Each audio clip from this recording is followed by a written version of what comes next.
Yo, what's up? I've faced many opponents in my duels.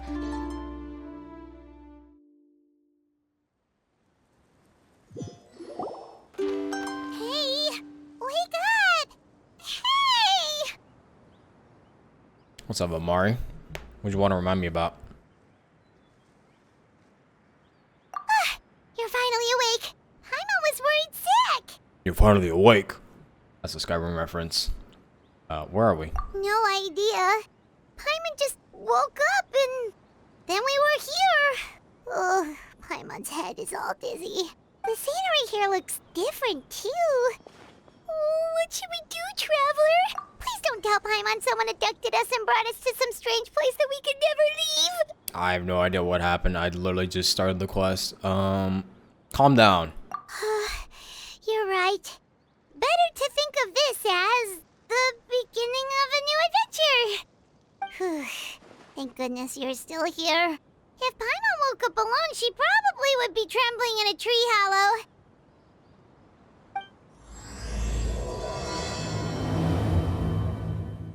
This is the most random start to an Let's event follow ever. this path for now.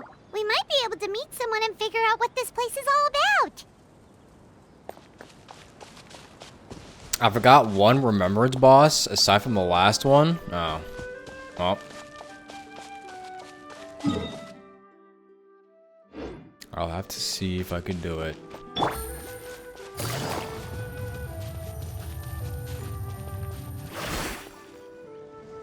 Traveler, did those plants by the road look weird to you? It almost looked like they were made of paper. And those two frogs over there? Yeah, they look like pieces of origami. Yeah, they are. Oh, by the shade of a lotus leaf stream, don't tell me you forgot how to jump. And they're talking. I didn't forget, Firecracker. I'm just not sure if what I remember is correct. Next thing you know, you'll have forgotten how to sing, much less notate a score. You still remember why we call you Stream, don't you? Yeah, because I've got They a even great did the singing frog voice. voice. Although these days, name seems more ironic than anything. Not just a great voice, one that evokes the gentleness of early morning dewdrops flowing into a spring. So cheer up and make the jump over. If you're still unsure, just use that roll of magic thread. I won't laugh, I promise. Now, don't tell me you've forgotten how to use that as well. I haven't forgotten everything, Firecracker. Your name, for instance. It's kind of hard to forget that you're named after your fiery temper. Now do me a favor and pipe down for a second. I'll be right over. Wee. You saw that too, right? Paimon's not seeing things, is she? Yeah, I saw some talking paper frogs. I think I might be high. This place is getting more confusing by the second. Anyway, why don't we go after those two frogs? They didn't look evil or anything. Plus, they might be able to help us out. How do we even get here? I generally don't even know how I got here. I just like pressed the start quest button and I ended up here. Good night, Omari. All the paper frogs. Alright. Oh, it's a squirrel. Paper squirrel. Chipmunk. Whatever they are. A chest full of valuables and a trove of potential clues.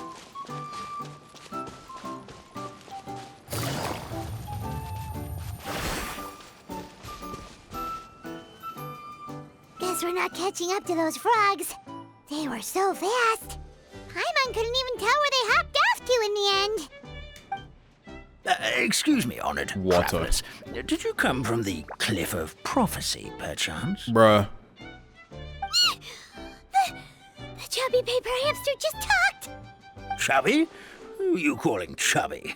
I've just got a slightly thicker layer of paper on me, that's all. My big chungus ass hamster. Allow me to introduce myself. My name is Armand, and I'm an elder of the Forest of Blessings. I've been waiting here for the hero of prophecy to arrive.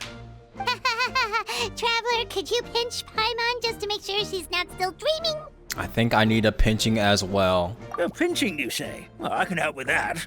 Although you'll have to get a little closer. My arms are rather short. That's alright. We just need a minute to collect ourselves. Okay, let's think things through.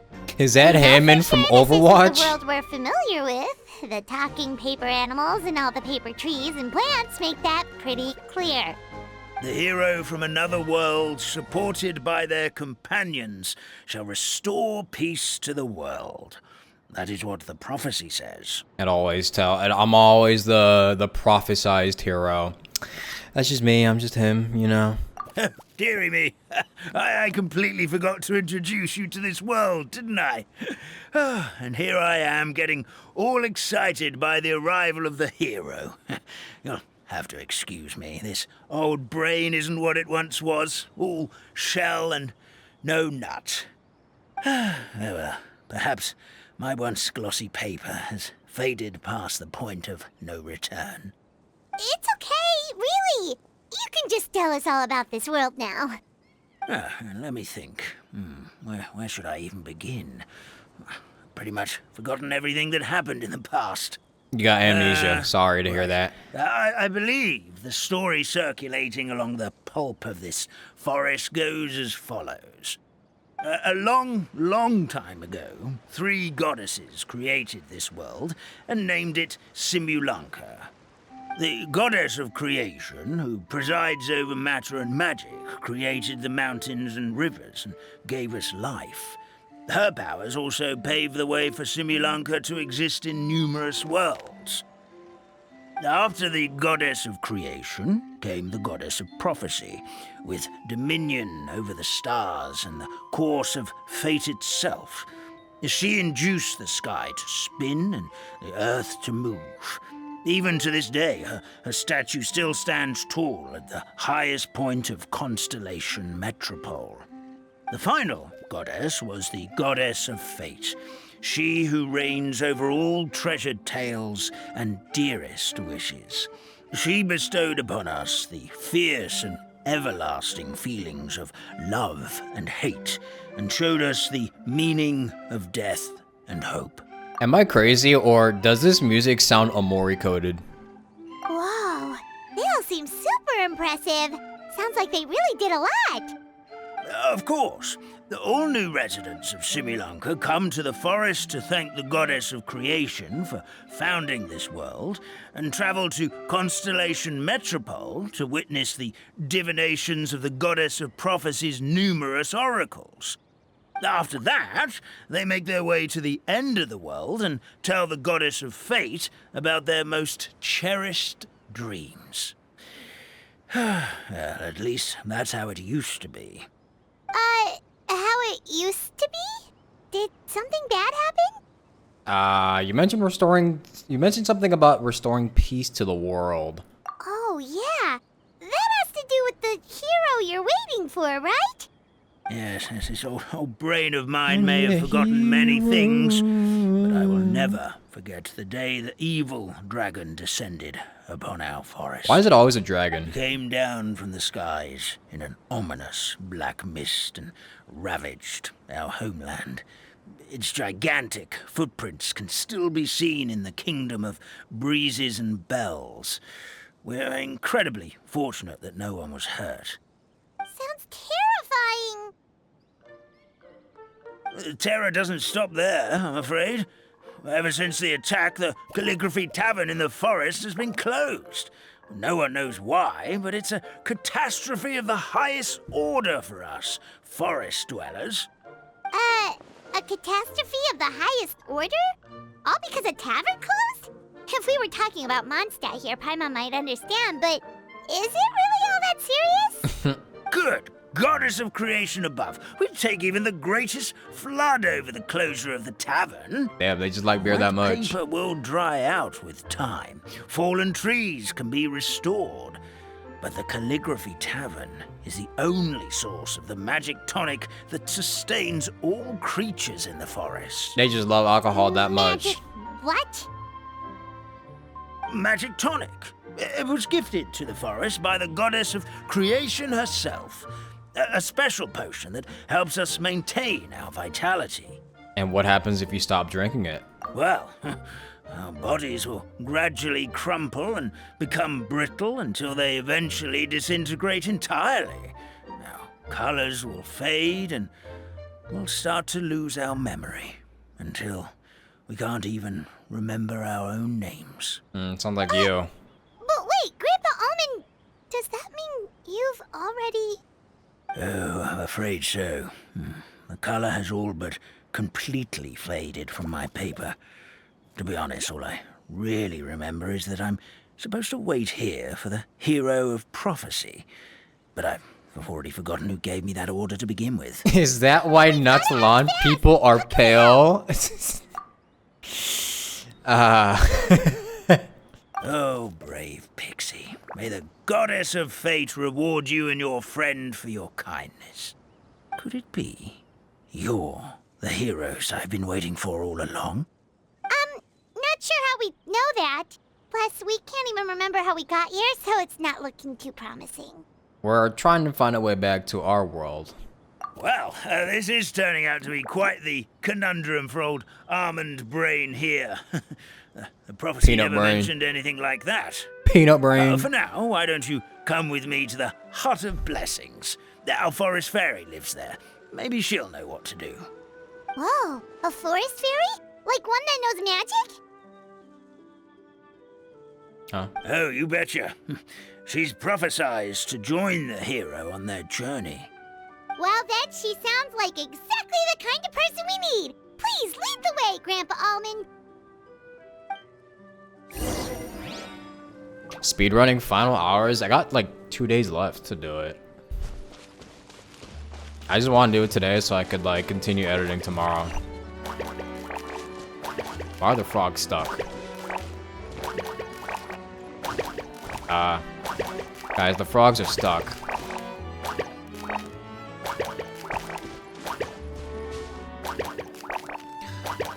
The story for this event is like really bad. I guess I'll see. That meadow over there looks pretty strange. No That's color. what the Calligraphy Tavern looks like. Now it's lost all of its color.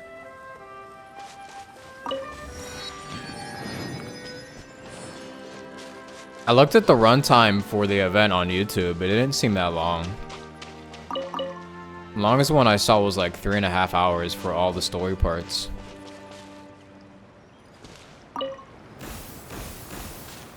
Little hamster.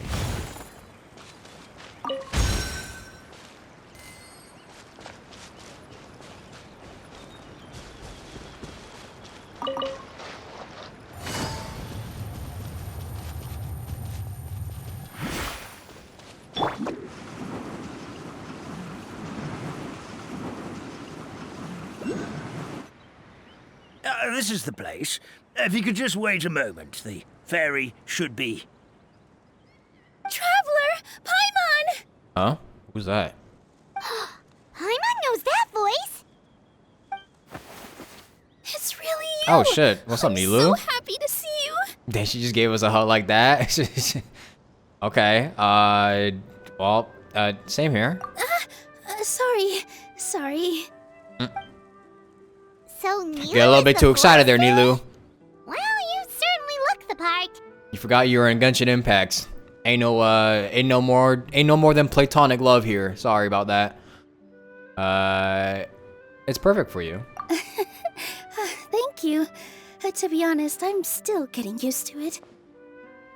It's the weirdest thing. I remember I was reading a book at the Grand Bazaar, and then I guess I must have fallen asleep at some point because, well, then I woke up dressed like this. And in my dream, someone spoke to me.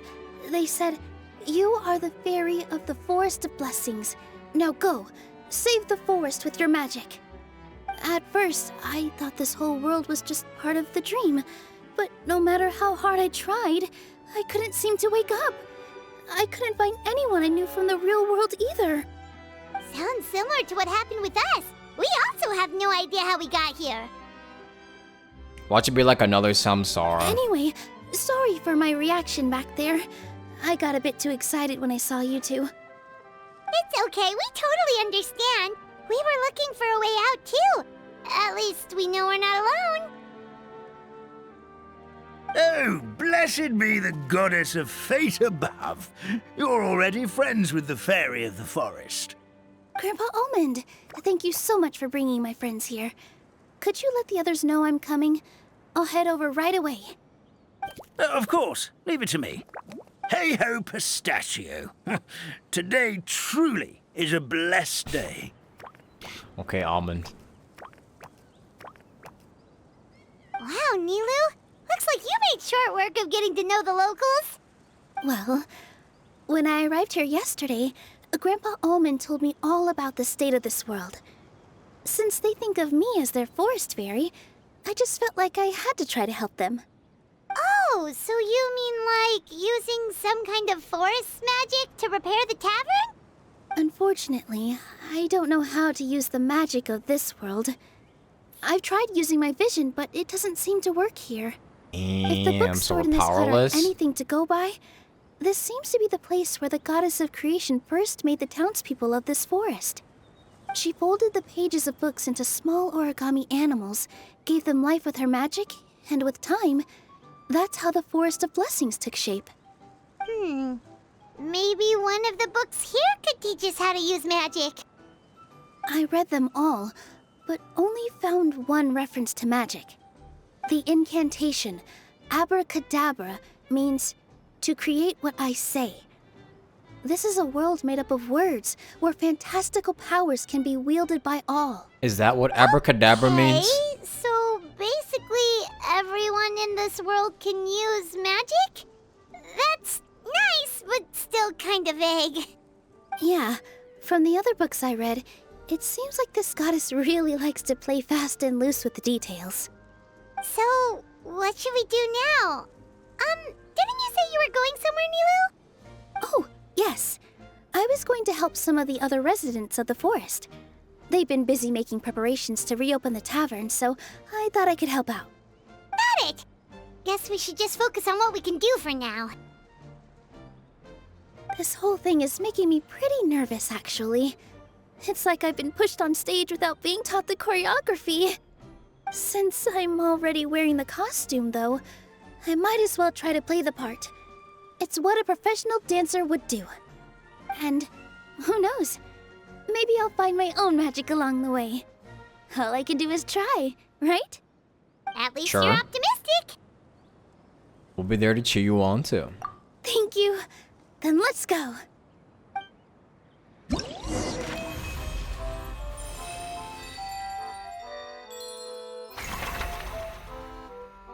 I love the UI graphics they always do for these events. They always look super pretty. I'm still here.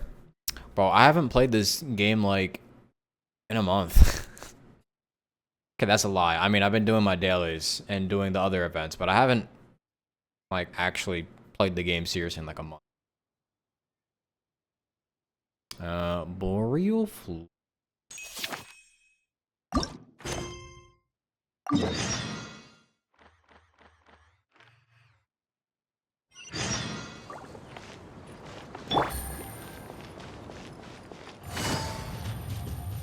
Are there gonna be like chests hidden around the map that I'm gonna have to get if I want more Primo Gems?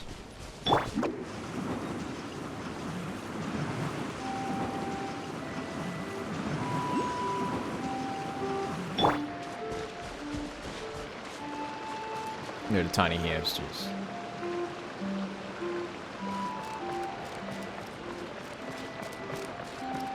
Behold! Flying squirrels of the Kingdom of Breezes and Bells are adept flyers. Get close and use the interact button to work together with them and direct them through the garlands. Holding the attack button while in joint cooperation will display the flight path. Release the attack button and the flying squirrel will attempt to pass through the garland along the path you indicated. Flying squirrel will immediately turn back after reaching the end of its flight path. They will only stop in midair and await your use of the attack button to summon them back after they have hit flower balls. balls. Wait, what is this?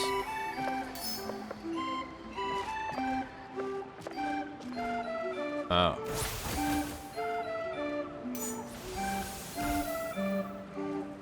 All that to say, just hit the just throw the squirrel in the loop and the ball.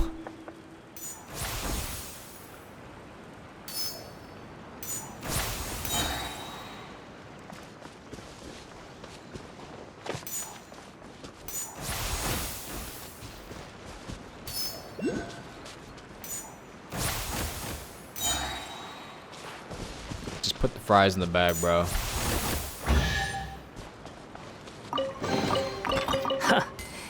You even want this? Can I turn the music down? Yeah, I'll turn it down. Flowers that have curled in on themselves for a nice nap. They will awaken and open after being hit by flying scroll impacts, character attacks, and other shocks. Having been so really awakened, they will show their immense displeasure by creating a current that can move garlands. Which one was that? These?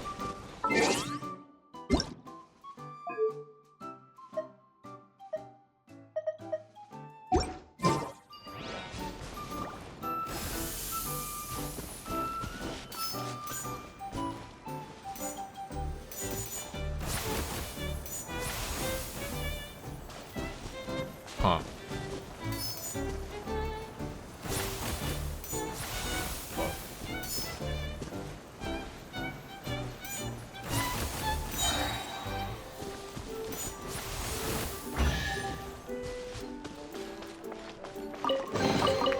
Huh.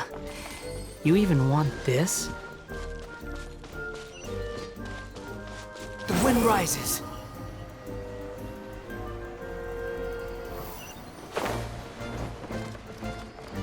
This seems like a very goofy place.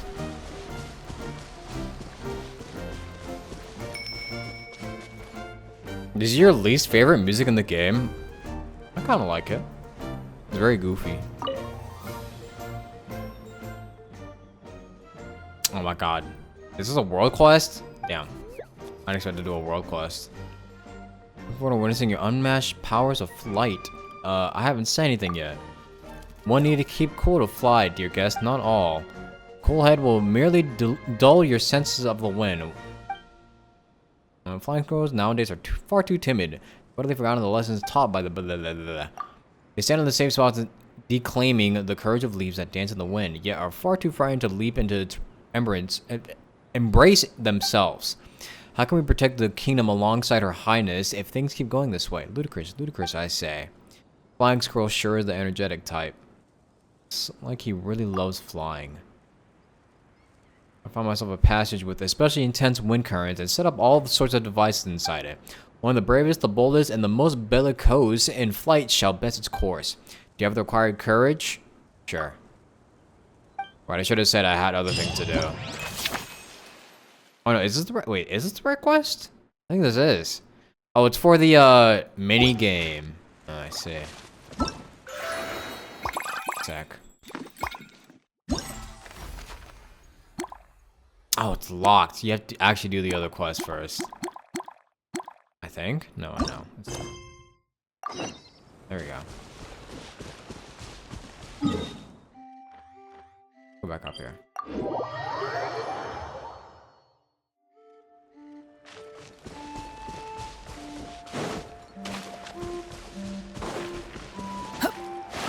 Behold!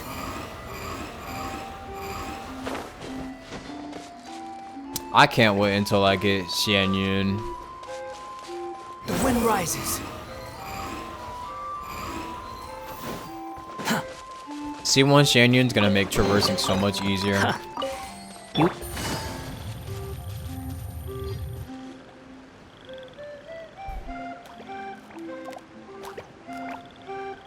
Oh, Stream! Your rhythm is off again! At this rate, it doesn't even matter if the tavern reopens. The band's not even going to get any gigs! I'm sorry. Hello there. I hope we aren't interrupting your rehearsal. Wait, these are the two frogs we saw on the road a little while ago. Ah, the forest fairy is here! For the love of lotus leaves and dewdrop stream, you've really got to put in some effort now. But Oh, don't pressure yourselves on my account. Are you rehearsing for a show? Sure are. You see, our group regularly performs for guests at the tavern. We've been out of work for quite some time, with the closure and all, but after hearing of the fairy's arrival yesterday, we figured we needed to get in performance shape right away. I understand how you feel. Back at the Grand Bazaar, Zubair Theater's always busy with rehearsals too. The Grand Bazaar? Do people there sing on lotus leaves as well? Yeah, they do. And it's a really big one. You're the conductor of your group, aren't you? You remind me of Mr. Zubair. This boy has no idea who that is. Then he must be an ambitious director. One who would do anything to avoid disappointing a single member of the audience. It's just... Is there anything we can do to help you, Mr. Stream? Janyun is when? I don't know. Probably during the Lantern Ride, I'm gonna guess. That's the only time I can see her coming. Oh, no. My problems are mine and mine alone. It's just, after the tavern closed, I somehow forgot how to sing. I'm always a few beats behind everyone else, and I keep singing out of key. You were our trump card, our best singer by a mile. I know, but... So he is a victim of the fading disorder too? Don't be sad, Mr. Stream. Whenever I've forgotten important dance steps in the past, my friends at the Grand Bazaar always stick by my side to encourage me. They smile and patiently tell me everything's going to be okay. Then they play the melody for me over and over until the steps finally come back to me. Now it's our turn to help you. We just need to help you remember how to sing, right? The Traveler's got a great sense of rhythm. We can help keep you in time. Well, what do you say, Stream? I think it's a great idea. Just focus on the lyrics. And the Every time he fairy's does that, friends it's so will help funny. You stay on beat. Are you sure? This is really asking a lot. It kind of reminds me of like how... kind of reminds me of like that one video of the guy... of like, what was it? Of like the dude in New York going... No, how do you say it? Or he like does like a tiger noise. It's so funny. Don't worry about it, Mr. Stream. It'll all be worth it when the tavern reopens and we finally have the chance to hear your marvelous singing voice. It's like a get your money up, All not right, your then. funny up. Thank you so Or much, whatever. everyone. I'll give it my best shot.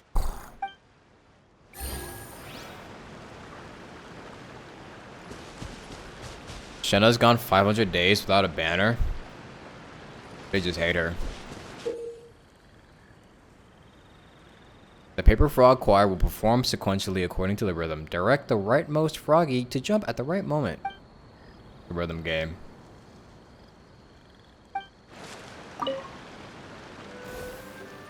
Playing Rhythm Heaven Fever. Sweat. What button do I press? Oh. Excellent! Right, that was Perfectly offbeat. in time.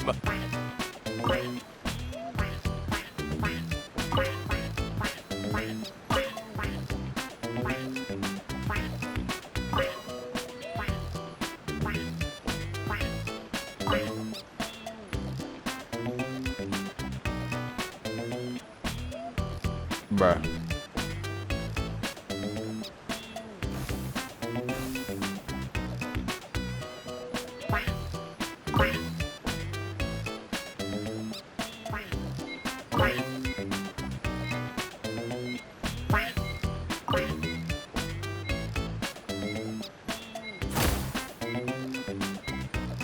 This was so offbeat. This was ass. I feel like I'm getting the hang of it again. Goddesses above. This You would better fail- stick when it comes to the performance. You would have failed that Just in do Rhythm it Heaven exactly Fever. like how we rehearsed. Thank you, everyone. Thanks to you, my voice is once again as clear as a flowing stream. Glad to hear that you're feeling better, Mr. Stream. It's also about time for us to go to our next destination. Mm-hmm. looking forward to your performance at the tavern. Traveler, Paimon, we should make our way to the next location. Treasure. One way to draw your target out of hiding. Any other rhythm game would have told you that you sucked ass and you need to go again. Behold.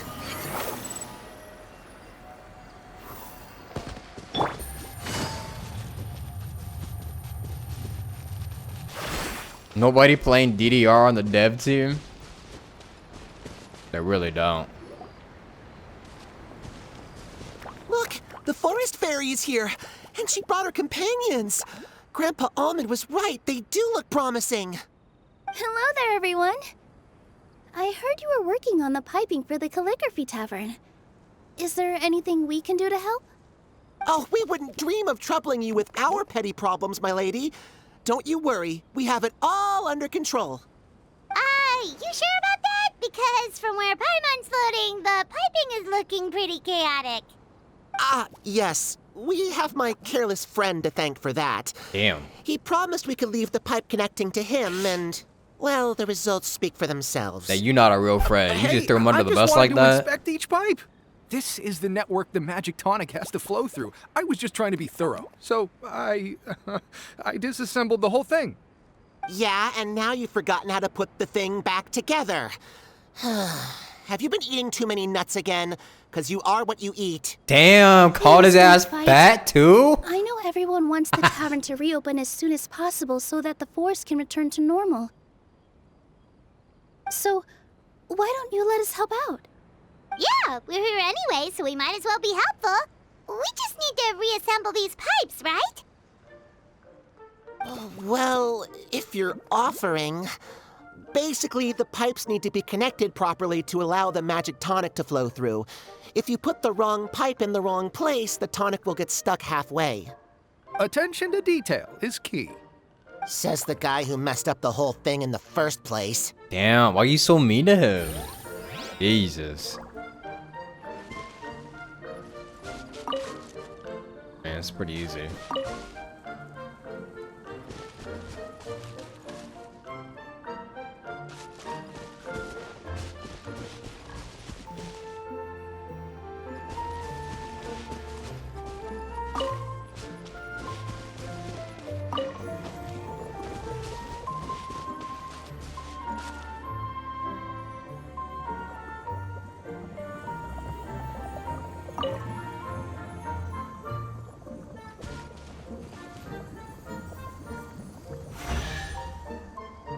Pretty easy. Oh, amazing! You did it! Now the tonic will flow into everyone's cups without getting stuck, right? Oh, gotta say though, Paimon is starting to get pretty curious about this magic tonic. Could she have a teeny tiny sip? Just a little taste, please? She's big and greedy. I'm late. There are 2 days left. When have I ever been early to doing any of these events? I don't think I've ever been early to doing an event in like 2 years. It's not greed, it's curiosity. Well, if it's really just one sip, I guess that would be fine. Just be careful. This is one of the last cups left in the entire forest. We're supposed to save it for our research. Just a sip, promise. Okay, here goes. We won't. Why did she just dip her entire face into that? What was that? Oh, it's sticking to Paimon's tongue. Wait, is this just regular ink? Ew. Oh, it's ink. I mean, that makes sense. I thought it was gonna be like paint or something, but I guess ink makes more sense. How's my day? Could be better. Low-key depressed as hell, but, you know, it is what it is. Wait, does that mean what the legend says is true? The goddess of fate used ink to compose her stories on paper, and the goddess of creation used her power to bring those tales to life. No wonder the tavern is so important to the forest. Maybe the fading disorder occurs when the ink within the body dries up. That would explain why the beings here are forgetting their own stories. Oh. I'm not really sure I can really wrap my head around this conversation, but there's no need to get all worked up on our behalf, my lady. With the pipe installed, I'm sure the tavern will be up and running in no time. What do you mean, can't wrap your head around it? The fairy is recounting the story of how the goddesses gave us life. In fact, I've seen the goddess of creation with my own eyes. Wait, Really? I just noticed something. What is this resolution? Wait a minute, is this resolution actually off? Wait, hold on. Give me a sec. Why does it look so weird? Hold on. Oh, wide Nilu. Whoa, wide Nilu. Why does it look so weird? Hold on. Why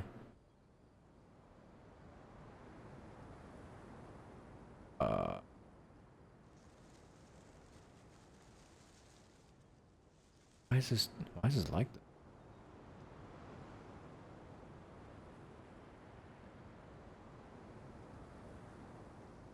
I don't know. It's like stretched for some reason on my OBS, but maybe I'm tripping. You want to make that an emote? Go ahead. Am I gonna finish up this event? Yeah, I'm gonna try and do it today, or maybe finish it up tomorrow if I can't finish it today. Don't be ridiculous. There's no way you're old enough to have met her. We're the same age, and I think I would know considering we went to tell our wishes to the goddess of fate together. So stop talking a load of paper mache. Oh, fine. It was my grandfather, all right? He was the one that saw her. He said that one day after he finished work, he saw the goddess of creation grant us life with his own eyes. In her hands, she held the very paper used to form our bodies. She whispered something into the pages, and then suddenly a paper frog was born, ready to leap into the world. Oh, it was spectacular. Ugh, cut the theatrics, will you? You weren't even there. Wait, so that's it? Paimon thought creation magic would have a little bit more pizzazz. That's lazy as so shit. In your world, the creation of life is a much showier affair? Huh, I'm learning something new every day. As Well, that's not exactly what Paimon was trying to say. Magic doesn't have to be spectacular.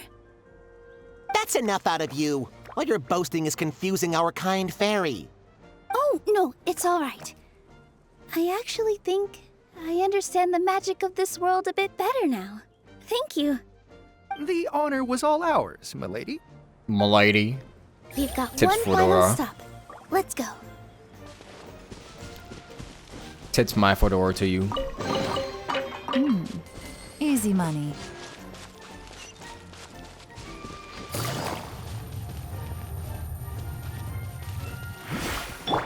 Dang, I kind of wish I got C1 Yelan though.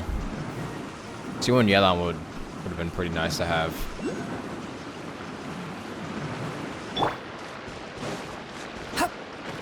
Squall and Fury. What I think of this place so far, it's very goofy. I mean, a very unserious ass place.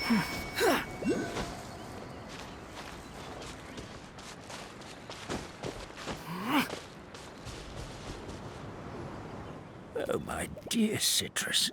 Please tell me you're joking. It's a llama. We can't have you out of commission with the tavern about to reopen. A llama. I'm sorry, Grandpa Almond. It's the truth. I was just too excited for the reopening and must have fallen asleep in an awkward position. Grandpa Almond, we're here to help. Oh, hazelnuts on high. You could not have come at a better time. Please allow me to introduce you. This is the bartender of the Calligraphy Tavern, Miss Citrus. She's so tall. Miss Citrus is supposed to add all kinds of delicious fruits to the magic tonic. Her additions are what turn it into the finest brew in the land. She's indispensable to the operation of the tavern. I appreciate the kind words, Grandpa Almond, but... my neck. Are you all right? Terrible timing. getting a kink in my neck at a time like this. I get it. I get it. You give my tail a little twist. That should help free up the movement in my neck. I would do it myself, but I can't reach my own, and Grandpa Almond is too old and as light as a feather.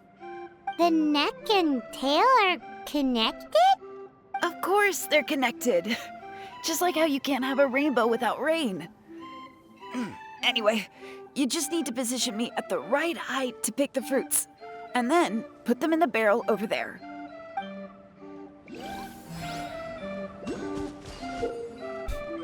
Press the interact button to pull the magic threads on Paper Alpaca's back and help her. Oh, it's an alpaca, not a llama. My bad. While connected, you can move to adjust the neck height of the Paper Alpaca and the direction she is facing. While connected, press the attack button to the correct or at the correct position so the Paper Alpaca may obtain the needed mixology materials. Okay. What did I just do? Oh. This doesn't seem quite right.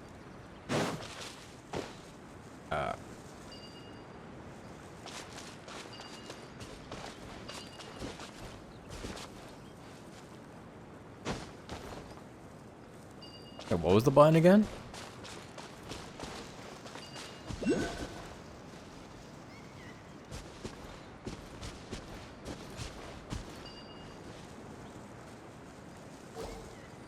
Okay. Why does it seem a little freaky? I'm not even gonna lie. You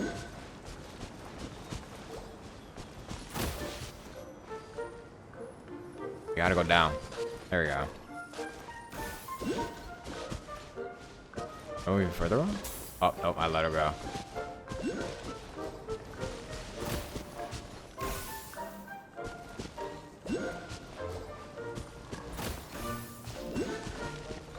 This event is so unserious.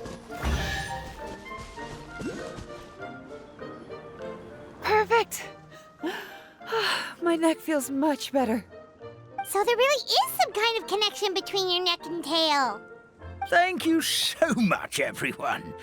I can rest easy now, knowing the drinks at the tavern will be just as wonderful as before. That's another problem solved!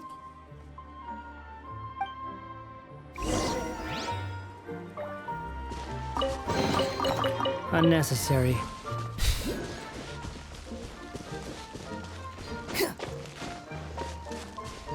The wind rises.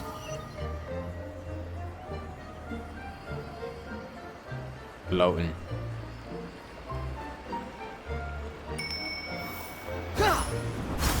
Damn, scare out live a little. It's funny hearing that when you got the goofy music in the background. Behold! It would be really funny if Scaramouche showed up here and was like, "This place fucking sucks. Why are all of you so happy?"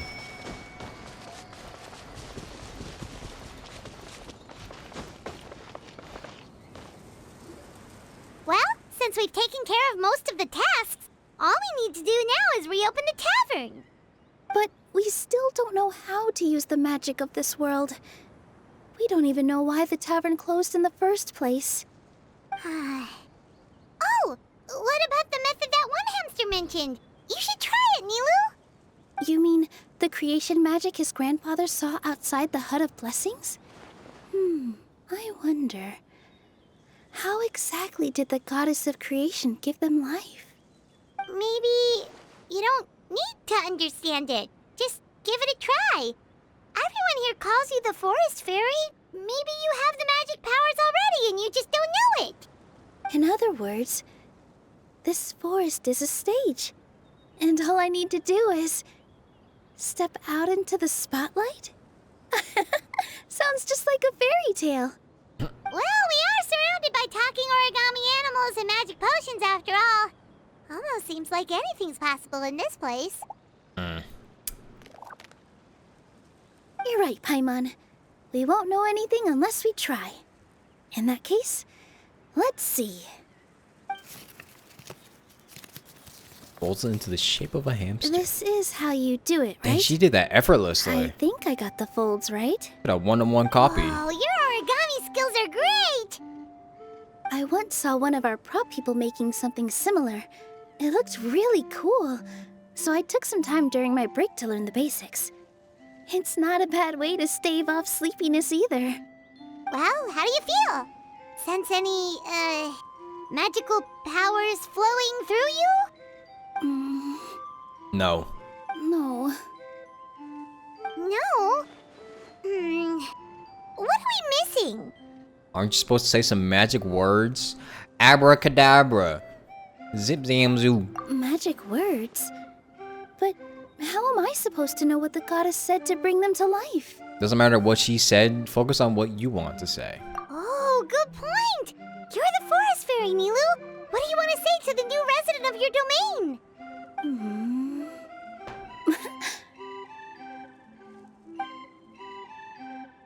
Kisses it gently on the forehead. I bestow upon you the blessings of the forest and offer you a home in this land. Your name shall be Harisara. May you bloom in this world as beautifully as the flower I love. My name is Harisara. Oh, it actually worked. It worked! It actually worked! Well, peel my shell and call me a nut. I never imagined I'd witness such a miracle at my age. It's just like what the stories said about the goddess of creation. Can I name one Megatron? Shell? Miracle? Nice to meet you, Harisara. I'm Nilu, the fairy of this forest. From this day forward, this place is now your home. Hello, Fairy Nilu. I hope you'll grow up happily in this forest. Grow up. Oh, you can leave the little one with old Almond for now. Oh, this sure brings back memories. It's been such a long time since we last held a welcome ceremony. Okay, Unc. Here, Harisara. Come to Grandpa Almond. Well, now that Nilu has mastered the goddess's magic, we should be able to reopen the tavern, right? Grandpa Almond, could you send a few people to check the underground space beneath the tavern? Oh, of course. May I ask why? The moment I used magic, I sensed something strange down there. I have a feeling it's connected to why the tavern had to close down. Of course, we'll look into it right away. Make sure you listen to Grandpa Almond, Harisara. Don't go running off on your own. Harisara, listen. Running! Bruh. Hey, come back here, you! Wait! AI generated That's ass. Creation, all right? He's Ass got creation. So much energy. Anyway, how did you manage it, Nilu? Well, all I did was say my wishes for her out loud. Maybe the magic is in the words themselves, just like the book said. This place is seeming more like a fairy tale by the second. I mean, we're somewhere called the Forest of Blessings, so it kind of makes sense. Well, anyway, Paimon thinks this magic suits you perfectly, Nilu. What about the space under the tavern? What had you so concerned? When I brought Harisara to life just now, I was able to sense the magic flowing through the forest, and the flowers and trees, and inside the creatures that live here. But for some reason, there's a hollowed-out space beneath the tavern where I couldn't sense anything at all. We're back, my lady. Milady. That was fast. You were right. There was something under the tavern that I've never seen before. It looked transparent and gave off a clinking sound when I knocked on it. Plink? Transparent and clinking. Oh, I've got it! Already? You've got to use fairy tale logic, Paimon. Is it an ink bottle? That's right. An empty ink bottle, to be exact. Still remember the taste of the magic tonic you took a sip of, Paimon? Yeah, it was ink. Oh, Paimon gets it now! Traveler, Paimon, will you come gather some ingredients with me? I learned what we need to make the magic tonic back in the Hut of Blessings. Sure thing! What do we need to get? A setting sun that never sets, a dragon that cannot fly, and a moon that only shines at night. Where are we supposed to find crazy things like that? Sunsetias, snapdragons, and Nirotpala lotuses. What? How did you get that so fast? Fairy tale logic, Paimon. Logic, huh? Lucky guess, more like. You're just jealous. Have you ever shot that shot?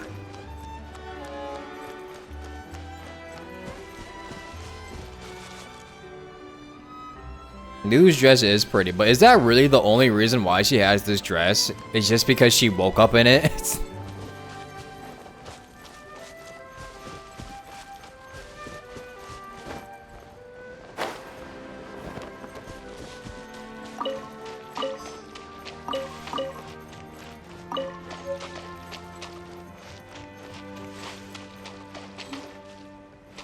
So... Man, where's the Snapdragon? The moon's been stolen. Sorry, bro.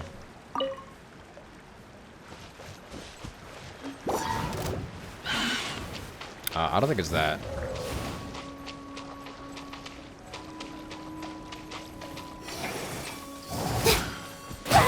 Owie. Gotcha. Here comes the catch. Time to testify. Into the shadows.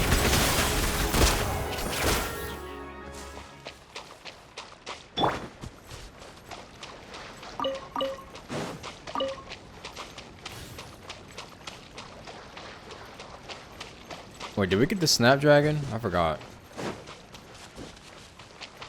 Yeah, we got the Snapdragon, a sun that never sets, and then what else was it?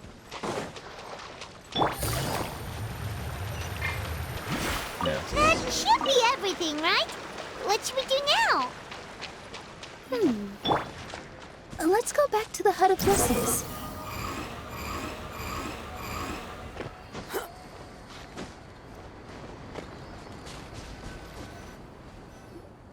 Give me just a second.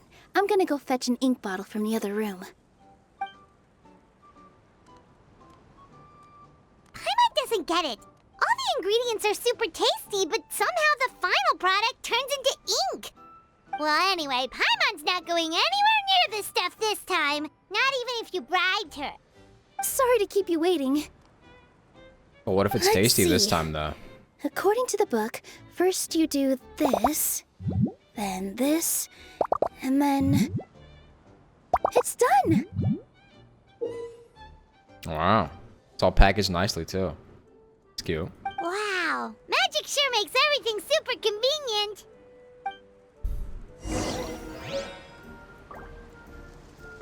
Here you go.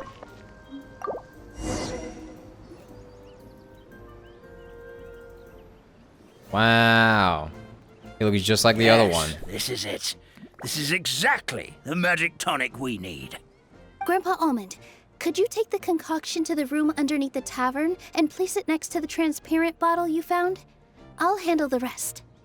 Of course. As you command, so it shall be done. I still get nervous at times like this. It's just like when you step on stage and you can tell that every single person's gaze is fixed right on you. Relax, we're here with you. Thanks, you two. I can't tell you how great it is to have you by my side. Almost makes me feel like I've been blessed by the goddess of fate, too. Let's go. We shouldn't keep everyone waiting. There's that word again. Fate.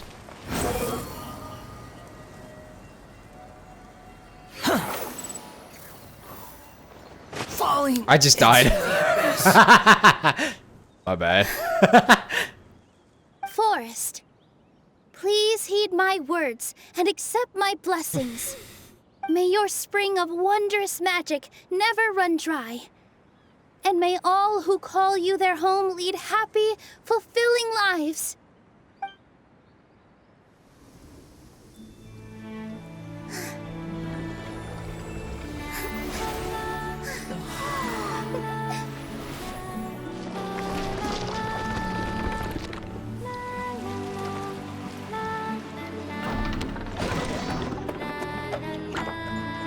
Wow.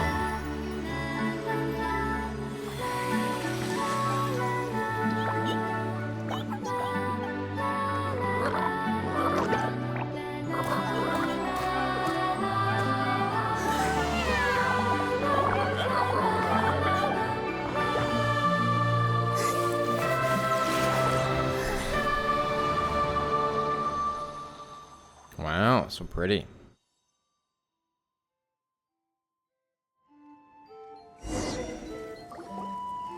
Fairy Nilu is amazing.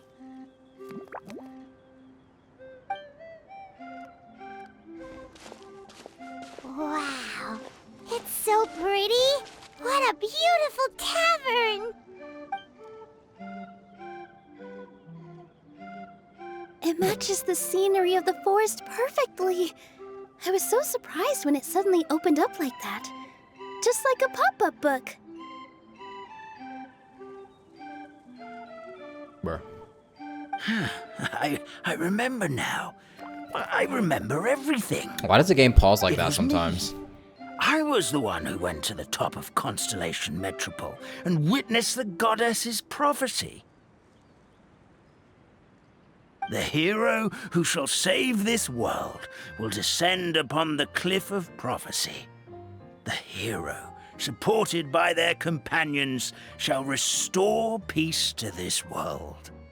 So the prophecy really did have all the answers. You just forgot the first half. That's why I was waiting near the cliff of prophecy. Wonderful, simply wonderful. There's still some hope left for old Armand after all. Is the Cliff of Prophecy that place with the huge mural?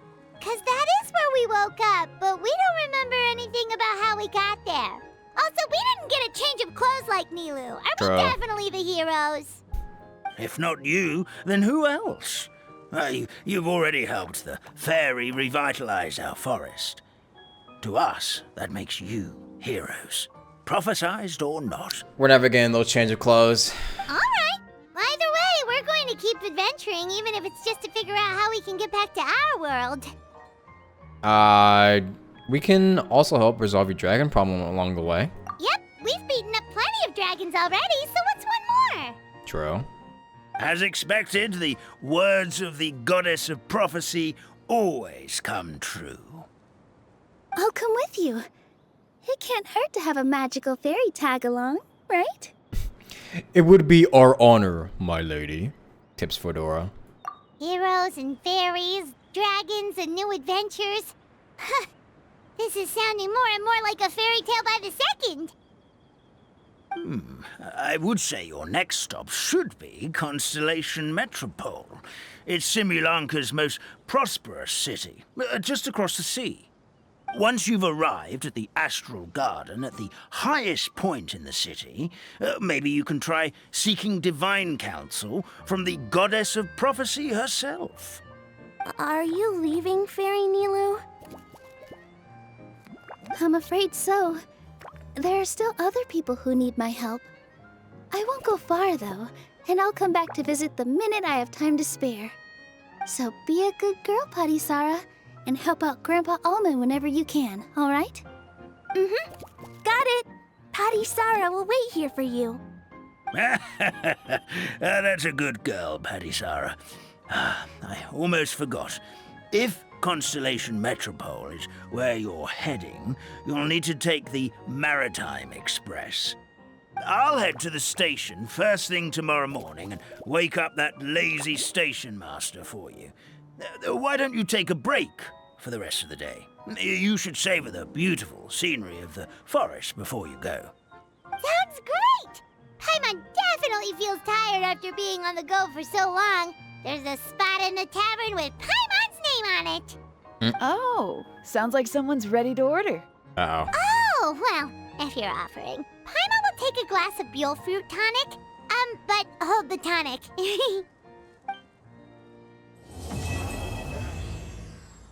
Nilu got a kid now. I hope she knows how to take care of origami.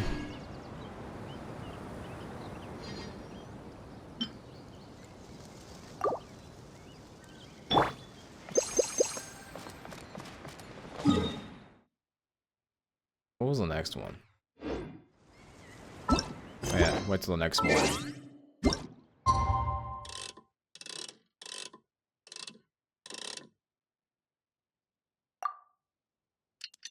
Something new you could do, press backslash.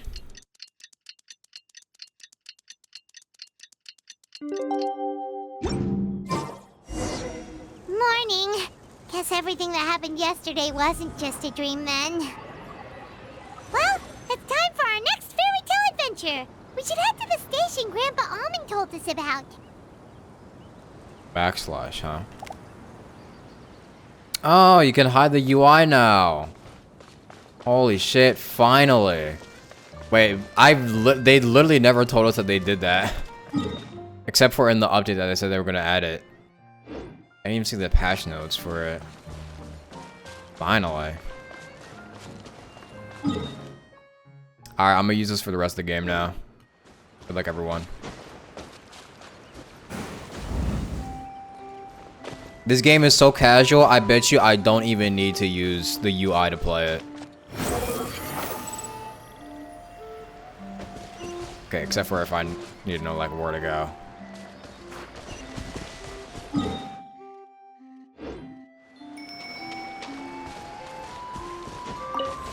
Skill timer?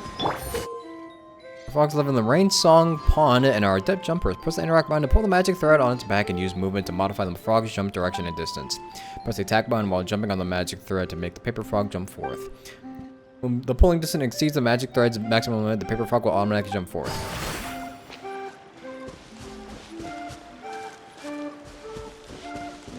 This one?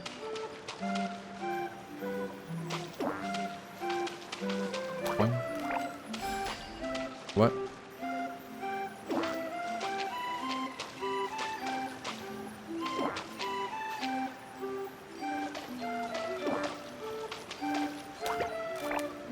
Bruh, why didn't it work the first time?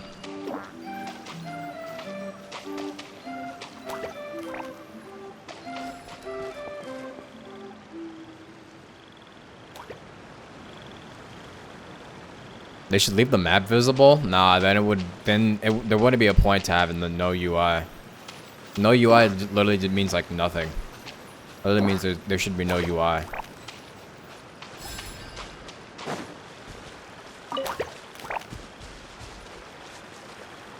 Take it easy.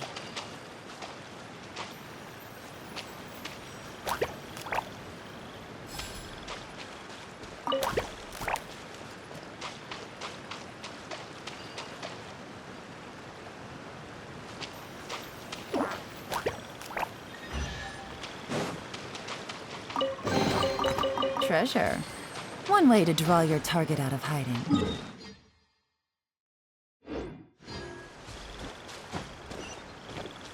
Oh, does it show? It does not. The wind rises. Can you do that on mobile? I don't know. Me. What is the button to do that on mobile? There's probably an option in the settings, I feel.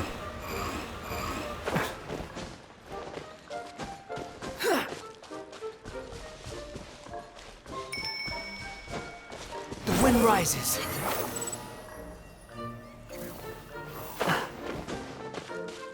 Then you gotta go all the way over here.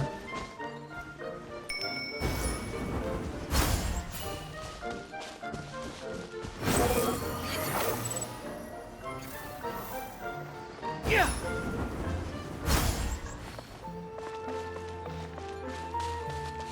Wait, does it hide the UI if you does it hide the text if you do it while you're in a cutscene? I wonder. If only you could hide your UID too. Kinda sucks that you can't hide the UID as well. But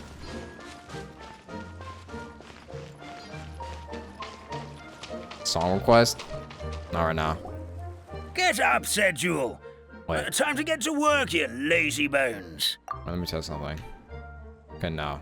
I think it's only if you do this, yeah. I can't remember how to call the train. Just let me sleep a little longer, then I'm sure I'll remember. Don't try to pull one over on me, young man. Your fading disorder has been cured. I saw you chugging cup after cup of magic tonic in the tavern last night. You must be mistaken, Grandpa Almond. That guy definitely wasn't me. Oh, you remember my name now, do you? Then it seems like you're all better. You had no idea who I was when you were fading. Now, enough of your nonsense. Get up. The fairy and her friends are going to be here any second. All right, I'm up. The Maritime Express should be here soon. That's more like it. Lie there any longer and you'll start gathering dust. Dust. Is everything okay? The hero, his pixie companion, and the forest fairy. Oh, I didn't know you were already here. Merciful macadamias. I'm sorry you had to see that. Oh, it's all right. Paimon knows the feeling. Who doesn't want to sleep in first thing in the morning? Lazy ass. Does the Maritime Express run out of Constellation Metropole? I say that as I yes. sleep until Each train 11 needs a a.m. every conductor day. to operate, and for the the past month. conductors are always from the capital. The more difficult maneuvers are a little too complicated when you're made of paper. Oh, so you mean the people of Constellation Metropole aren't origami animals like you? Well, the city welcomes visitors from all over the world, so you're bound to run into some forest dwellers there. But yes, generally speaking, the residents of Constellation Metropole look quite different from us. Ah, you'll see for yourself soon enough. Here comes the train.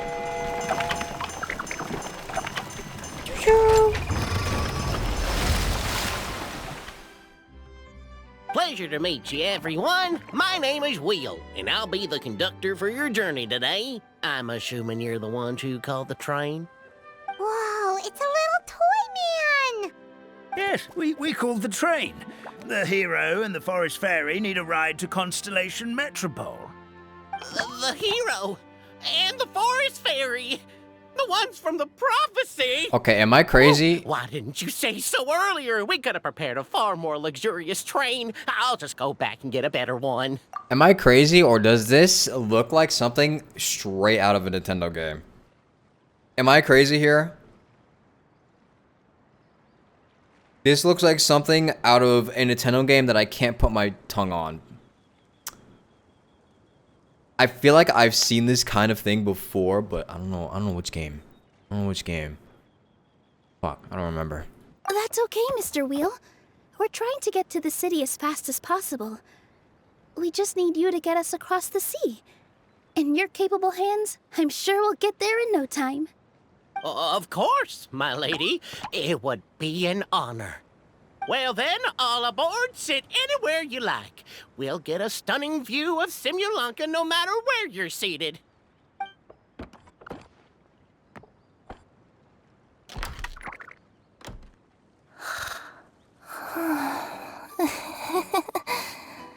Oh, breakfast. What the hell? Did one of you just say something? It wasn't me. Wasn't me either. Breakfast. Oh, come back. Sounds like the voice is coming from inside the train.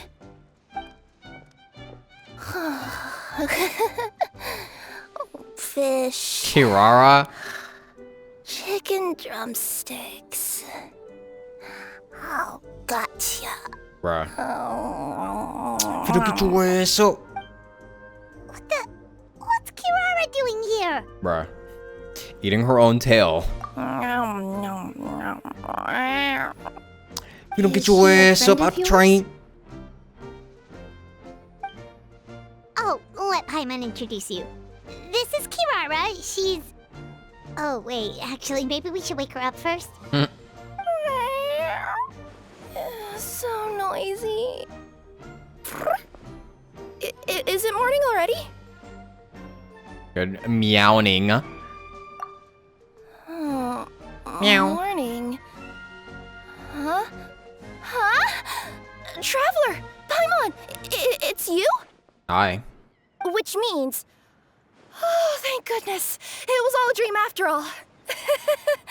Oh, gotta hand it to my imagination. It all felt super real. There were these toy people, but they were alive and they could talk. Madam, sleeping overnight in the train car is prohibited. Caught. It wasn't just a dream? No. It's all right, Kirara. Apparently we're in a world called Simulanka. We got here yesterday, too. Simulanka? So, that's what it's called. I spent all day yesterday wandering around this one city. The toy people called it Constellation Metropole. I was trying to find a way to get back home. I was seriously starting to think I had gotten on the bad side of some great yokai and gotten swallowed whole. Ah, I take it you're Inazuman then, Miss Kirara? She sure is. But, Kirara here is kinda special. Let Paimon introduce you for real this time. Kirara is a Nekomata from Inazuma. She works as a courier for Komanie Express. Ah, nice to meet you. I'm Nilu, a member of Zubair Theater. You can usually find us performing in Sumeru City's Grand Bazaar. Right now, though, I suppose I should introduce myself as the Fairy of the Forest of Blessings. You know what makes me realize? This makes me realize that, like, we have not had an event in Inazuma nor Sumeru in so long. It's actually been forever since I've seen an event in Inazuma or Sumeru. Oh, you're Nilu! I've heard a lot about you from my deliveries in Sumeru. I even saw one of your performances back in the day. You're an amazing dancer. But, did you say you were a forest fairy? Oh, yeah, that's her new identity here in Simulanka. Oh, speaking of new identities, looks like you got a new outfit yourself, Kirara! Yeah, I know. It confused the heck out of me yesterday. I just woke up in a set of brand new clothes I'd never seen before. That must mean you have a big part to play here, too! Ito's event? Even then, it feels like the Ito event, like, came and went. It didn't even feel like it was I mean, the Ito event was kind of only in one place, you know? Whenever Ito has an event, he usually has it on like, the outskirts, like, near a beach or whatever. Kind of doesn't feel like it actually happens in like, the actual cities of the regions that it's happening in. You know what I mean? Kind of feels like it like, came and went. As a Nekomata in boots. Is that a thing? I guess I am wearing a pair of boots, but still. Did you by any chance hear a voice speaking to you before you got here, Miss Kirara? Are we about to have a realistic panic attack? Oh, yeah, I did hear something. But I was so freaked out my tails got all tangled. So I, didn't catch much of what was said. Sorry for the interruption. But this, Nekomata friend of yours, she doesn't eat hamsters, does she? Or frogs? Oh, no need to worry, little guys. I would never do something like that. Well, unless I'd been out in the wild too long without anything to eat. Oh, speaking of eating, I am getting a little hungry.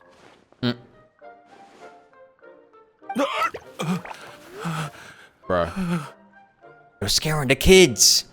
You're scaring the animals. Relax. Why is this possible? Where are your manners, everyone? This young lady is a trusted friend of our esteemed hero. Now, I know a fear of felines is etched into us with ink, but I'm certain Miss Nekomata in boots here means us no harm. It sure looks like you're keeping your distance, though, Grandpa Almond. Damn. You will have nothing to fear, I promise. I met some origami animals in Constellation Metropole yesterday, and I even made sure to retract my claws so I didn't hurt them by accident. Plus, you all look just about as tasty as the cardboard boxes I deliver. Not that I'd try to eat you even if you did look tasty. Promise. Please excuse us, Mom. It's just an unconscious reaction. Dear passengers, it's almost time for us to depart. Oh, yeah, that. Whoops. This turned into a pretty long conversation, didn't it? All right, let's get on the train. You coming with us, Kirara? Mm-hmm. I'll ride with you to the next stop. There's a place near the Metropole that caught my eye yesterday, so I want to go explore it today. Then all that remains for me to say is, on behalf of the Forest of Blessings, thank you once again for all you've done for us. May the Goddess of Fate be with you and bless your journey, Madam Fairy, Miss Necomata in boots, and our brave heroes. Please do visit us in the Forest of Blessings again, once peace has returned to this land. We will. We'll definitely meet again. Take care, Grandpa Almond. Bye-bye. I like the birds on top. It does kind of look like a kid's toy.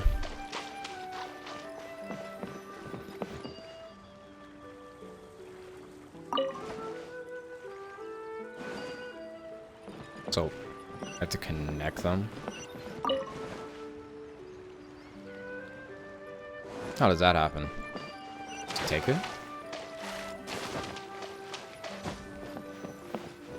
This.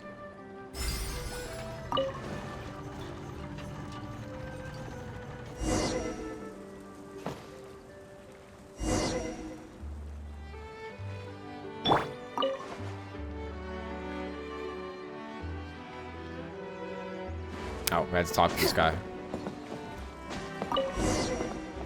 Can I sit with y'all? Bye! Have a safe trip! Yeah, why is Scaramouche standing up so straight? Look at him. Train ride over the sea? What an incredible view! Please keep your head and arms inside the train at all times. We don't want anyone falling into the sea.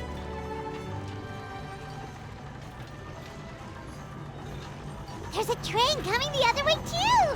Hey! Hello. And now that the fading disorder is cured, I'm sure the forest will be a lively place again in no time. Wait, I need to see something real quick. I gotta go Oh, it does explore that keep it. forest at some point. It looked so pretty from the train.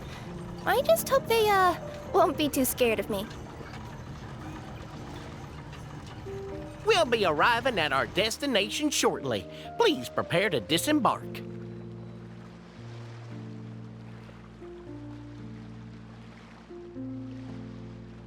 This one sounds more calming. The soundtrack. Here we are. Constellation Metropole is right over there. It's a short walk from here to the Gear Sky Ladder, which will take you right to Metropole Square. And thank you again for choosing Maritime Express. Great! And thanks to you for a smooth and pleasant journey, Mr. Wheel. The train cars were comfortable and spacious, and I had a great night's sleep. I'll definitely be back. As you wish, ma'am. You do not want her back.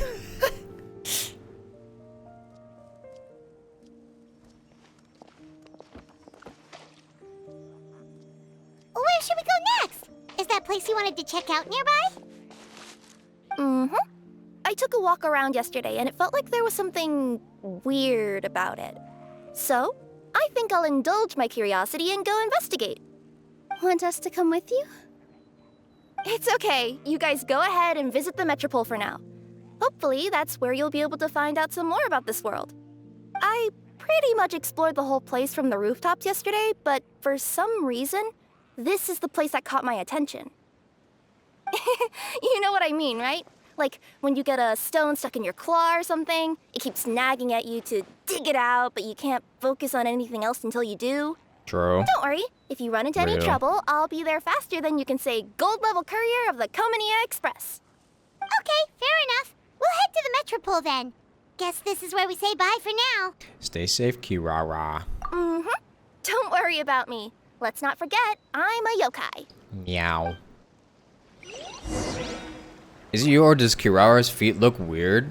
I was gonna say that too, because like if you look at her feet, it looks like I don't know what it is. I think it's her what are those? What are they called? What's the muscle on the back of your legs called? It looks kind of weird. It looks a little weird shaped. Also kind of looks like a horse's leg. But I know that's like how cats shape. That's how cats' legs are shaped usually.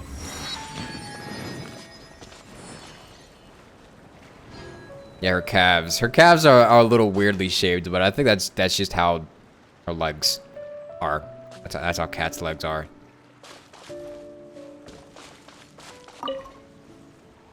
Hey, are you guys already finished with everything in the Metropole? No. No need to prioritize me. There's just this place I really want to go check out. Feel free to get back to me once you've got everything sorted out. Sure. Don't worry. I'm not going anywhere.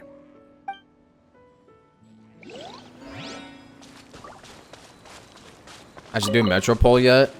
Or I should do Metropole first?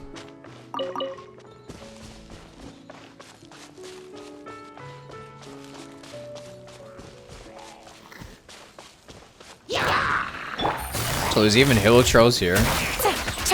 Loaded. Hilichurls everywhere. If these items are unclaimed, we may take them without controversy.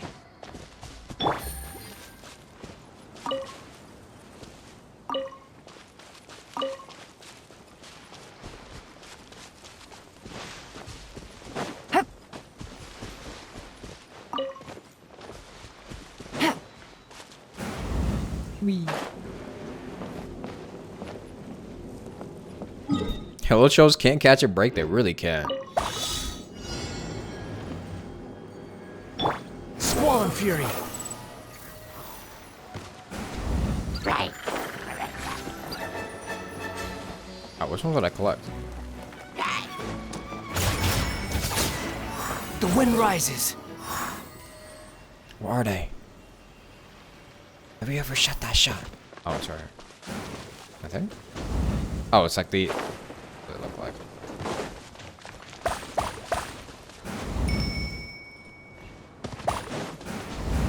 Bro.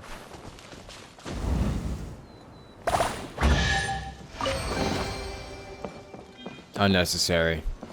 Behold.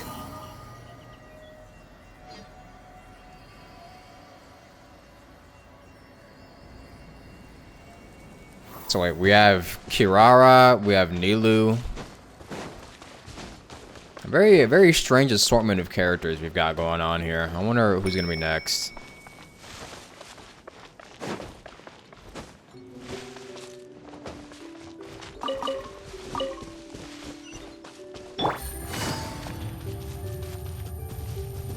Also, give me a second. Hold on. I wanted to see something as well. What does Kirara's default outfit look like?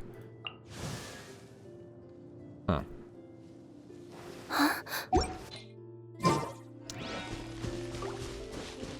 I was gonna say that her custom outfit makes her skirt looks really short in her custom outfit. But I don't know if I was gonna be weird for saying that, but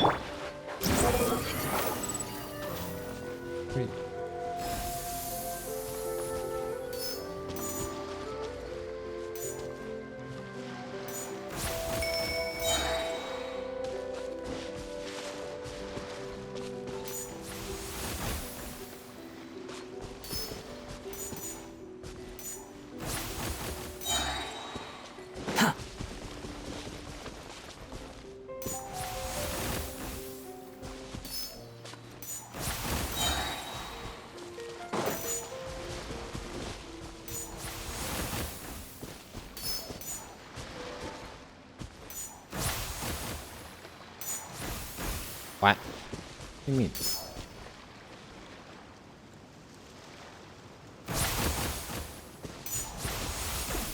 Oh, where are we trying to go? Oh.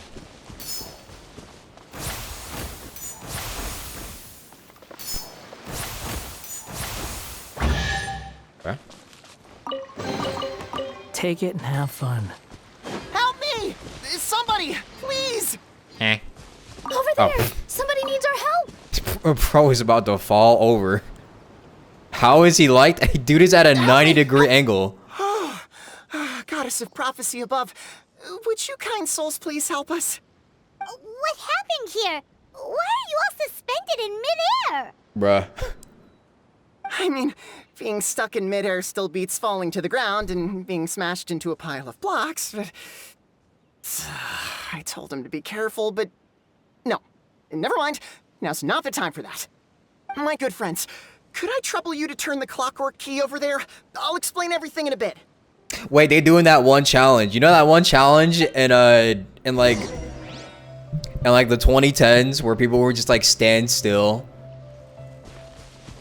and they would all take a video of it? What was that challenge called? Oh, God, I forgot that challenge. In the vicinity of Constellation and Metropole, you can sometimes see small toy figures fixed around a Constellation clockwork device.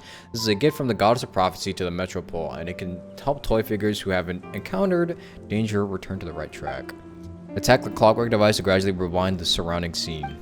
After rewinding, keep everything still for 2 seconds, and the toy figure's faded tracks will begin to move once more.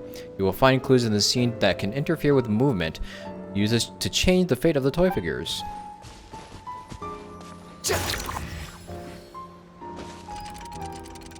Damn.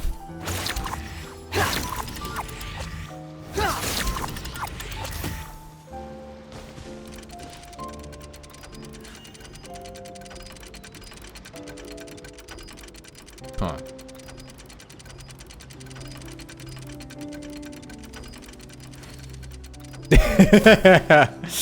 That road just fell off. This was originally a pillar the residents of Similanka used to pray for oracles, but it has other uses today. As you view the ringed oracle pillar, the interact button will emerge. Press it as in the magic thread will fly toward the oracle pillar next to you and connect to it. When unable to connect, you can attack the connected oracle pillar to reset all connection states.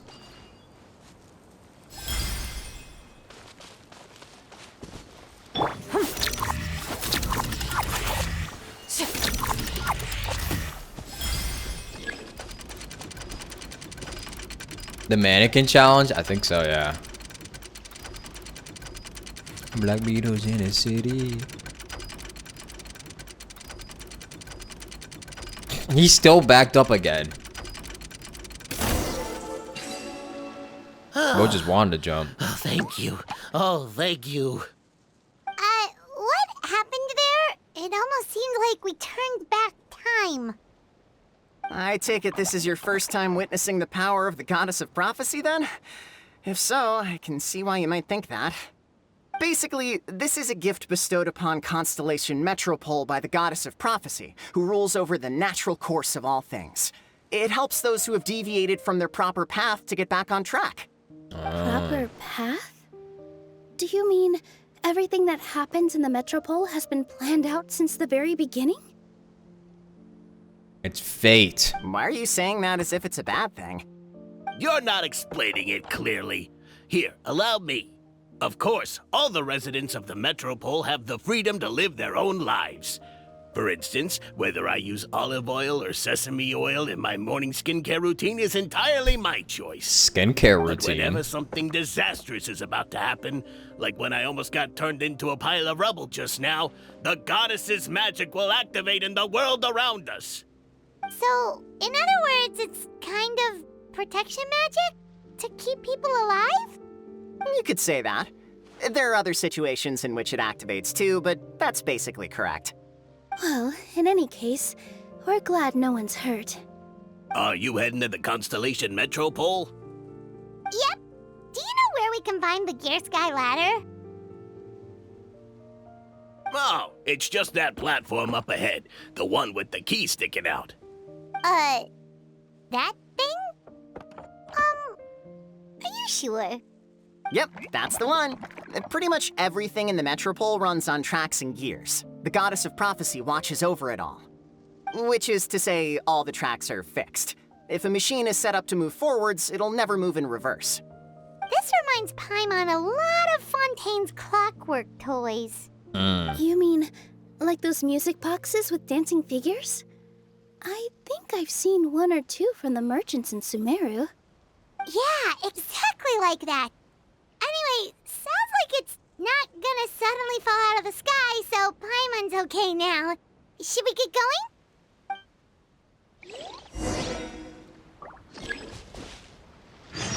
New Mosaic of Moments gameplay. First to find gets to stake their claim. Seems fair. That dude sounded like that Barbie parody show on YouTube. I ain't never seen it. The gear skyladder is an important means of transportation in Constellation Metropole. Attack clockwork devices to activate the ladder and make it move. When the gear is fully charged, it will stop moving, and the skyladder will also stop moving. If the gear is not attacked for some time, the skyladder will return the way it came.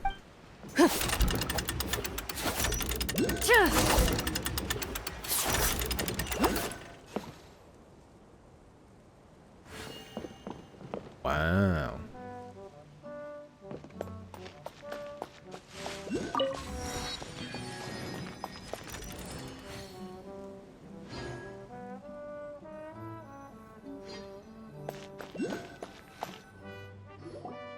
Whoa, what a bustling city!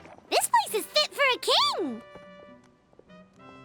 Wow. Our next step is to get to the top of the metropole and ask the goddess of prophecy for guidance. If there is a king in that castle, I sure hope he won't get mad at us for trespassing. Uh-oh. Spoke too soon. You just had to say that. My goofy ass army, bro. We are not winning any wars. Make way for the king! Oh, darn, we jinxed it. Oh, no. Did he overhear us talking about us sneaking into his castle? Paimon hopes he's not mad. Silence! The one who shall soon stand before you is the ruler of Constellation Metropole, the one who descended after a meteor shower, and the protector of order and all the stars in the sky. Damn, we're done? That's a long list of titles. I bid ye welcome. Navia? Summer.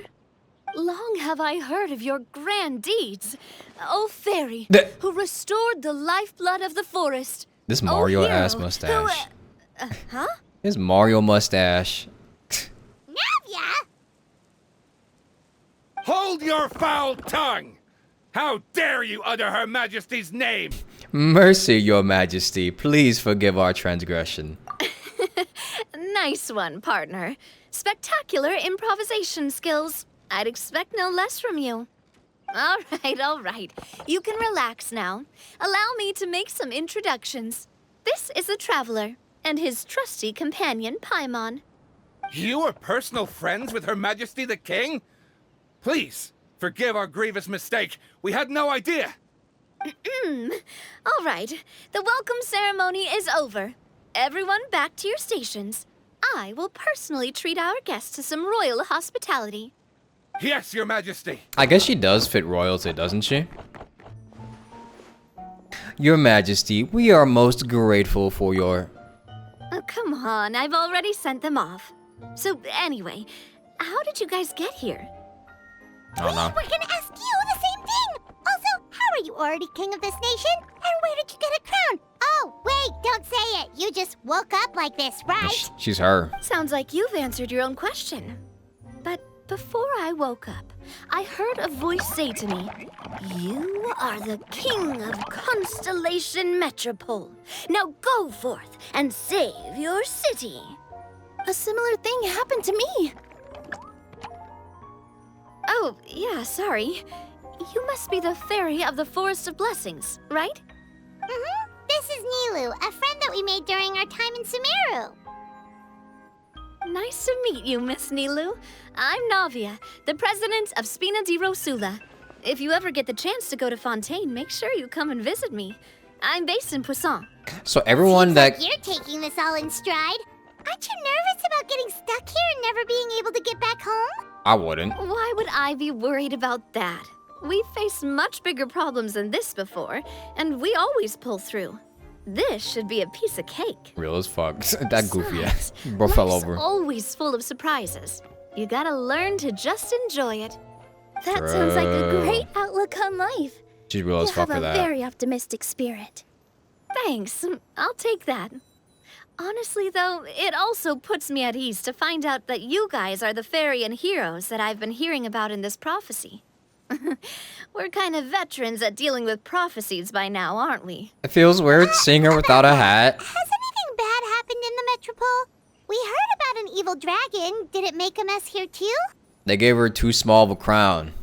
It sure did. Apparently, for whatever reason, he went for the stars above the city recently. Literally just flew up and started snatching them out of the sky. Luckily, the guards responded quickly and stopped the dragon from taking them back to his lair. Unfortunately, though, he dropped them before he flew off. Now they're scattered all around the Metropole. I've been out trying to retrieve them, but I only managed to get one of them before you showed up. Oh, I didn't ask yet. What brings you to the Metropole anyway? Oh, Paimon can explain. Here we go. Here she goes again. She's basically Princess Peach now. I see it. Huh. I see. So, you want to consult the Oracle of the Goddess of Prophecy. Do you know how we can do that, Miss Navia? Well, the goddess's statue is indeed at the top of the castle. I can take you up there.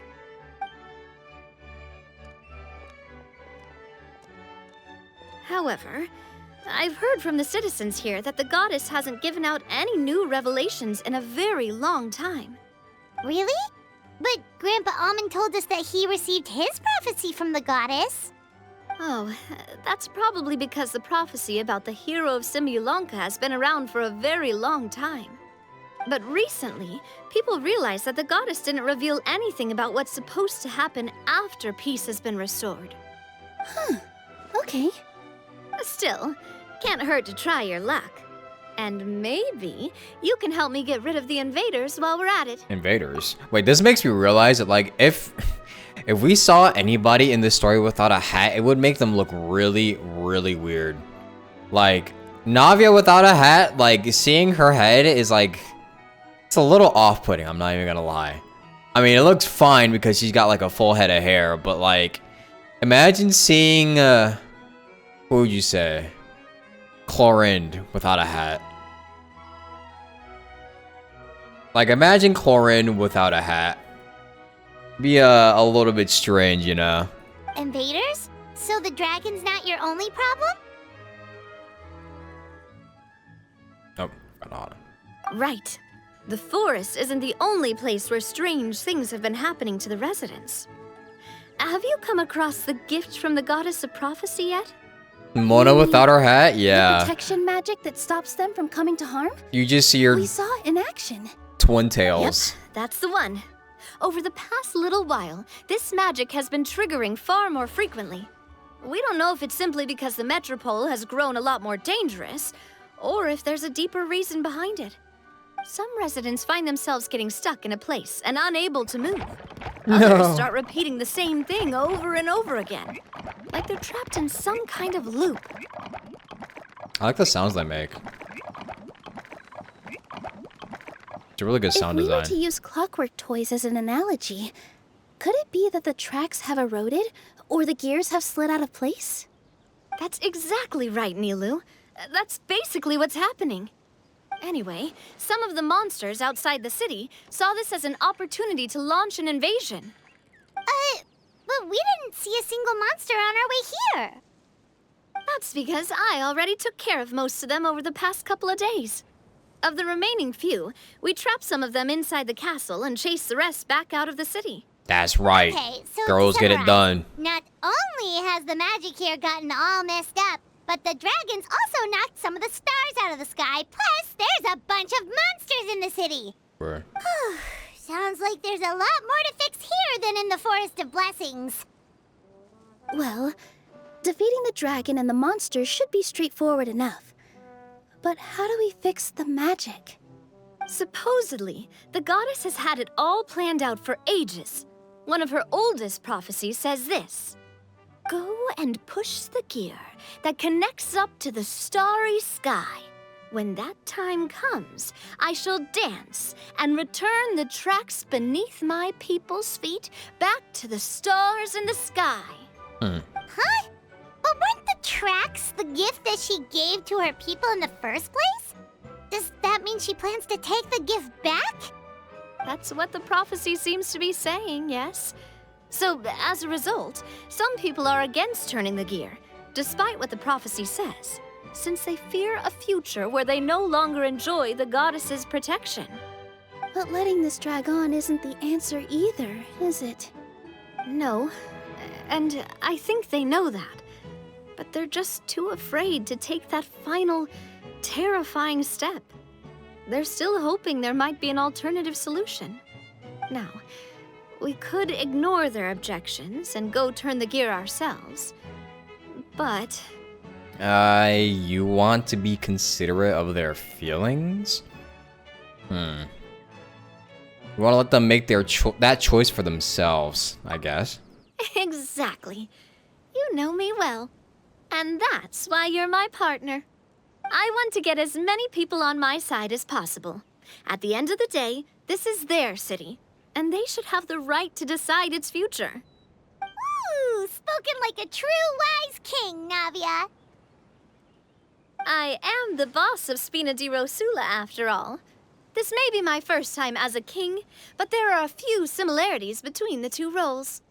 Traveler, Paimon, Miss Nilu, would you be willing to lend me your support? With your help, I'm confident we'll be able to find the most frictionless way to resolve the problems plaguing this city. Sure thing, boss. It would be me. It would be my honor, Your Majesty. Not gonna lie, Your Majesty is definitely growing on me. Bruh. Seriously, like we'd ever say no. We're your friends. No need to ask us so formally in the future. I'm happy to help too. This is a beautiful city, and just like the Forest of Blessings, I would love to see it return to normal as soon as possible. Ah, great. As the King of Constellation Metropole, I extend to you my gratitude. All right, everyone, follow me. I'll show you the way to the goddess statue at the top of the Metropole. And stay close. You don't want to get lost in my castle. It's huge. Okay, casual flex. Your AR-60 account was hacked and you can't get it back? That sucks. I'm sorry to hear that. Do you think it's worth grinding back even though it doesn't have all the characters you used to have? You're kind of devastated right now. I mean, yeah, it kind of sucks because you also probably put like a bunch of money into it as well. But I'd say it's probably worth grinding a little bit, maybe.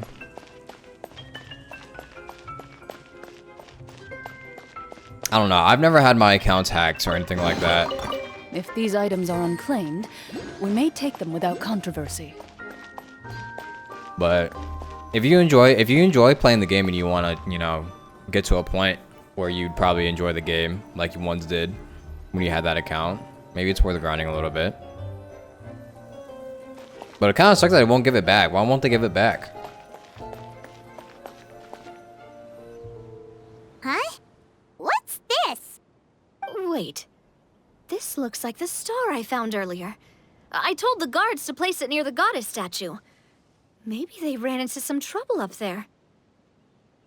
Guess we'd better hurry. Oh.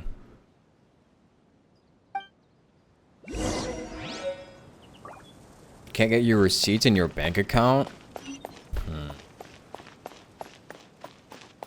To showcase the characters you rolled for? That fucking sucks. I'm sorry.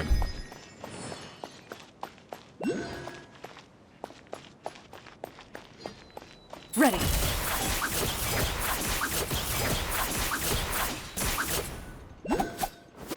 It's a trap. No. They've all fallen over. Whoa. Busted. Into the shadows. A stroke of good luck, and a very welcome one. The monsters are inside.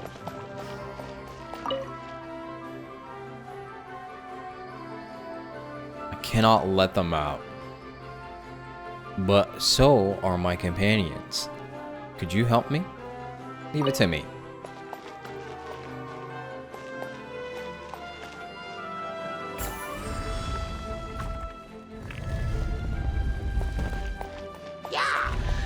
Yeah. Ready. Ow. The victor is declared. I was a bit too close there.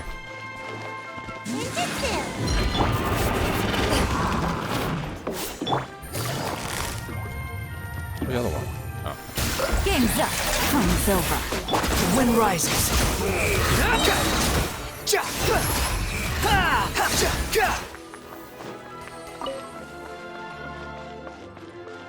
Whoa!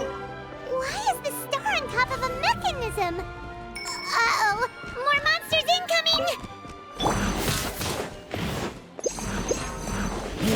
Ow. Here comes the catch. Quietly now. Loaded. Go to Reddit, they can help you with that.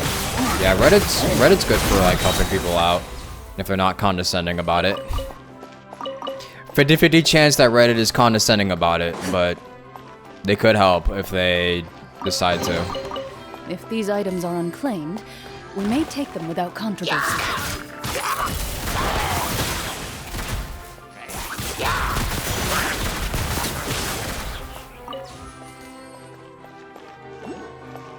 It's safe.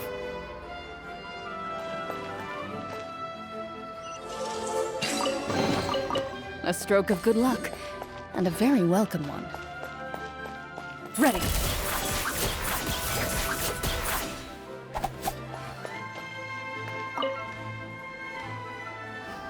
Does Genshin send receipts to your email? I don't know. I mean, they should. You should have receipts for something.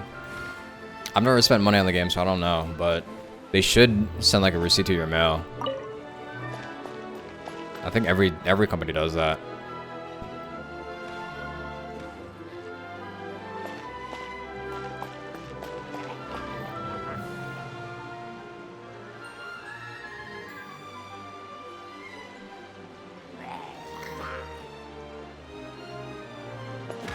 Into the shadows.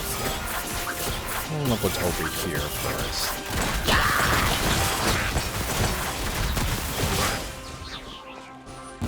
Hey, this guy's stuck in goo. Where evil lurks, shoot on sight.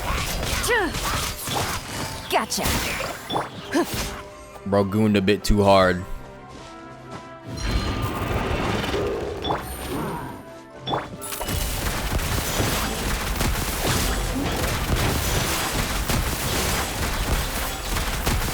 Busted.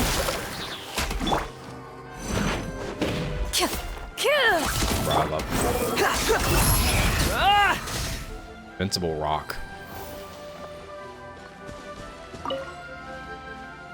Tough for one person to move it? We need another person, I guess.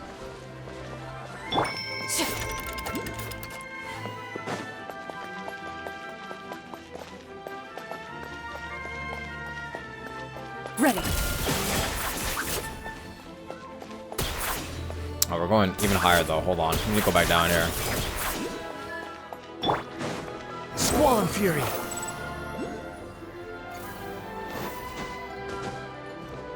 Quit following me. Gotcha. Loaded.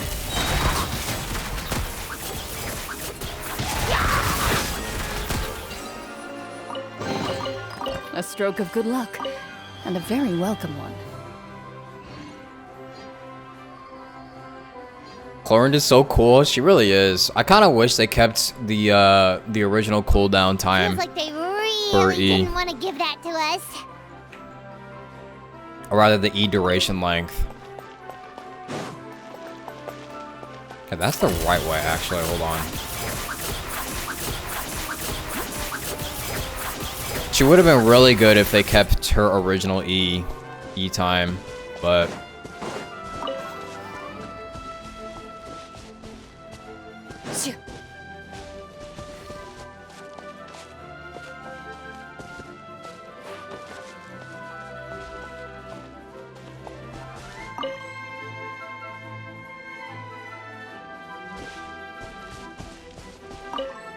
Bruh.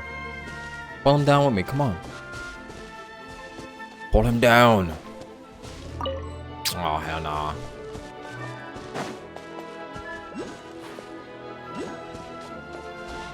Are you gonna help me, bro? Go help me, bro? He's asking if the star is alright, bro. Like... I pull this one down? What if I hit it? Oh, that's what you have to do. You have to hit it.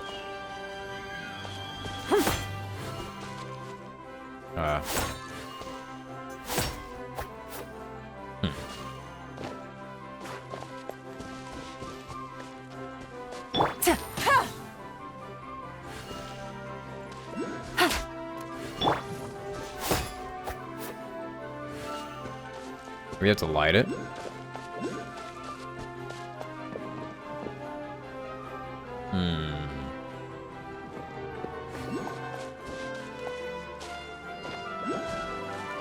I feel like you probably have to light it.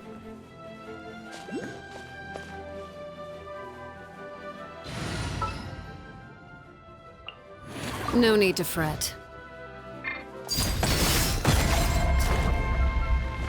Nah.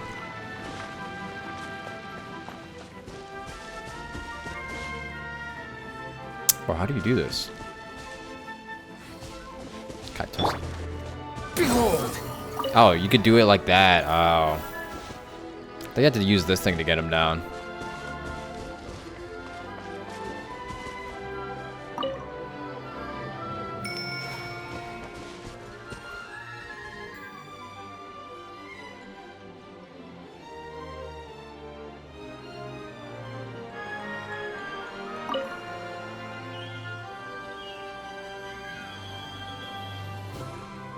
Another one in the bag. That sure was rough. You even want this? How many areas are there that we have to go for? Transfixed.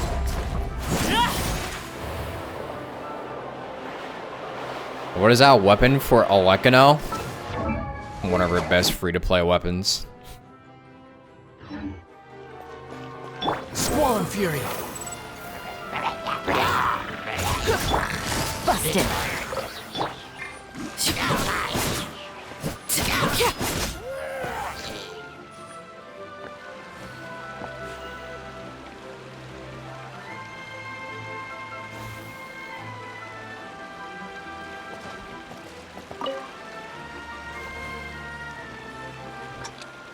I like the music in this area.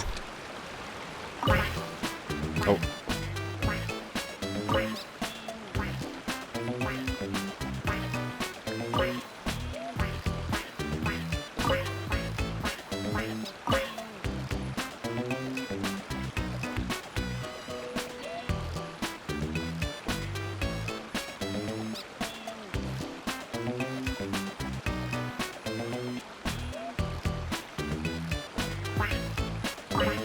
Bruh.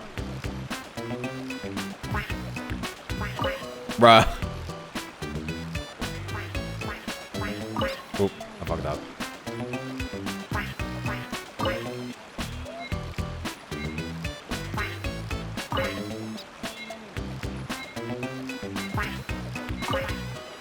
Bro, the timing on this is ass.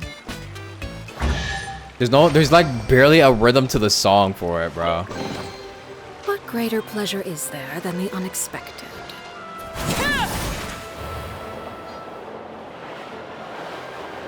Floating.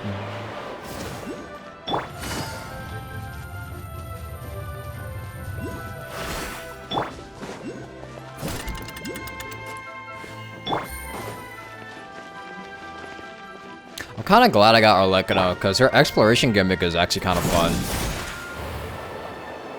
If it didn't use so much stamina, it'd be so much more fun. Overruled. Game's up. Time's over. Quietly now.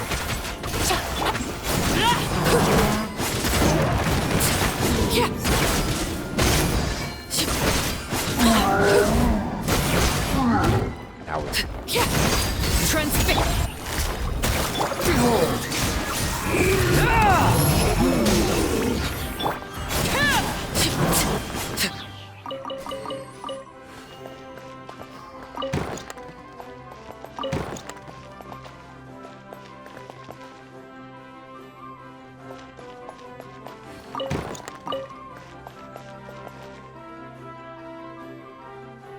Sad you didn't get her weapon. It's alright. The weapon banner's a scam. It's whatever. Ah, something with which to commemorate this occasion.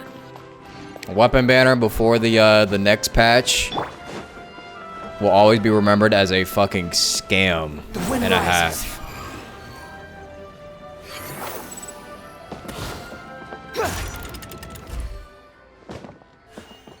I mean, it probably still is a scam, even if, even with one fate point. Well, there's another area. I won't be here yet. I'm exploring. It's over here. Gotcha. Squall Fury. Explosive barrel about to die. Oh.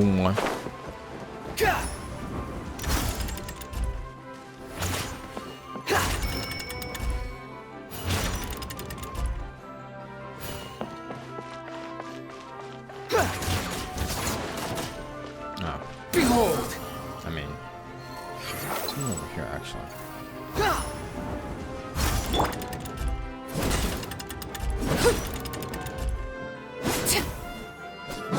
That's as high as it goes. Wind rises. Well.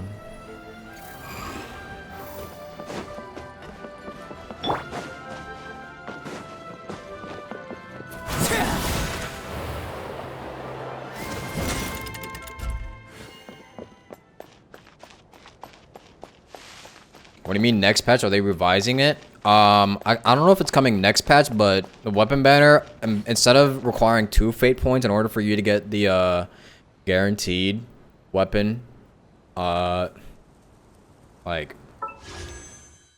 instead of needing 2 fate points for the path,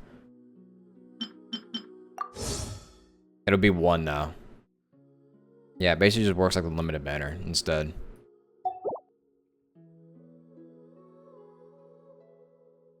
I almost have 90 acquaint fates. I'll wait till next patch though. Or after next patch rather. I can't move. What happened? Hello, Candy. Your Majesty, this conservative radical, he attacked us. He threw the star from the Astral Garden and even stole the magic thread linking the Oracle Pillars. But just as we were about to arrest him, the goddess's magic activated, and now we can't move. Yeah, that's gotta be frustrating as hell. Nobody touch the celestial gear! What's an oracle pillar? You need to use it to pray to the goddess. I'll explain later. First, let's help these guys. It's basically what it should have been before from the beginning, because losing twice hurts. Yeah. Toy figures can open the glue cap.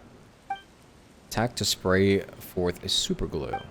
Each super glue can produce up to 3 effective drops of glue. Playing Bloons Town Defense now.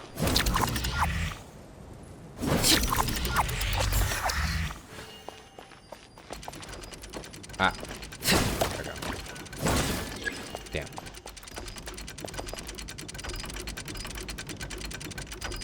Damn.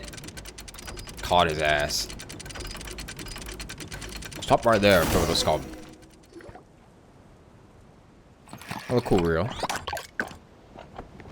he's getting away! Halt! It's okay. Let him go. You think we can't catch up to his ass? Your Majesty! Even if we catch up to him now, we won't be able to change his mind, much less quell the fear that many others like him are feeling. All it would do is turn him further against us. Understood, Your Majesty. Also, this is the magic thread he was holding from the Oracle Pillars. Your Majesty, what should we... Ah, please give that to the traveler over there. I believe they have some questions for the goddess. Yes, Your Majesty. I bring that here. That's mine now. So, what do we do with this exactly? See those oracle pillars over there? Just use the magic thread to connect them together in a specific pattern, and the goddess of prophecy will answer your prayers. Oh, Sounds easy enough. Let's give it a try.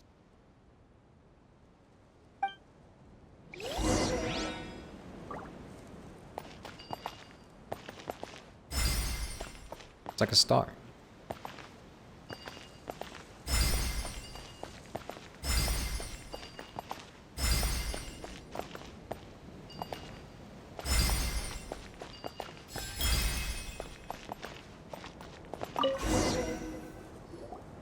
It worked! What do you think Arlecano would think of this place? To which course of fate do you seek answers, my child of Simulanka? Oh boy.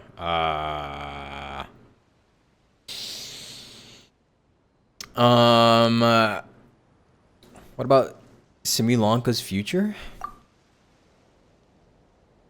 Oh, okay. Well, there's nothing. How to leave?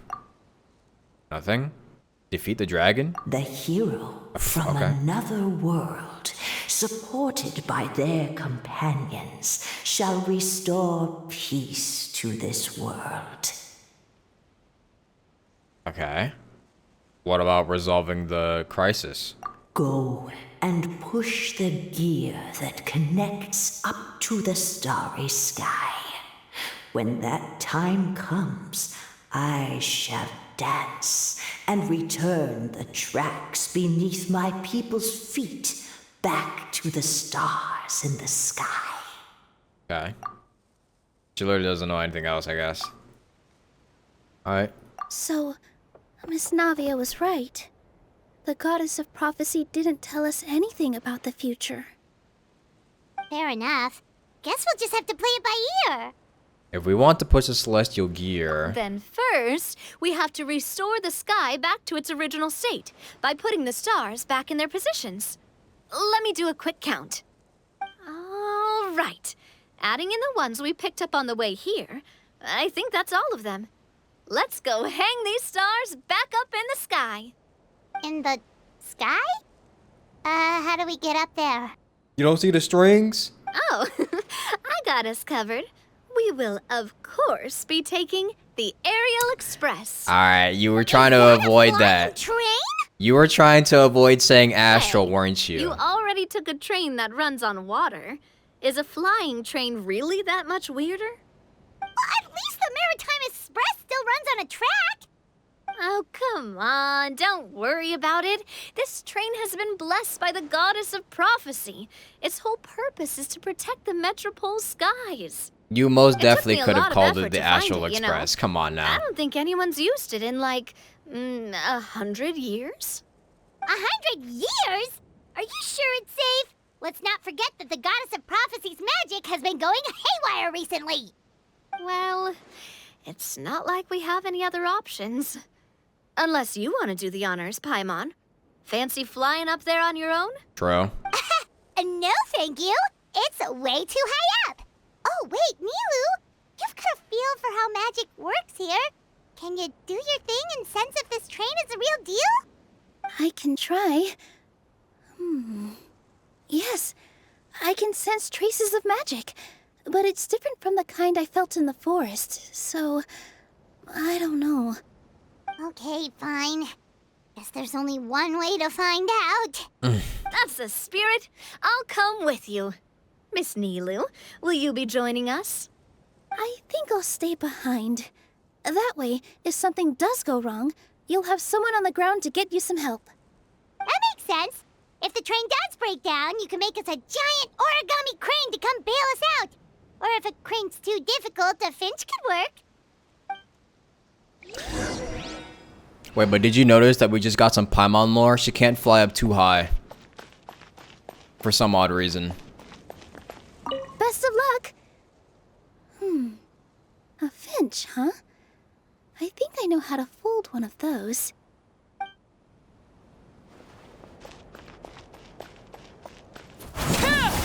She is not saving us if we fall.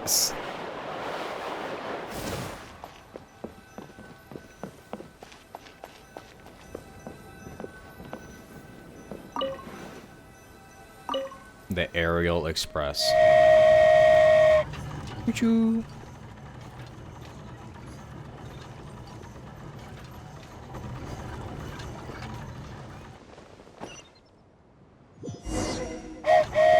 Choo-choo! Aerial Express moving out. Whoa, it really is flying! What an amazing feeling! I've never been on a flying train before. Neither have we.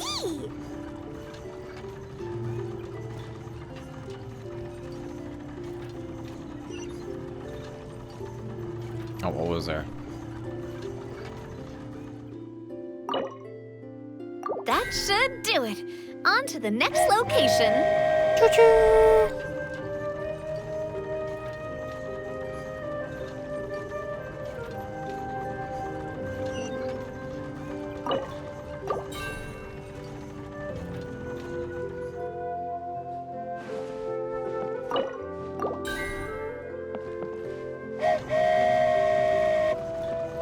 We are so high up. Don't look down. Don't look down. Oh, that's why, because she's afraid of heights. Hang in there, Paimon. The hard part's nearly over. After that, it's downhill all the way. Don't say downhill all the way. That is the last thing Paimon wants to hear. How can she fly but still be afraid of heights? How does that work?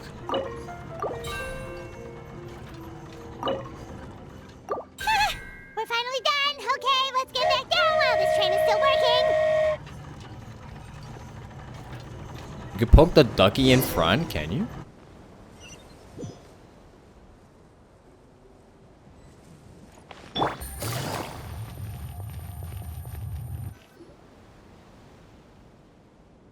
Great job! It looked like it all went smoothly. Yeah, and it was an absolute blast, too. You gotta ride with us next time, Miss Nilu. Huh? I'm okay. Thanks for... Halt! What do you think you're doing? Get out of my way! Damn. What's going on? Your Majesty, there! Let us through! Stay back! It's okay. Let them through. Radical conservative citizen, huh? Your Majesty, could we please ask you not to turn the gear that connects up to the sky? And why is that? As you have seen, the goddess's gift is very important to us. It keeps us from harm and protects our very lives. Some of us, we just aren't ready to lose that protection. I see. I understand. Huh? Your Majesty, do you mean... I won't turn that gear. Not until you're ready. Okay, when's that gonna be? I've said before that the Metropole belongs to the people, and they should have the right to decide its future. But let me ask you this. How do you plan to solve the issues we are currently facing? Well, we'll start by rescuing the people that have gotten stuck. And then we'll find a way to figure out the true cause of this crisis. And have you made any headway on that? The true cause, I mean. Unfortunately not. Hey, you little... I'm sorry, my friend, but it's the truth. See, that's why he's the sensible conservative. That have been affected, don't you? That have gotten stuck? Duh. I understand your concerns. But if we let this drag on for much longer, the situation may well get worse. More and more people will be frozen by the goddess's magic. Yes, but if we turn that gear now, all the tracks in this city will disappear. I know this is a hard decision to make. But have you ever thought about why the goddess might have made things this way in the first place? Huh? Why do you think she might decide to take back her gift and stop revealing further prophecies about the future? Are you saying she has abandoned us? No. Quite the opposite, in fact. What do you mean? The goddess dearly loves this world and all the people of Simulanka. And because she loves you so much, She wants you to be able to choose your own path. Good night, Crimson Dale. Every parent hopes their child will have a happy and carefree life. But if they're overprotective, then all they'll manage to do is keep their child trapped. Real. If a mother bird lets her baby ride on her wings for too long, her child will never learn how to fly. Perhaps the goddess of prophecy has always known that one day she'll have to let go. Real Children can only become independent if they're allowed to form their own opinions, make their own decisions, and deal with the consequences on their own. Only then will they be able to continue their journey alone, even after their parents are gone. But we've relied on the goddess's protection for so long. We don't know what it's like to go it alone. We don't know if we have what it takes. Are you kidding me? I think you've proven yourselves more than capable of that. What do you mean? You made a call in a time of crisis, and you've come all this way to talk to me. Even the guards couldn't stop you. That must have taken a lot of courage. But we only did it because we were scared. Why you set out on the journey doesn't matter. What matters is that you've proven you can choose your own path. My friend, I fear our king is right. It is time for us to face our fears. No longer conservative. But we... We can't go on living like this. Living in fear. Look at what it's driven you to do. You threw away a star personally created by the goddess of prophecy herself. He's a progressive now. You once revered her more than any of us. And I think the king is right. She hasn't abandoned us. So, why don't we put our trust in her one more time? I don't care anymore. Do what you want. Damn. He laughed. Can't change the radicals, I guess. I'm sorry about my friend. That's just how he is. Always had a terrible temper. Please accept my apology for his impudent behavior. Is it just me, or has he accepted the goddess's prophecy? I think so. Not that you'll ever hear him admit it out loud. Your Majesty, please turn the gear that connects up to the sky. So, you've made up your mind? About giving up the goddess's gift?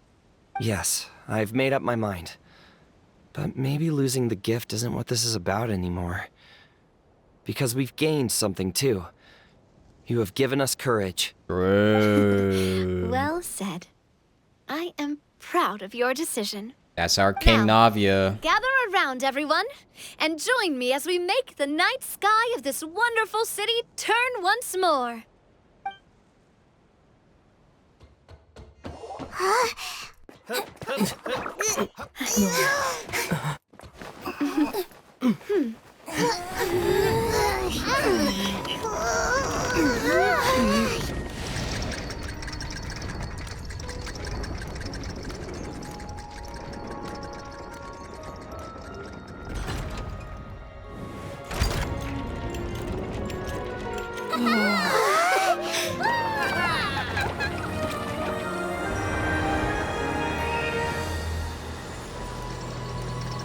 Paimon was not helping.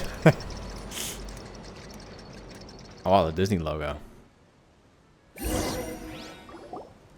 So the stars hanging in the sky, they're music notes. This entire metropole is a huge music box. See, this is what I'm telling you. This entire event kind of reminds me of Disney. How do you feel? A little scared and uncertain. But for some reason, I feel a lot more at ease. It's as if some kind of huge weight has been lifted from my shoulders. Figured out any next steps? To be honest, not really. But maybe I can start by having a heart-to-heart with that stubborn friend of mine. I have an idea. If you don't know what to do, why don't you start by helping the people around you? You mean the people who got stuck because of the goddess's magic? I mean anyone and everyone who needs your help. By helping others, you'll eventually find your own path. Trust me, I have experience in this. What kind of experience, Your Majesty? Yes. We'll need a formal organization with a catchy name before we go out and start helping people. Why don't we call it the Spina di Rosula? How original. Spina di Rosula. Ooh, or even the Spina di Rosula di Simulanka. Yeah, that's catchy. That works. Wow, big expansion for the Spina. Moving into other worlds now. Spina di Rosula. I like it. It's a great name. Let's do as Your Majesty suggests. Well then, how about I appoint you as the head of the Spina in Simulanka? While I'm off fighting the dragon with the other heroes, it'll be your responsibility to work with the guards and take good care of the people in the metropole. What? You're planning on fighting the dragon? But no, Your Majesty, you must reconsider. He's right. Your Majesty, you can't. How are you two on the same side all of a sudden? Perhaps Your Majesty is unaware of this. The great dragon suddenly broke out from the Titanium mines one day and tore the end of the world to pieces. After that, it spat out a strange fog that surrounded a whole island. No one knows what lies beyond the fog, and no one knows what has become of that poor island. Before Your Majesty arrived, we dispatched many soldiers to fight the dragon, but none came back alive. Man, what's a bunch of blocks gonna do to Worse me? than we thought. Isn't that all the more reason for us to go? There could still be guards trapped there, waiting for someone to rescue them. King Navia is right. We cannot simply stand by and watch as the people of this world suffer. Very well. Though I have not served by your side for very long, Your Majesty. 2 days is enough for me to have learned that once your mind is set, any attempts to change it are futile. You're a pretty good judge of character. He probably didn't mean that as a compliment. Since you're serious about this, I won't try and stop you. There's only one way to reach the end of the world, and that's by taking the Maritime Express. Oh, right. So there's a line going there too? Yes, it was originally built to serve the workers commuting to the Titanium mines, but it has been abandoned since the dragon attack.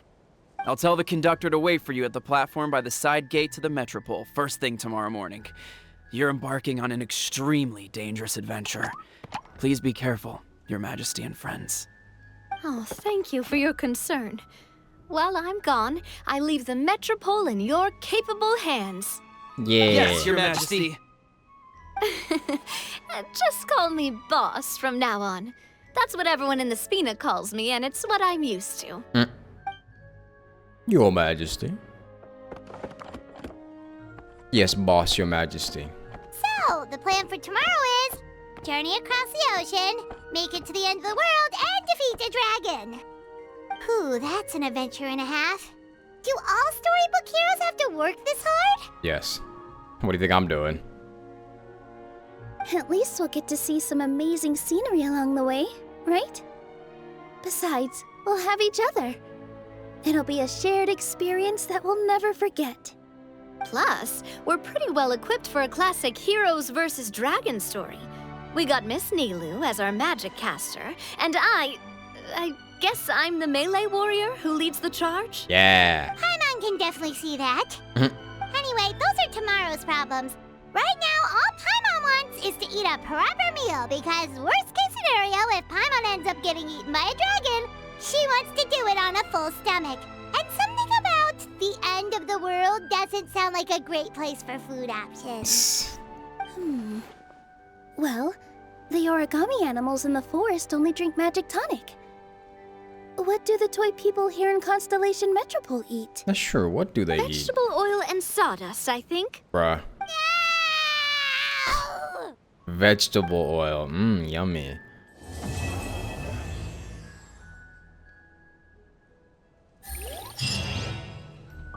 Yummy vegetable oil.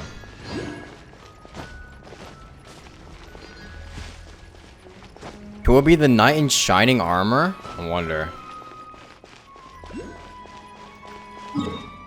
Okay, there's definitely like areas I have to like explore and get primo gems for. Oh boy. I'm definitely not gonna do that. I'm not doing that. What's Kirara's role then? The Bard.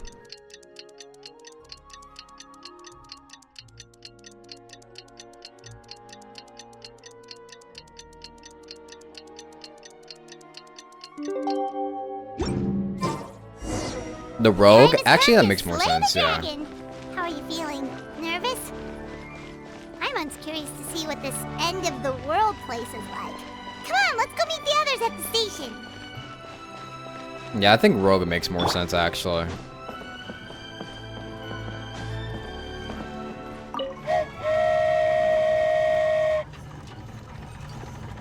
Choo-choo.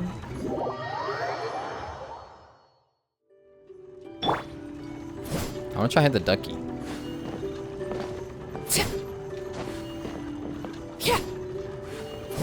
No, I can't hit the duckies. Oh, at the back one. No, I can't hit it.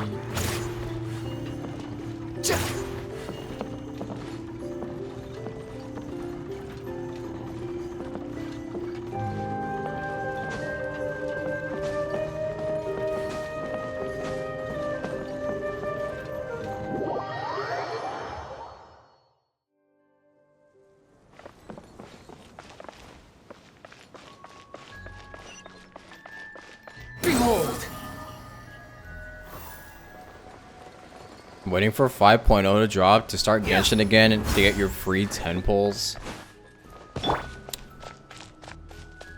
Not too long, huh? Yeah, that is coming in 2 days, I guess.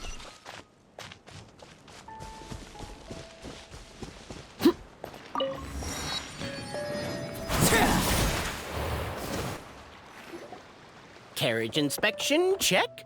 Wheel and axle inspection, check. Power inspection. Good morning, Mr. Wheel. Oh, good morning, heroes of Simulanka. Hey, our old friend Wheel is the driver again. That already puts Paimon at ease. Are you certain you don't want us to accompany you, Your Majesty? I am. You can leave the dragon slaying to us. My partner's a pro. He does it all the time. You flatter me. I've only fought 2 or 3, maybe 4 soon. What remarkable friends Her Majesty has. With such great heroes by your side, I'm sure you'll best the dragon with ease. We won't keep you any longer. All right, then. Look after the city for me while I'm gone. Yes, Your Majesty. Just leave it to us. I think we're all set. Time to depart. Okay. Next stop, the end of the world. How long is this event quest? I'm not sure. The longest video I saw of it on YouTube was like 3.5 hours. This event feels like a filler episode. I mean, that's usually what the summer events usually are. They're just filler episodes.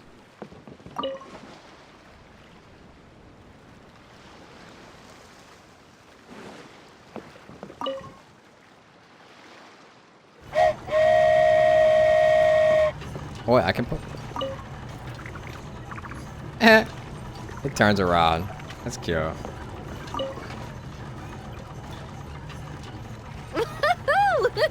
So this is what it feels like to ride a toy train. Ooh, you're really easy to please, Navia.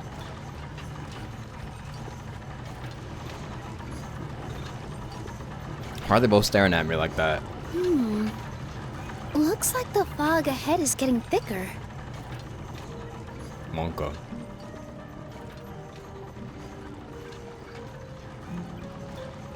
Attention, passengers.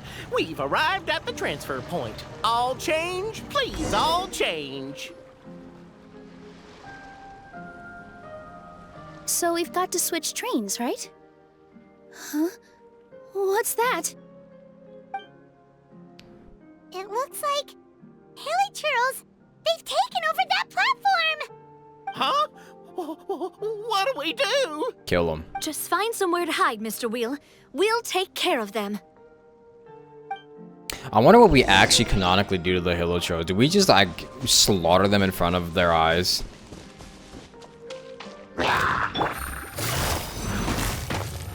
Busted. Or do we just, like, scare them away? Overruled.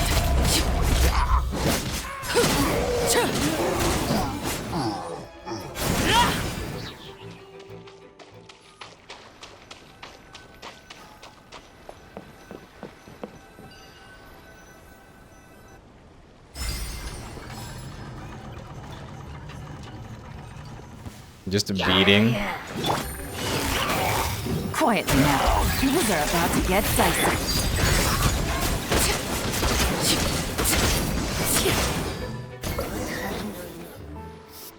Whew.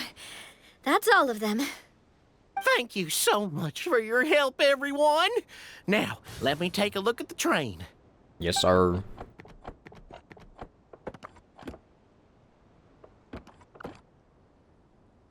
Yes, sir.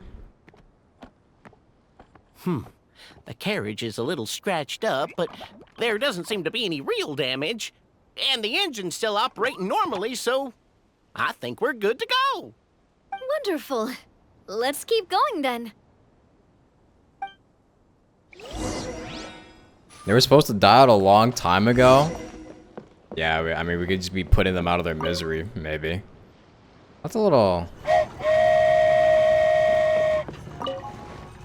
No.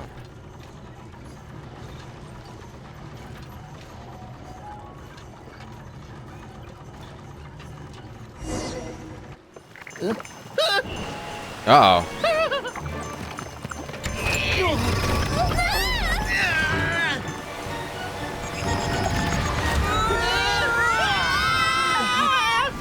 GG. Whoa. Whee. Wait, can Paimon fly? Go forth and witness this world, my... Make sure to be nice to everyone. I leave it to you. Did I die? Are you okay, Miss Nilu? I'm fine, but I think the traveler is still unconscious. We're lucky this guy caught us on the way down. Oh shit! Wait, Scaramouche. Huh. I'll cut him some slack. Wait a minute. The traveler's had a rough few days. We should just let him nap for a bit. I swear I didn't write the script. But my leg's falling asleep. You couldn't have set him down on the grass over there, Hat Guy? Ha! I go out of my way to save 4 people who fall out of the sky, and now you're nitpicking my choice of soft landing? That's the most ridiculous thing I've ever heard.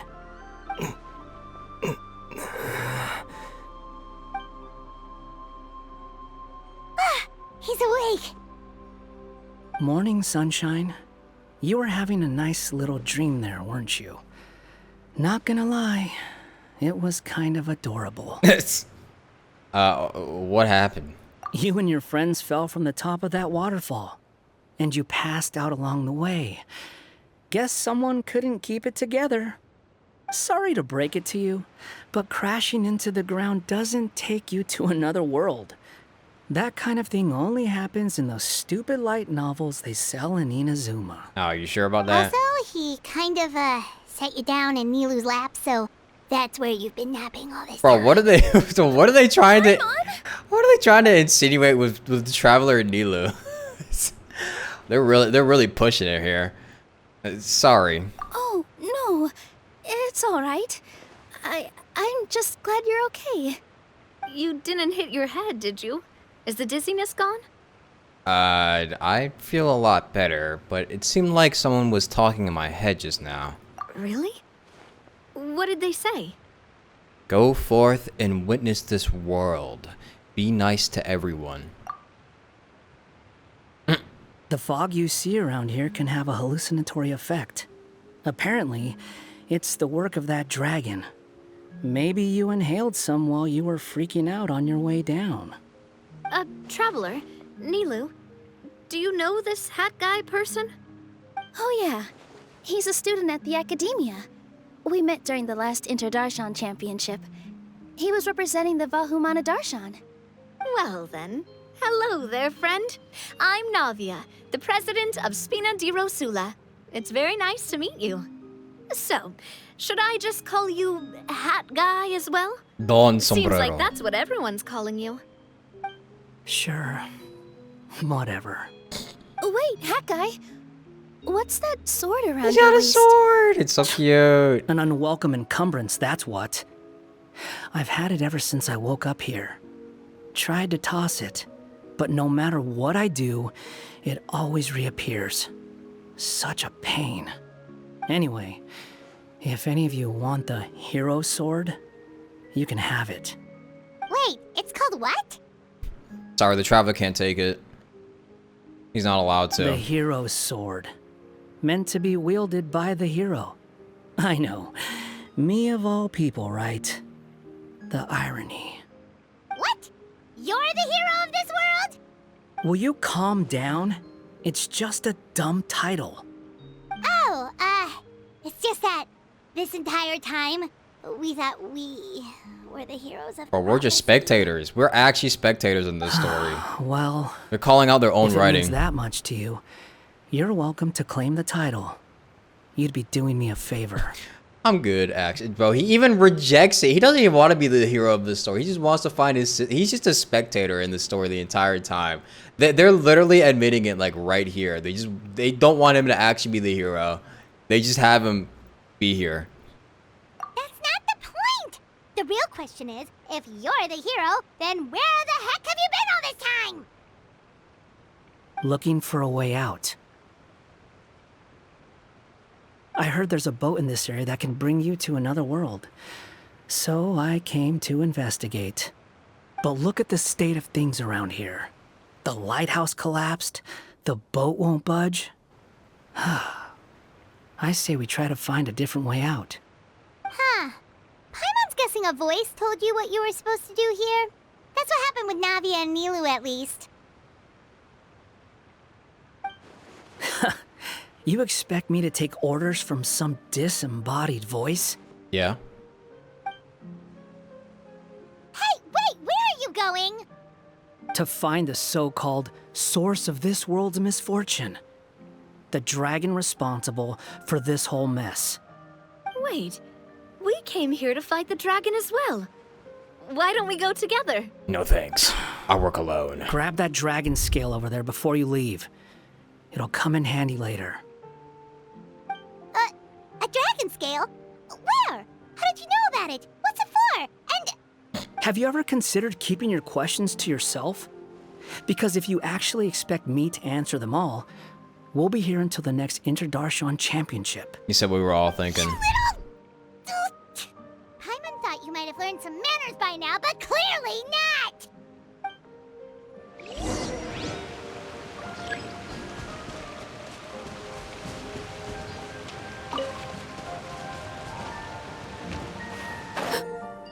The bombs can be interacted with pressing, by pressing to pick them up.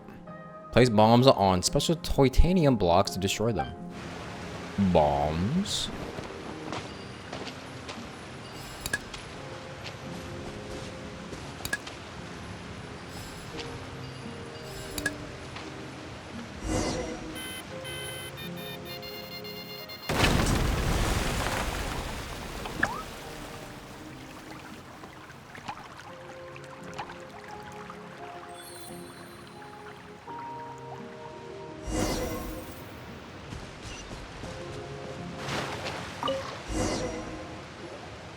This should do it, right? Wow, this scale is amazing! It turns everything it touches into something hard, almost like a toy block! It doesn't seem to work on us, though. Bro, I feel like... It spews out poison and transmutes everything it touches. Huh. No wonder they call it the evil dragon. I feel like during these events, like sometimes, like this event itself, it might just be me, but I feel like this event itself feels like it could be a whole different game. Like with the different style it has to it and like the different mechanics, it feels like it could be a whole nother game that you're playing. It's kind of weird, but really cool at the same time. Your Majesty, Madam, very brave hero. What are you looking at me for? He's obviously talking to you. Mr. Wheel, you didn't get hurt when we fell, did you? Oh, not at all. Thankfully, the young man in the hat was kind enough to lend me a hand. There seems to be a village over here. Some of the residents used to work in the titanium mines, and some came to fight the dragon, then got stuck here. I see. I'm glad they're all safe and sound. I can try to use my magic to fold a boat to bring everyone back. Oh, I'll help too. Still, I think we need to take care of the dragon first. We don't want it to start causing trouble when we're trying to load people onto the ship. Apparently, the villagers often see the dragon fly into a space behind the waterfall. They think that's the location of its lair. Then we should look around and try to find a way in. I'll wait here for your triumphant return. Your Majesty, brave heroes, please be careful. Remember when we could purify Dvalin's tears and they never explained why? Yeah.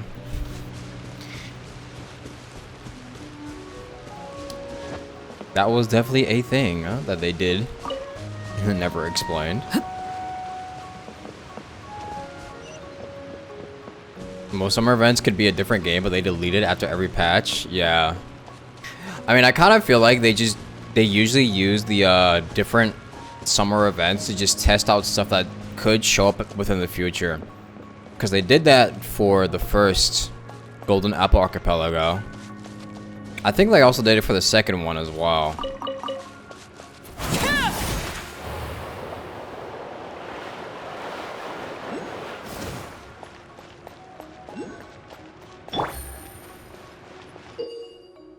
With toy blocks you can occasionally see by the road. Approach and use the interact button to pick up and carry blocks with ease, but don't get too far from the main body of the toy. While equipped, hold the attack button to enter splicing mode. At this time, you can move the toy building blocks to glowing connection points before releasing the attack button to complete the splicing. When close to the installation point, you can quickly press said button to easily complete the splice. Okay. I'm building.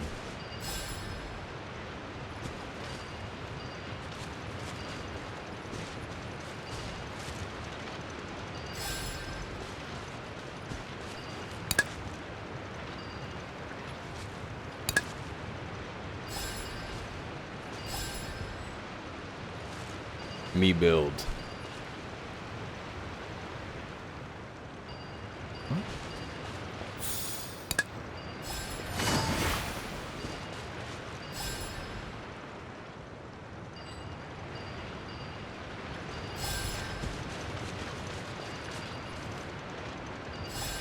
Fuck, I mean, take it off. I put this one here.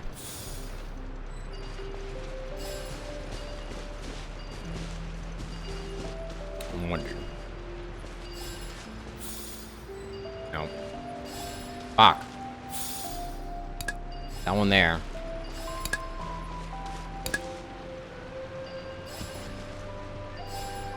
Where should this one go then? It doesn't go here. Or here. Me dumb. Me put square in circle. Is there a third one here?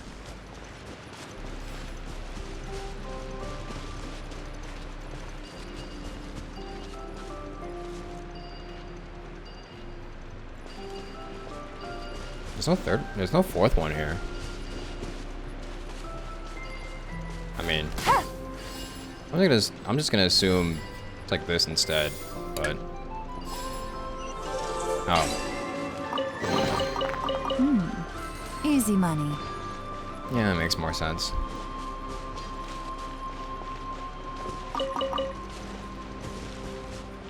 Me think circle go in triangle hole.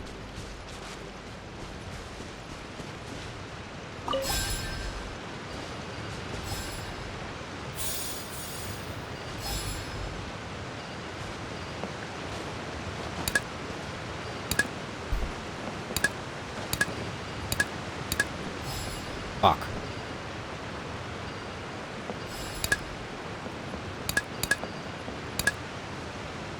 Fuck, I keep pressing T to put it down, man.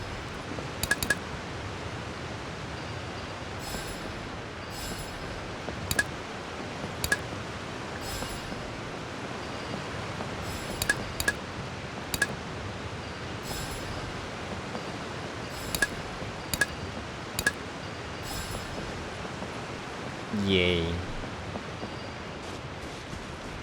Is this like a free build thing? No, it goes square hole.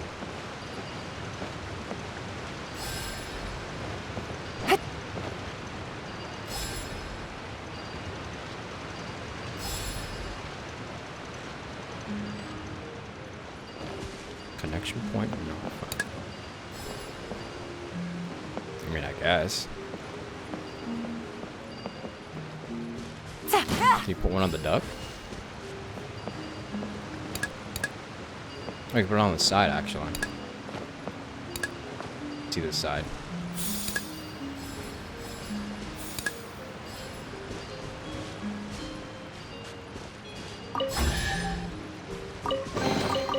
A chest full of valuables and a trove of potential clues.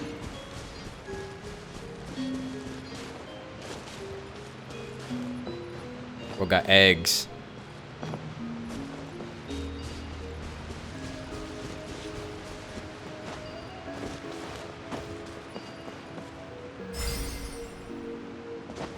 Oh my god, it's Jenga.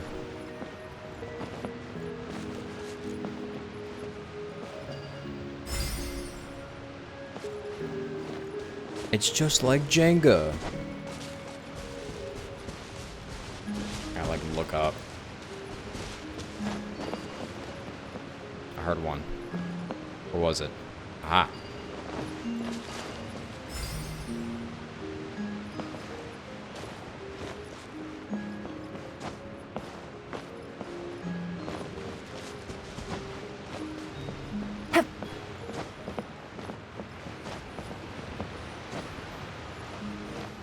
Can I just fly up here? Wait a minute. Squall Fury.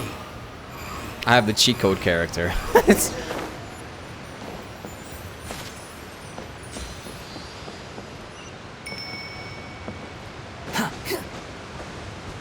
Behold.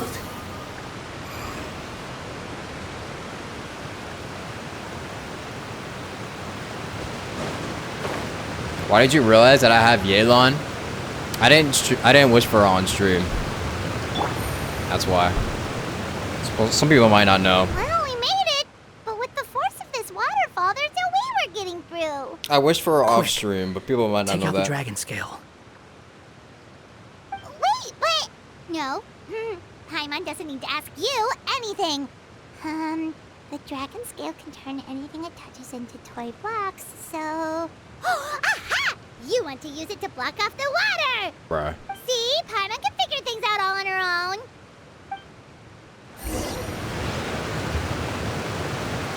Monkey.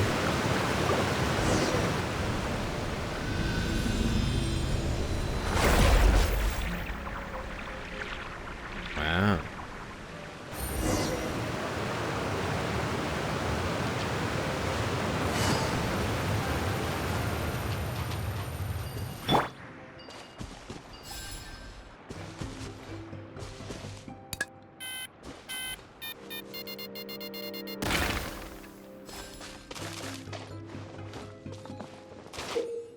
If you find toy matches that are missing match heads, you can use red toy blocks to replace them. Use power alongside these match heads to light the matches.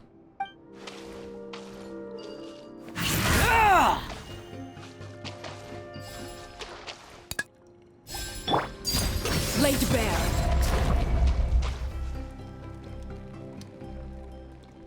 You're welcome.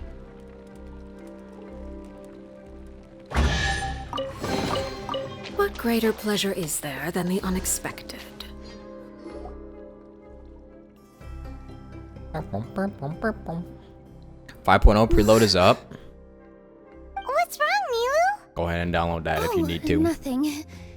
It's just... I sensed a very powerful magical signature just now. Monka W. Guess this is the dragon's lair after all. Huh? When did you put your hat on? Yeah, when she did, Well, I didn't even we're getting notice. ready to fight, aren't we? I feel more comfortable in my regular outfit. No. Hat guy also put away that sword around his waist. No, the Should have never had to use this thing to begin with. Do you need to do anything to prepare, Traveler? Paimon's getting kind of nervous seeing everyone else serious like this. I gotta put on my serious face. My very serious face. Mad. Let's go.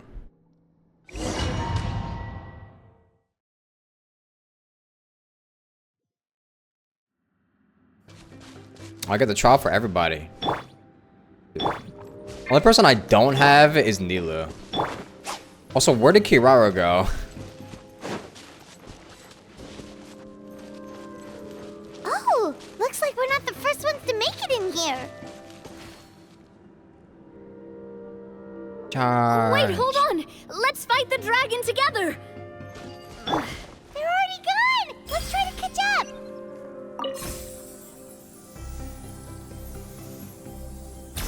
Squall and Fury! Ooh, what's that sound?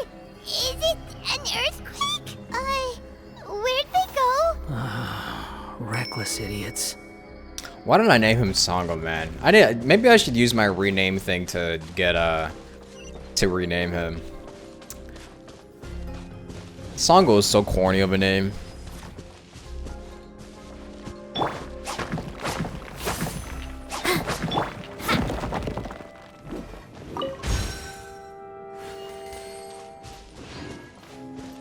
Look at the chest. The wind rises. Let me see what's back here actually.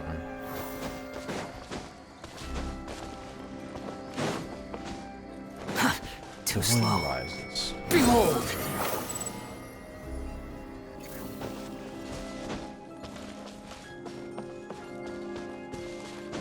You know what would be crazy if there was a constellation that would allow Wanderer to increase his E duration? That would be pretty insane of a constellation. Squall and Fury! But I think they knew that would be broken to have for him.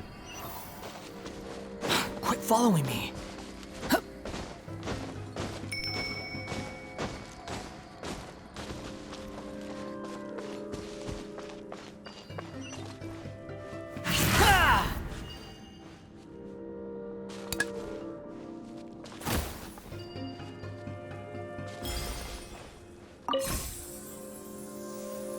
Guess the artifacts everyone has on? Let me guess. It looks blue. And it starts with N. Yep. Guess as much. Did I have any constellations? Oh, they gave him C3. They gave everyone C3.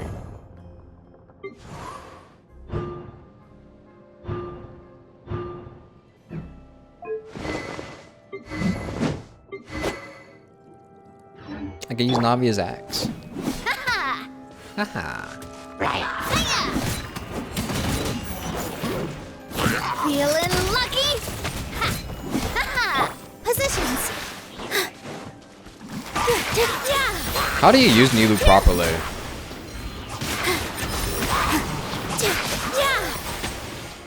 Watch out!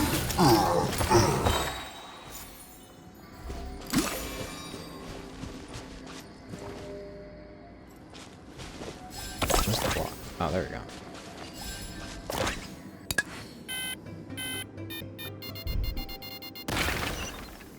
She only works on Hydro/Dendro teams.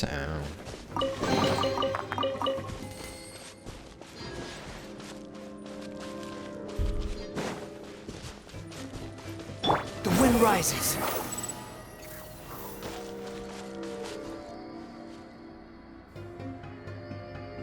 No, we have to hit E 4 times for her to bloom.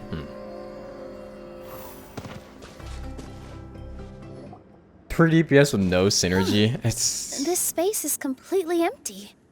Paimon bets this is where the dragon sleeps. The dragon's lair. Watch out in front. It's coming. Wow. Evil dragon.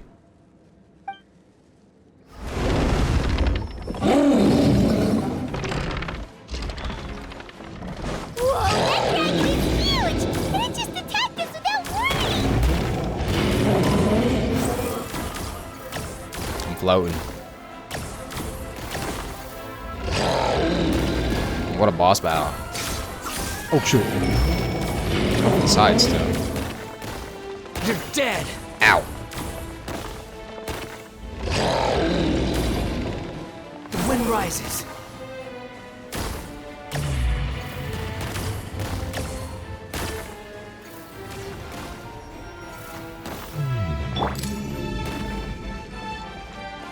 I'm tired. Already?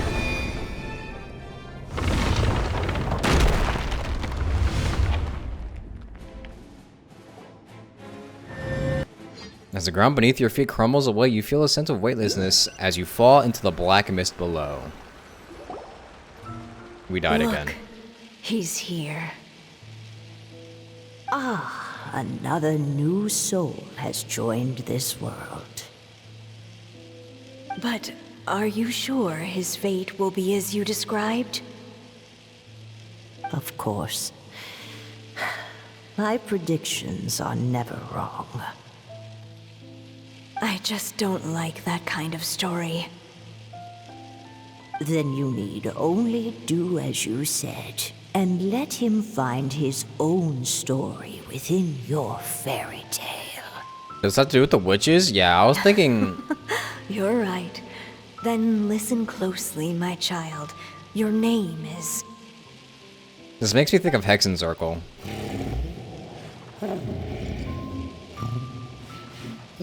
What is this place?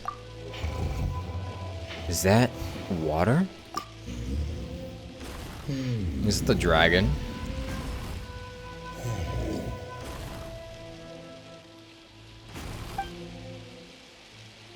Rawr, I'm a dragon.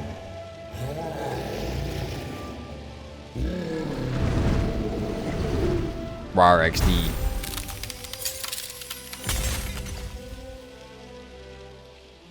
Are we above Constellation Metropole? It's the dragon! The dragon that destroyed the Titanium mines! Help! Help! No, don't be scared. Soldiers, pick up your weapons! Destroy that monster! They're so cute. No.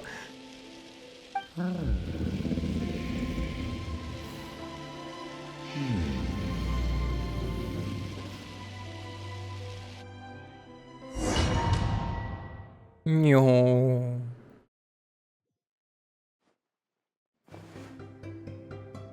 So what happened?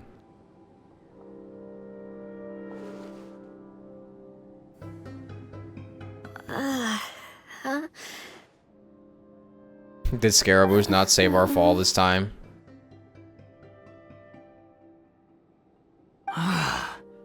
How many times am I going to have to save you? Hey, it's not my fault. I can't fly. That guy. That guy. Paimon still feels dizzy.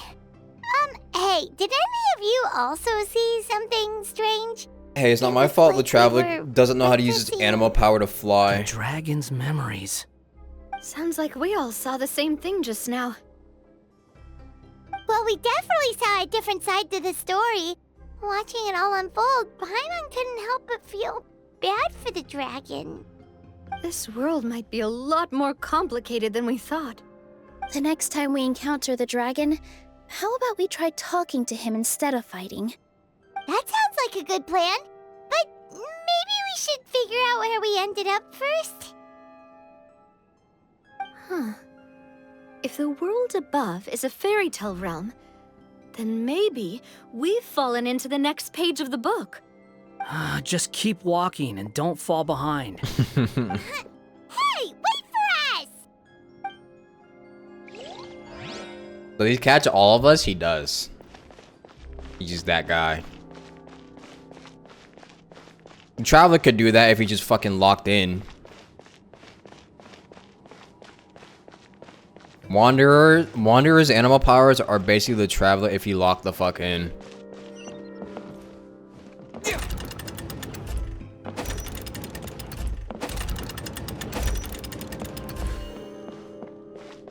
Wow, this place looks a lot different from the dragon lair.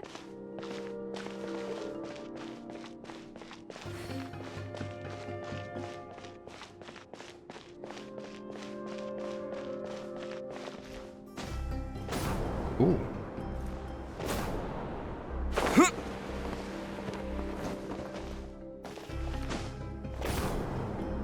Ah, not far enough.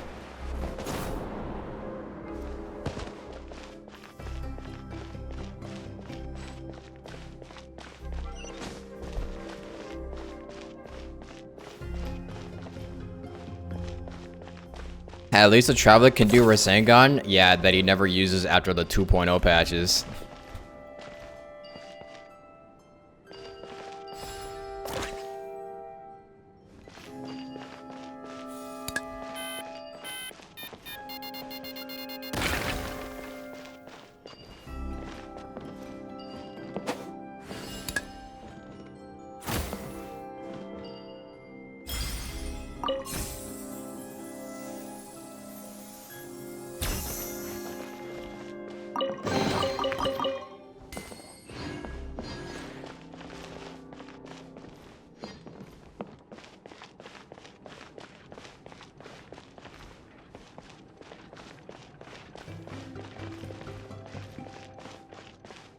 Can you get injured by the bomb? I don't think so.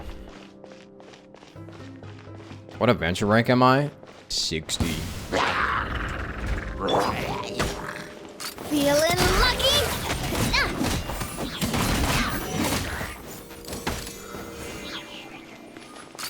Watch out!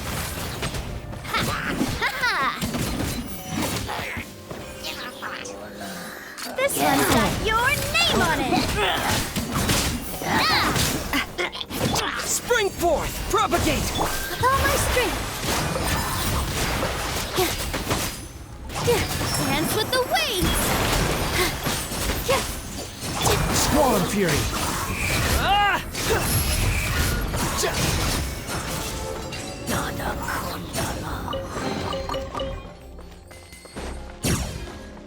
You're almost 34 and you can still defeat most. AR-60 took a long time to get to. Oh, he's a hopscotch.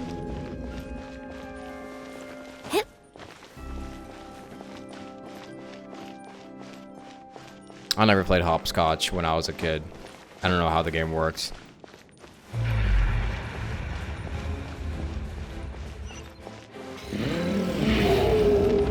You shouldn't be here. He seems angry. We just want to talk to you.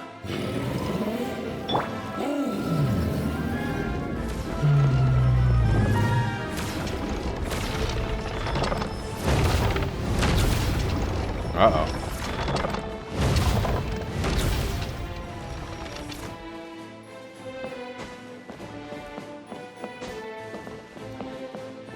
What did I play then as a kid? I don't know, probably kickball. Dodgeball.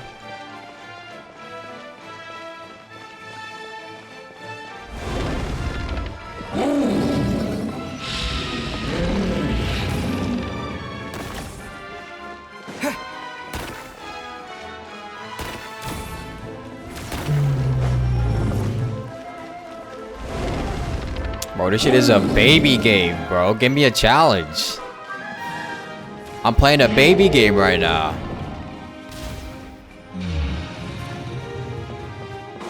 I played Roblox games harder than this.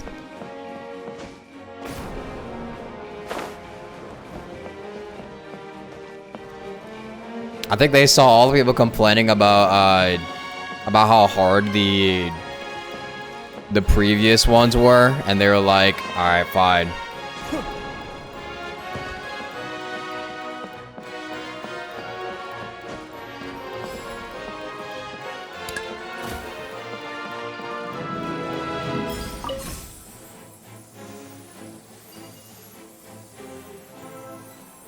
World level 9 preview.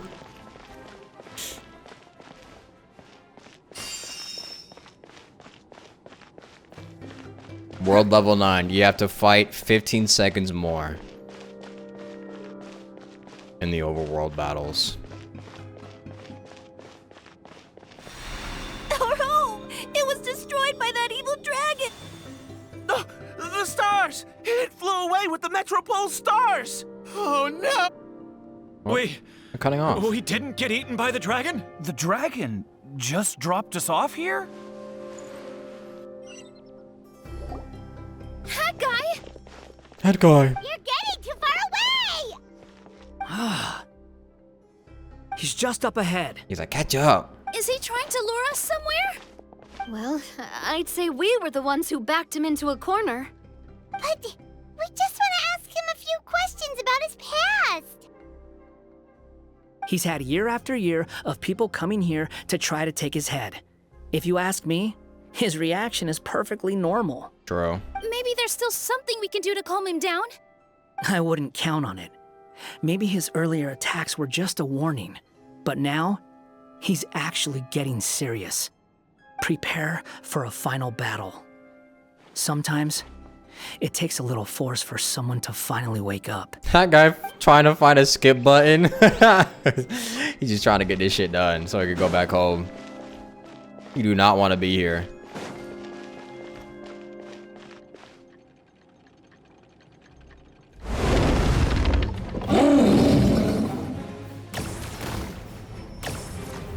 Oh, he lost his powers. Oh no, he tripped. No, he tripped and died.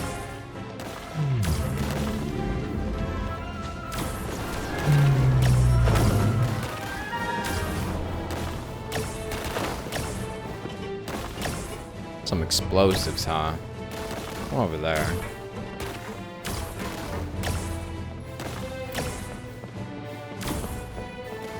Bro, I've played Roblox obstacle courses harder than this. Stubborn beast.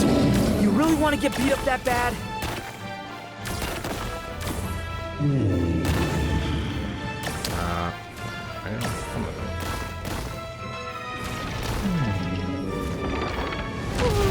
Its mouth is huge! Are we really gonna have to throw a bomb in its mouth?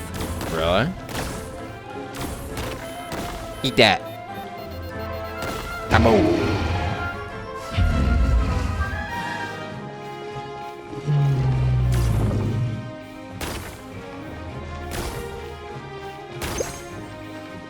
Watch out! If you fall, you're on your own this time.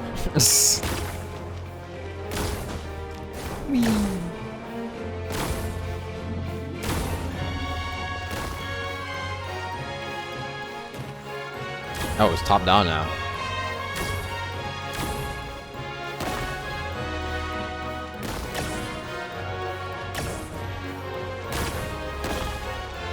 Ow.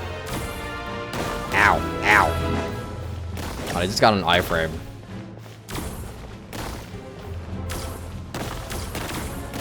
See, now this is a challenge.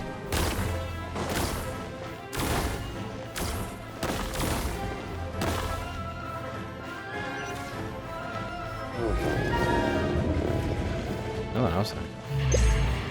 Oh, hey, wait, look, it's the thing that from the original Gold Apple Archipelago. Alice's box. I don't think it's gonna calm down.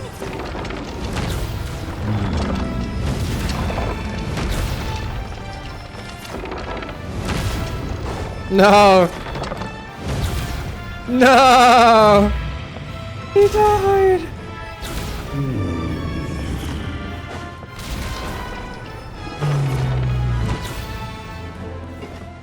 Rest in peace, brave soldier. Why'd he do that? He tried his best.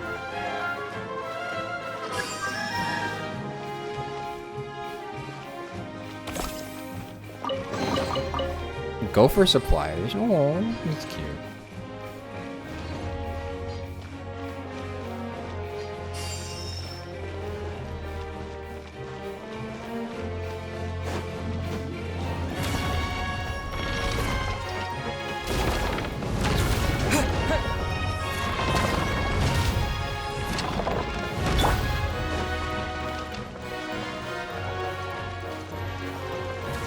Another top down? Oh, no.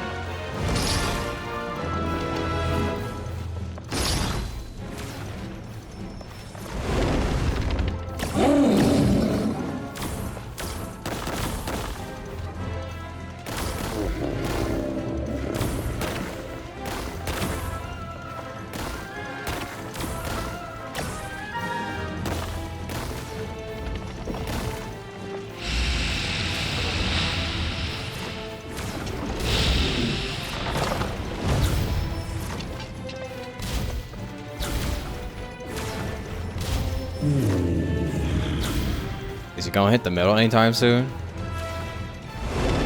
Where did those two come from? He's getting Oh, there's two. serious. Don't get hit. Ow. Oh, that's tracking you now.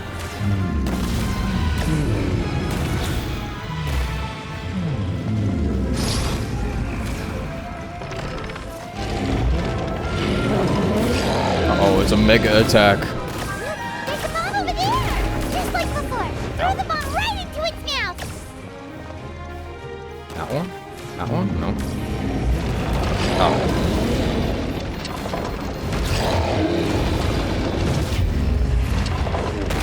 What? That still hit me?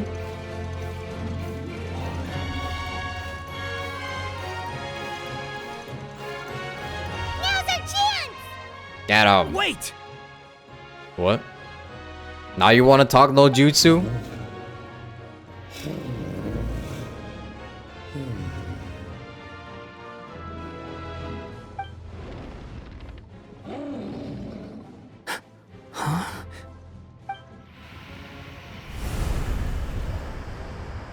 Now he put us all to sleep. Now it's GG. Are we inside the black mist? What? I see something up ahead.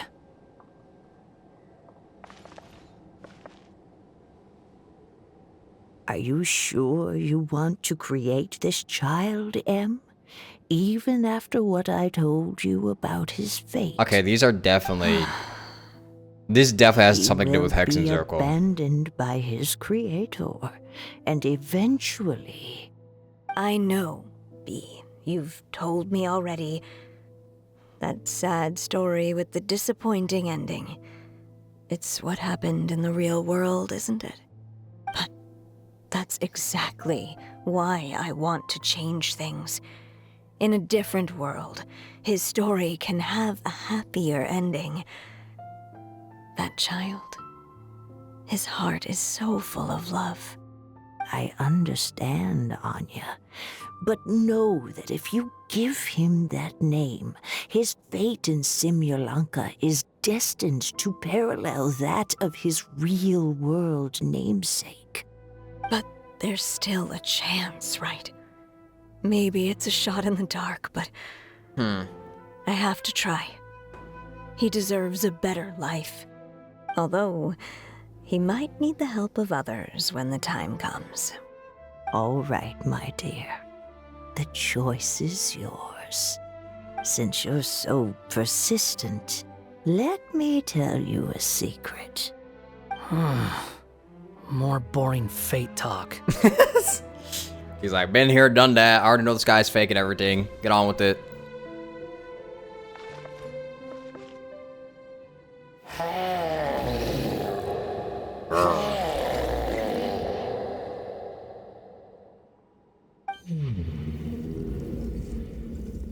Mama.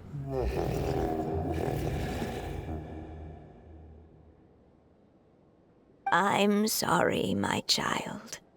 Unlike my friends, I don't have a long time to live. All said and done, the story of my life will be shorter than the fairy tales in this book. So I will have to leave your side, I'm afraid.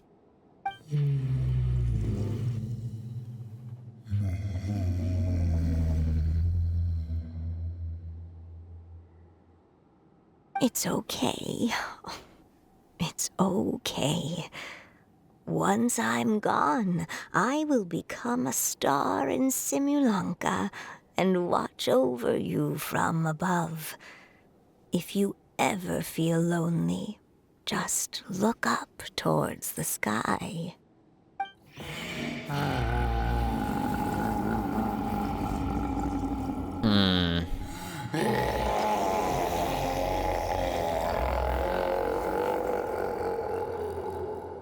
Goodbye, Mother.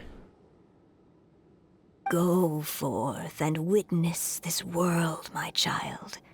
Make sure to be nice to everyone. You'll meet good friends one day.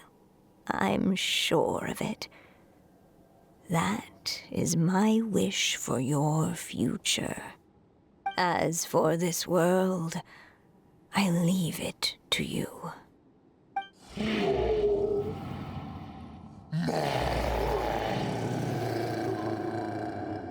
You could hear him say "mom" there. Like mommy So in the issues. end, you're betrayed too. He's like, you got mommy issues too? Dang, he just like me. He just like me. Hey, Mr. Dragon. He brought you some food. You must be hungry.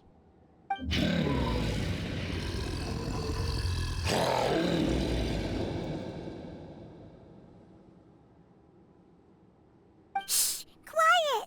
We can't let anyone hear us. Everyone says you're a bad dragon, but you're always nice to me when we play together.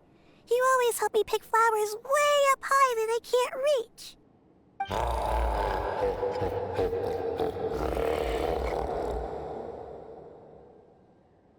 It's okay.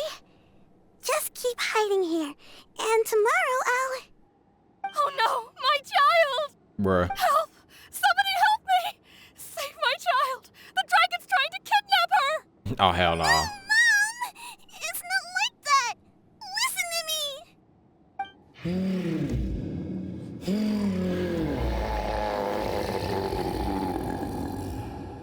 You flew away. No. So you're hated by people too. You just like me for real.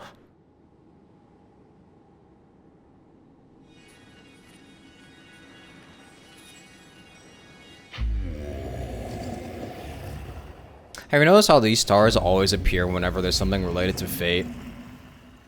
Just like when Mona's So that's island it. appeared. That's really your wish? To never have been born at all? That's not a fate you should wish for.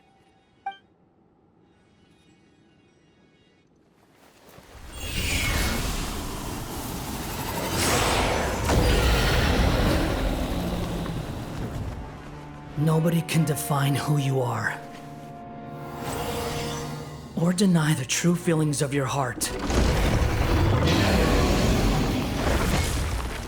Now remember your name. Durin.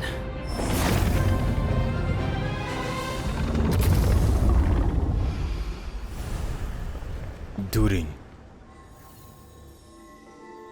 Dragon spine Durin? It's all right now.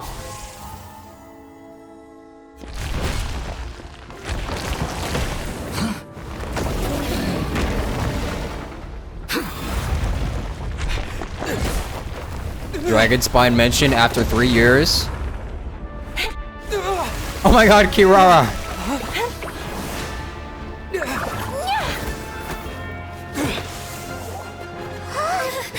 Watch out!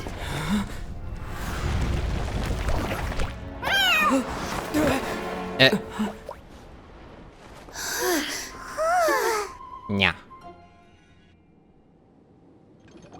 Cat box comes to save the day. Call.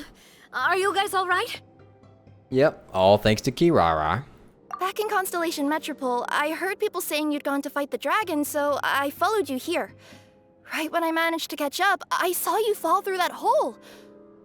Wait, didn't someone else fall through just now? Shouldn't we do something? Yeah, he'll be fine. Well, he can fly, so he'll probably be fine. He called the dragon something earlier. It sounded like he said... Durin. back. That's his name. Oh, Hat Guy, you're okay. Wait, what about the dragon... Durin? He's fine. So... Durin. Wait, that's the name of the dragon from Dragonspine, right? The one there that it is. became a part of the mountain after being slain by Dvalin? If Paimon remembers correctly, it was created by... Gold. Rheindotter. Right! It was created by Rheindotter! Actual dragon spine lore after how fucking long? They said, they were like, oh, wait a minute, guys. We forgot to do another dragon spine event. Okay, here. Let's just put it in the summer event. Created, you say? I'm just kidding, but...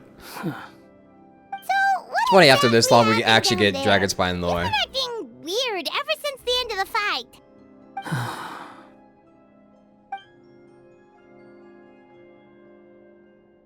So that's the truth about Simulanka's evil dragon.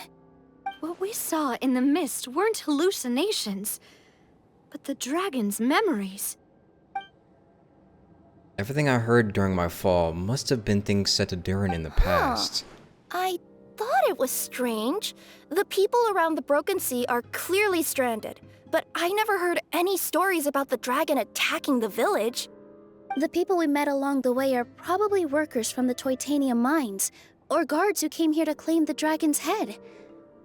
Durin probably allowed them to live here because there was nowhere else for them to go. When I first came to this world, a voice spoke to me and said, "You are the hero of this world. Now go forth and save the dragon." Oh my god, you're right. It's behind a limited time event again.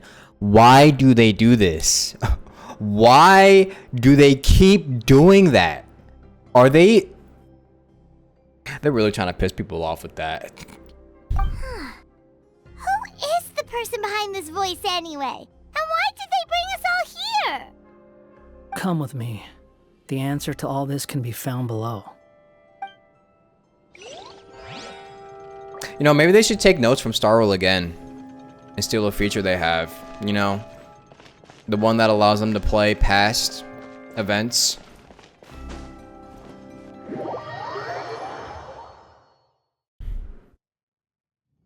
Is this a study? That's right. It belongs to the Goddess of Fate. Goddess of Fate? As in one of the three goddesses who created Simulanka? Or more precisely, M. One of the mages of the Hexenzirkel. I knew it, I told you. Hexenzirkel? As in... I told you. Sorry, Paimon shouldn't just regurgitate everything you say. It's just... It's a lot to take in. Wow, finally. She created Holy the story, realization. Durin. Well, the Simulanka version at least. These records should cover most of what you want to know, including the identities of the other two goddesses. Read them for yourselves.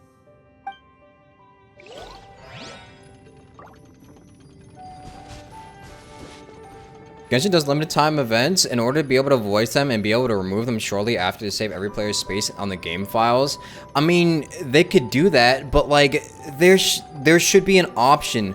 Like, it would probably take a while to develop, but it shouldn't just be like permanently deleted so people who want to know about the lore never gets to see it ever again. Like, shouldn't there also just be an option to just like be able to choose what you can have installed on your device? Like, I'm sure that's something that they could develop. They have the money and the resources. All they need is to take some time to do it.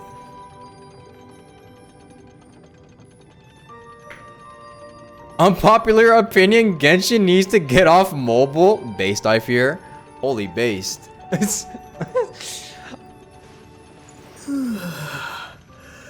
Should be an option to be able to, yeah. I honestly think it would be much better if they just gave people an option to be able to install whatever they want. But I don't know why they just don't. Maybe they are developing it and they just don't want to say about it. They don't want to talk about it yet, but it would be a lot easier if they just gave us an option to choose whatever to install, so it doesn't take up space, and then they could also have people play, you know, the past events and all of that. That would just solve a lot of problems. But yeah, and they also do that with the voice acting languages. They also do that with the VA languages. Like, it's not like they don't know they could do it. By all rights, I should have been A, since A is the first and last letter of my name. But Alice overruled me on the basis of seniority and said I should be M instead because of my middle name. She really knows how to push my buttons. Still, her magic never fails to amaze me. I still can't believe she got one of my origami frogs to start talking.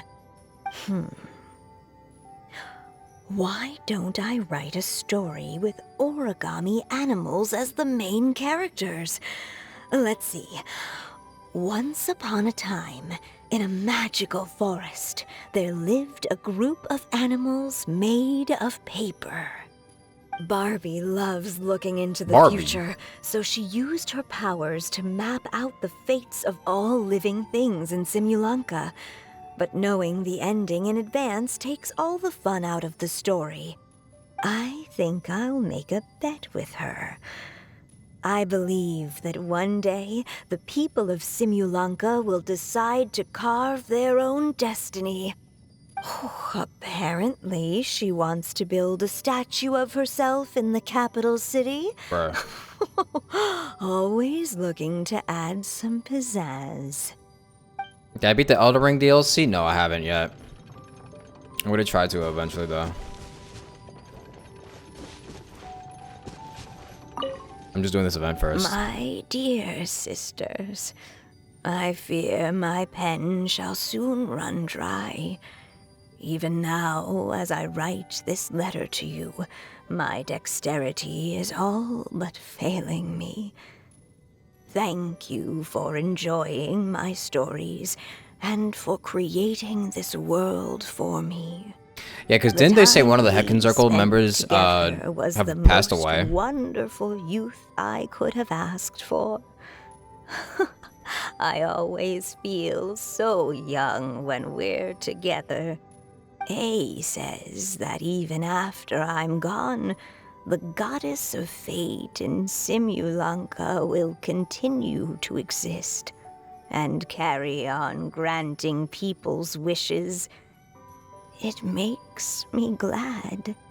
If you ever want to chat, feel free to pay a visit to the goddess statue. Just don't wish for anything weird.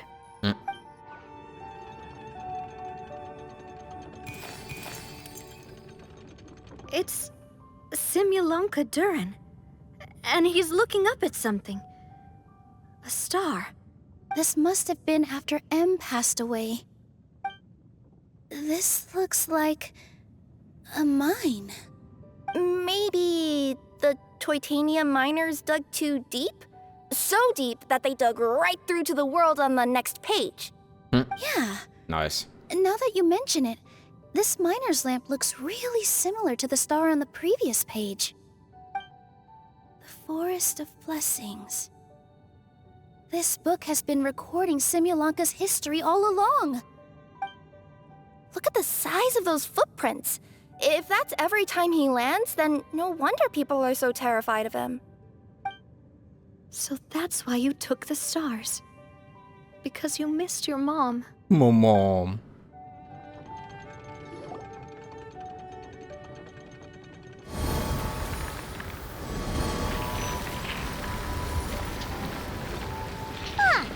That statue looks different from the one in the Metropole. Wow. It's a different goddess.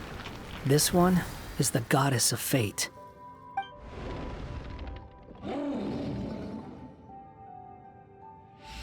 It's Mom.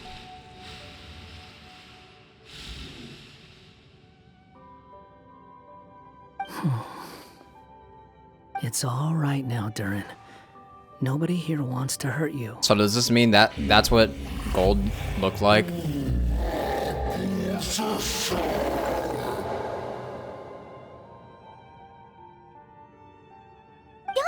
that, Durin! Paimon made a mistake. She was wrong about you. But it's nice to talk, isn't it? Now that we've all calmed down? Not gold, you thought it was M?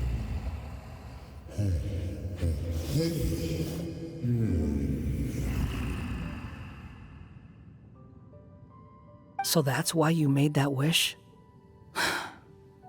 So stupid. Yeah, gold was R. Hey! Anyone with eyes can see that all you want to do is get along with everyone.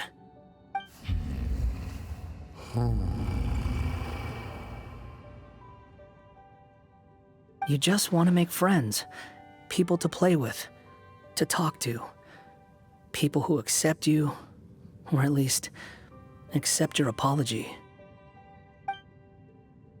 That may be true, but I'm not sure the people of Simulanka are prepared for such a gigantic Never I hurt can read that anyone. fast. Heck, the idea never even crossed your mind. Sure, you scared a bunch of people half to death, but that's only because they had no idea what kind of dragon you really are. Yeah. If you had a heart-to-heart with them, I'm sure they'd come to understand you and see your point of view.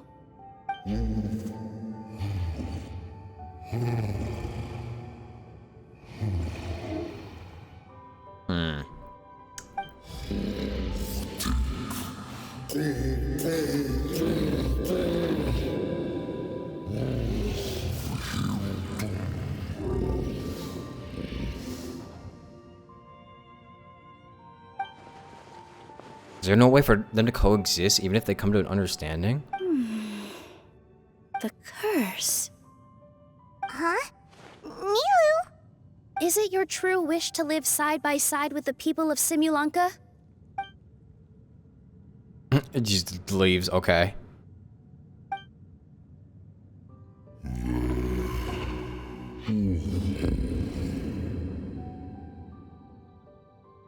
Then close your eyes and make a wish to the goddess of fate. We will help make your wish come true.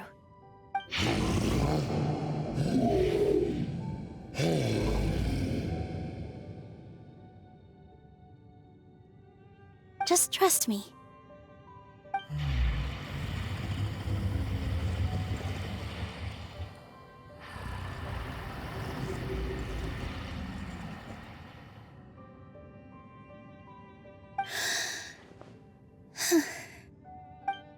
I, Nilu, the Forest Fairy, give to you my blessing and welcome you as a dweller of the forest. Wait, that's her magical May power. everyone accept you as one of our own. And may the Forest of Blessings be a place you can call home. I, Navia, King of Constellation Metropole, give you my blessing. I grant you citizenship to my kingdom. Oh, me too! As the, Nekomata in Boots of this world, I give you my blessing too. The rays of light, they're coming together. Wait, what's going on? This must be the magic power of words. Talk no jutsu. I, the hero of this world, give you my blessing. I recognize you as a resident of Simulanka. May you find acceptance in this world. Also, speaking as someone who'd like to be your friend, I wish you all the best for the future. Scaramouche, I'm not saying that name. I'm not saying what I named him. That shit is so corny, a man. traveler who has traversed many worlds, give to you my blessing. May you find friendship and goodwill, no matter where you go.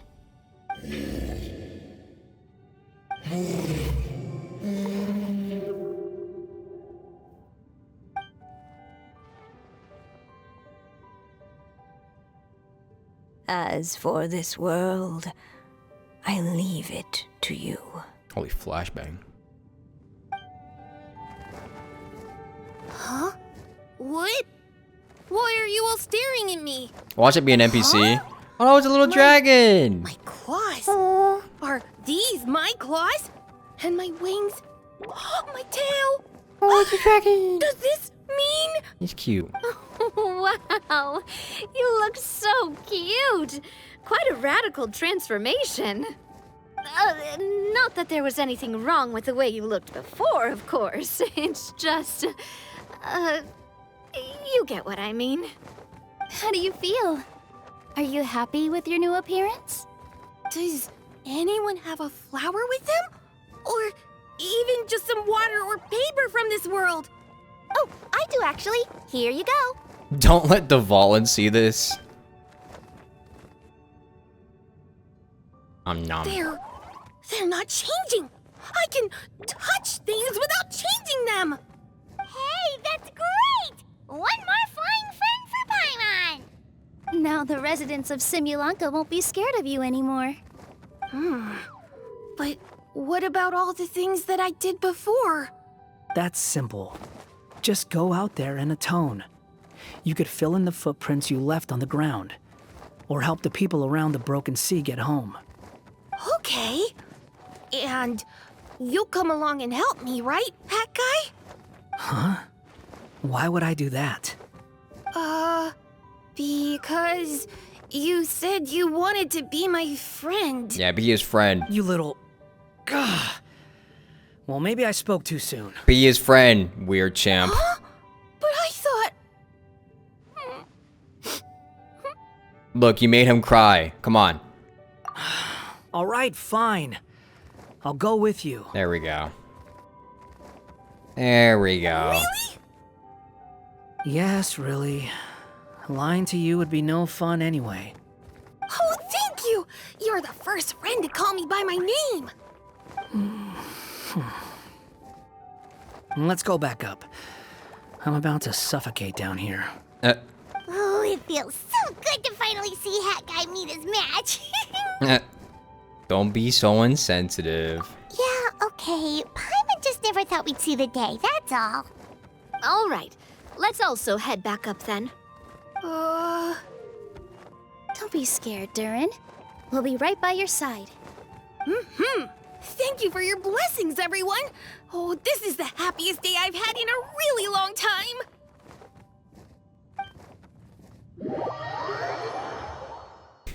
This is really funny. I'm gonna say why, but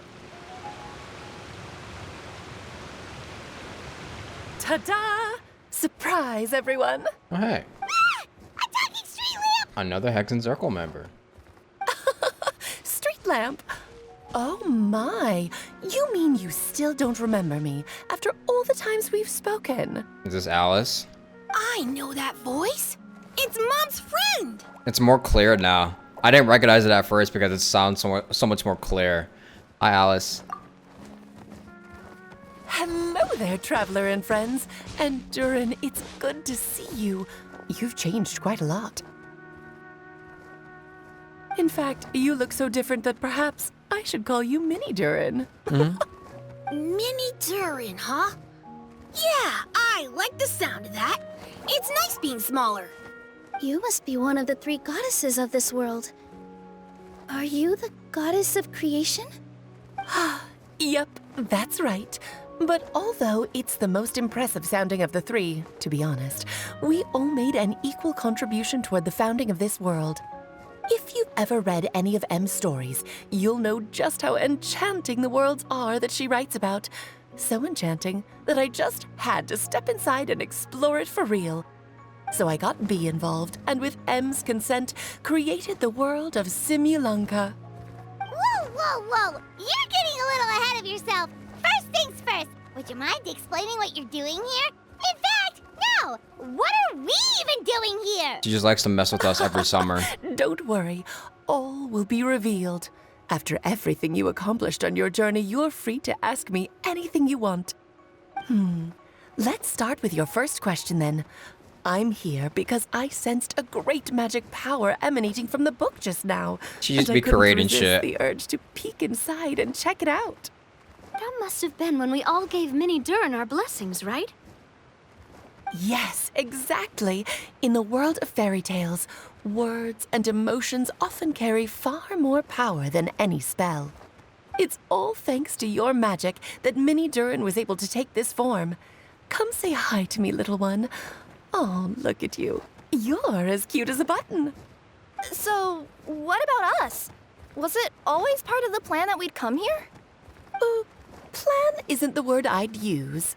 If you ask me, I'd say fate works in mysterious ways. There goes that word again. When Durin of Simulanka made his wish to the goddess of fate, it just so happened that in a world far away, all of you wonderful people were holding a copy of M's fairy tale at that exact moment. Really? And because of your noble and kind souls, you were selected by the goddess of fate to come and save this world. Each and every single one of us were holding a copy? How? That's what I was doing when I was transported here. I was reading a fairy tale to some children in the Fleuve Cendra. Oh. I think I just happened upon an old book and decided to use it as my pillow during a nap in a box. Bruh. Scaramouche might make sense because he's studious. Wait, that's not right. How come everyone else got assigned a role except us? Because we were also... Yeah, that was it. We just received a strange book and we had no idea who sent it. Then, the moment we opened it up to start reading it, we found ourselves here. You're the one who sent it to us, aren't you? Oh, is that what happened? Bruh. Yes, that does sound like me, doesn't We it? take care of her child for one summer and now she's teasing us for the rest of our life, GG. Why did you send us here? Also, did they even explain how Nilu got a hold of a book? Is it because she just reads a lot in her alone time? Good question. Why indeed? Maybe I thought this was such a good story it simply had to be read by someone. As the traveler and witness of many worlds, how could I let such a beautiful place pass you by? I can sense that your blessing for Minnie Durin was a very special one. With this blessing from beyond the story, he might even be able to explore worlds outside of this one. Oh. To that, you mean? That's right. In fact, back when we were first creating Simulanka, Durin Em told Pet us 1. that she hoped the people of this world would one day be able to explore the wider world beyond. Every story has an ending, but if the story becomes reality, it should have the right to choose its own path. So, in other words, the predestined lives these people lead were always going to disappear one way or another. Wait, so even if the people here get to go to other worlds, surely there's gotta be a way we can leave too, right? Don't you realize you've been able to leave all along? How? Huh? You can either take the boat at the Broken Sea or touch the giant bookmark at the Cliff of Prophecy. All you need to do if you want to leave is focus on the place you want to go. Oh, hell nah. It was that simple. To know that, if you never told us! True. Huh, didn't I? Well, given how smart and capable you are, surely it can't have posed a huge problem for you. She must be an Elden As Ring for developer. your other friends who were summoned here, if I had to guess, I'd say the She's a goddess From of Fate Software probably employee. didn't tell them about it because she wanted them to get engrossed in the story. She's M's reflection, after all. It wouldn't surprise me if she shares M's love for cliffhangers. Anyway, I think that answers your questions, yes? What do you all plan to do next? I'm gonna go say sorry to the people of this world. After that, I want to start protecting Simulanka, just like Mom told me to. Now we know how easy it is to get back home. Paimon's suddenly not in such a hurry to leave. Same here. It's not every day that you get to come to such a magical world. I, for one, plan to explore it a little longer. I'm glad to hear it. Maybe I should invite some other friends to join you too. By the way, Minnie Durin, I'm delighted to see you've made some new friends. I'm sure Em would be very proud of you. Now, before I depart, please let me give you a blessing as well. May your future be as rich and colorful as the stories Em used to tell. And she's gone again. She's gone. See you in the next 2 Guess years. this is where the hero's journey comes to an end, huh? Ah, but it's also where a new journey begins. The adventures of Minnie Durin and friends. Huh? An adventure for me? You bet. For starters, I'd love to introduce you to my other friends in the forest. Even though there have been some misunderstandings in the past, I'm sure they'll welcome the new you with open arms. Huh? Ugh, stop looking at me. I already said I'll come with you. Yay. Whoa! Look over there! Wow. The stars are beautiful. Huh. I'll bet that's a gift to Minnie Durin from the 3 goddesses of this world. Oh. Thank you, Mom. Yay.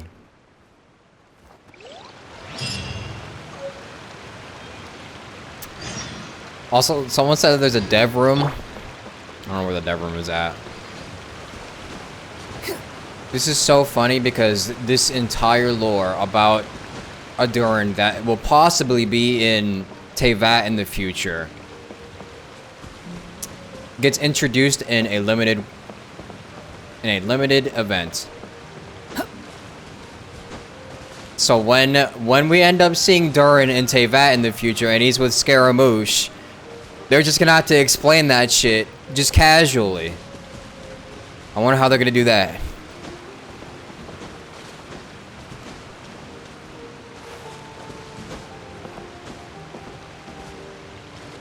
At the shrine in the northern end of the map? Here?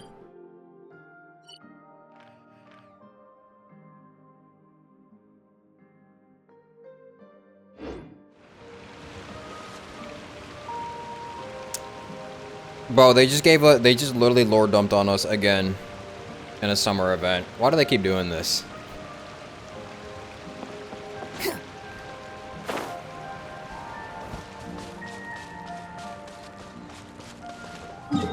Can I make it to there though?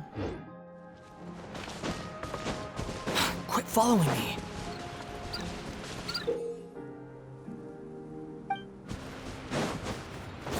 There's something there.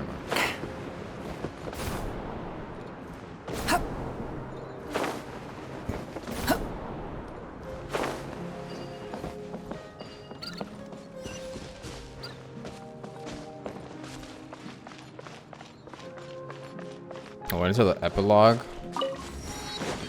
Oh god. They always do this, man. Why? Why do they always do this? They have to be working on allowing past events to be playable, right? There's no way they literally just like delete it forever and hope that people get curious enough to just look it up on YouTube, right? Surely. Oh shit.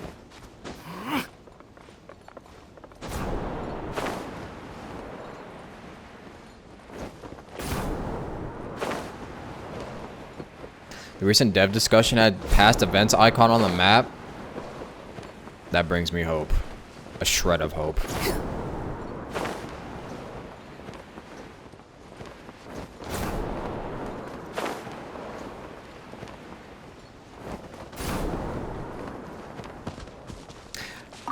I mean, this is what I was saying with how Genshin's storytelling is always going to be a problem if they just keep doing shit like this. Like, so much cool lore in the game that obviously people will want to be invested in. But then they just put it in past events or even world quests. They always be doing that shit, bro. The wind rises.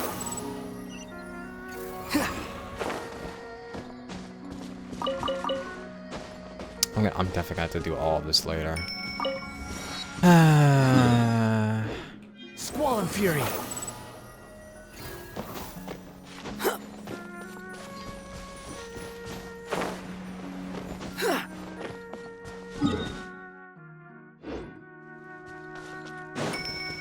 Yeah, right.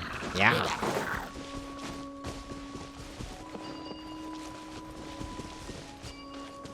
I think I could get there with Scaramouche. Watch this.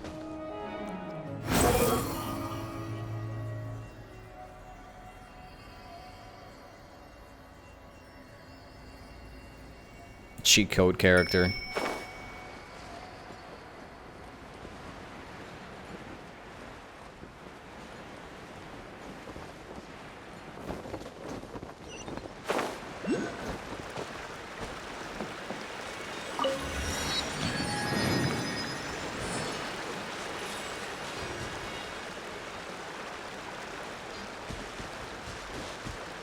Yeah, so now we kind of know that whenever these stars appear in the story, you already know this is going to involve something with Fate or Hex and Zircle.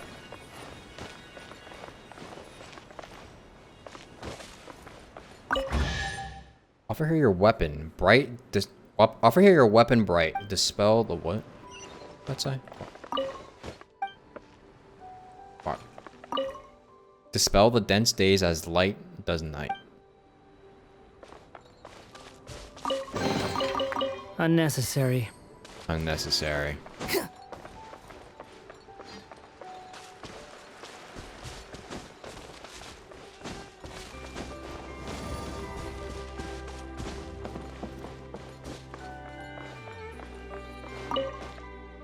Here, make the wish you hold so dear and the reasons for your prayer.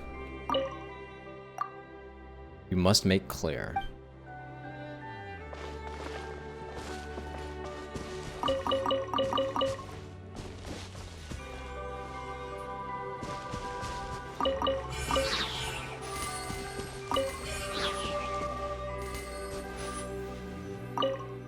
There is a tale, this and below. I gotta jump down below, but there's another thing I want to see first.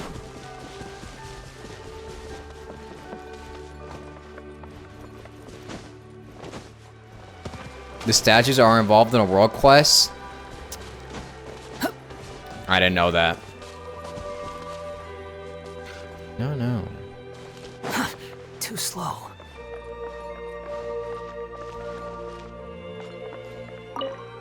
Present you now your armor strong, that guards your heart lest it go wrong.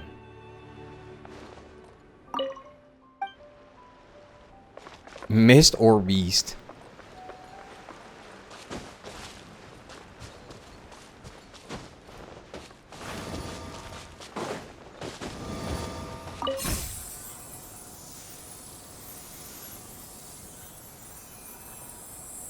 Wee.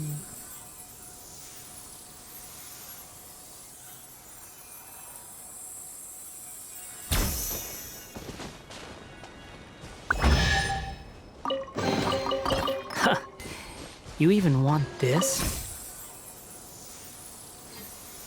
Those could be fingers, therefore try hole. Finger butthole.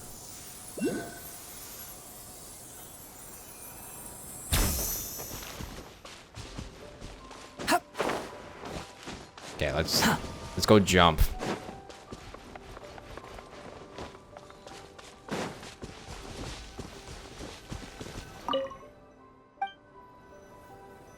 Whee!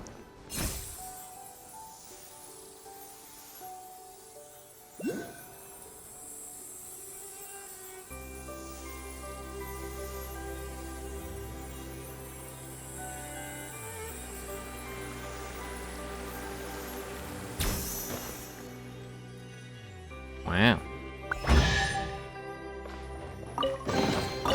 Unnecessary. Oh hey, it's the past events! There's the Golden Apple Archipelago, and the second Golden Apple Archipelago. A familiar looking Night Raven statue. It seems to stir memories of an unforgettable summer of adventures in a castle. A familiar looking Harpastum. It seems to stir memories of an unforgettable summer of island adventures.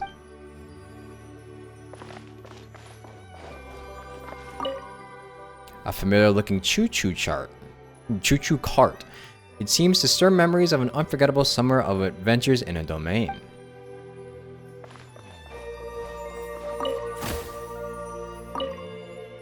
You're not quite sure where this clockwork key came from. Perhaps a citizen of Constellation Metropole secretly stuffed it into your bag.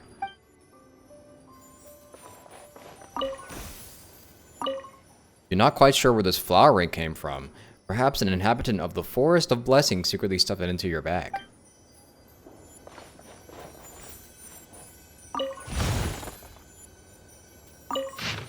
Oh wow, holy.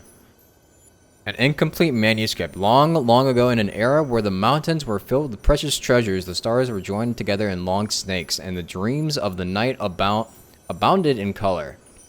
There was a little white stoat, or a white mouse, or white rabbit perhaps, never mind, that could be decided later, who lived in this prosperous and tranquil town. All her friends and neighbors called her Snowflake. What was her original name? I'll decide that later too. Snowflake, huh? Snowflake had a coat of pure white fur, as white as the never-melting snow atop a mountain peak, without a single blemish to be seen. Her eyes sparkled with the silent brilliance of the night sky, and her voice was bright and clear, as if a pair of invisible hands were playing upon a fine instrument, or as though someone was pouring pale golden wine into a glass. All the townspeople wished to see her every day, even if just to say hello. But overwhelmed by the people's adulation and bedazzled by shining jewels, Snowflake forgot herself, even abandoning her original name. Aha! Problem solved. Wow. Good writing. That's masterful writing right there.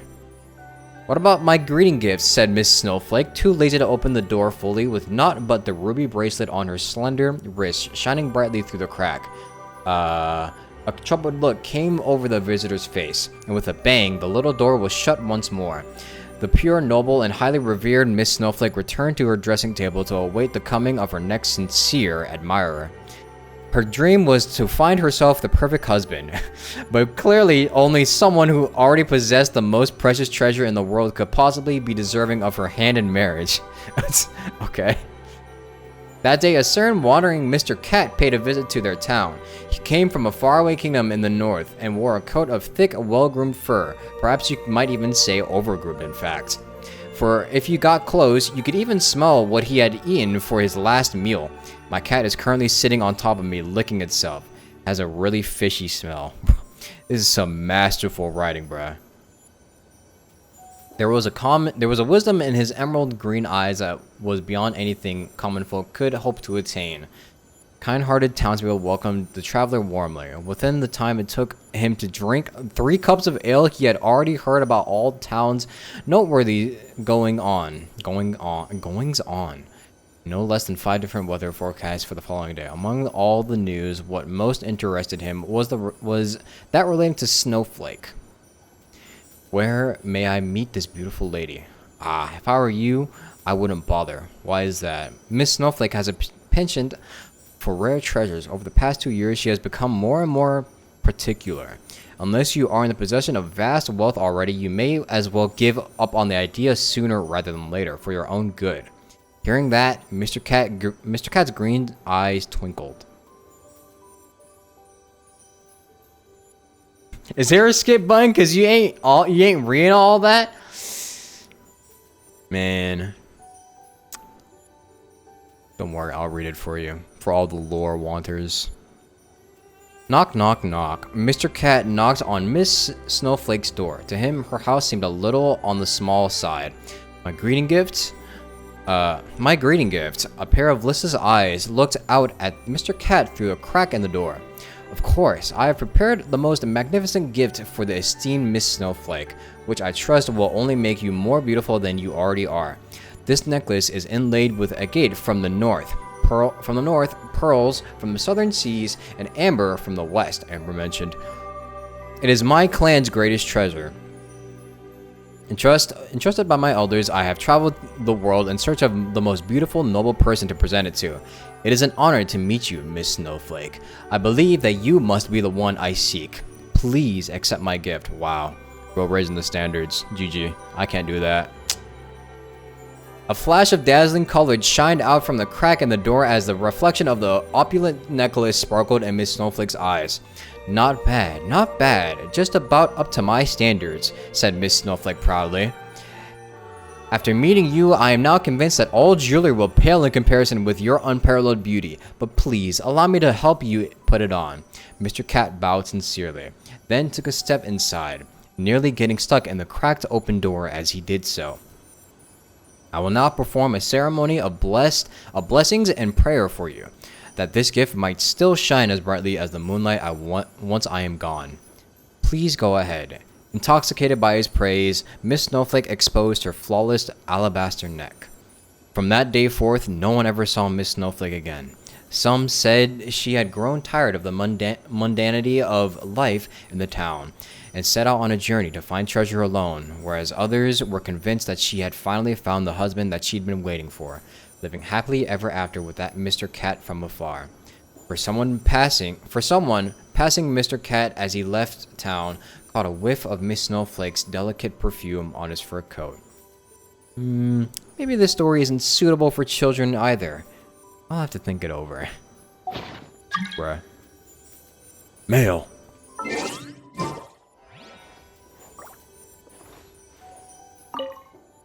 Not quite sure where this toy came from. Perhaps a resident of the Broken Sea secretly stuffed it into your bag. Dreams of the Ancient Capital. Oh. Ignore that. Dreams of the Ancient Capital, a book about a young woman named Lycia who sets out on a journey alone following the ruination of her homeland at the hands of a black dragon. Oh my god, another book. Okay, this one is something you guys can actually wait, no. You probably won't be able to get this. Oh my god, you actually probably won't even be able to get this after the event is over. Oh my god.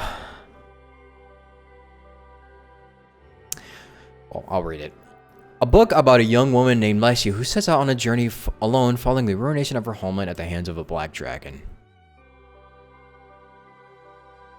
On her journey, she met a former guard of the kingdom, now an errant wanderer, and sought his guidance in the art of swordsmanship.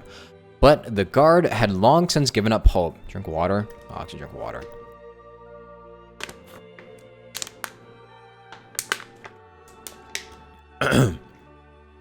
But the guard had long since given up hope and had lost both the will to wield the sword and the courage to swing it.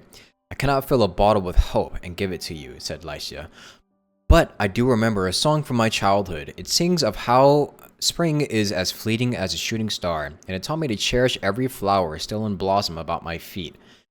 You need not master the way of the sword, said the guard. I can see in your eyes that you are already in possession of something even more powerful. After continuing her way once more, following the guidance of the elders, Lycia entered a dense forest and came before a wise owl, keeper of the keys to the kingdom of dreams. The owl's laughter, rolling forth like a shrouding mist, enveloped her from all sides. Do you know what it means to retreat in the face of adversity? As long as my legs can still walk, I will keep moving forward. Do you fear the thought of death knocking at your door? I will fight it right up until the final moment arrives. One last question. Can you swear to set your heart on revenge? Having now obtained the key, Lycia opened the door to the kingdom of dreams, where she was to cross a river of stars and ascend an ink-black stairway, enduring many hardships.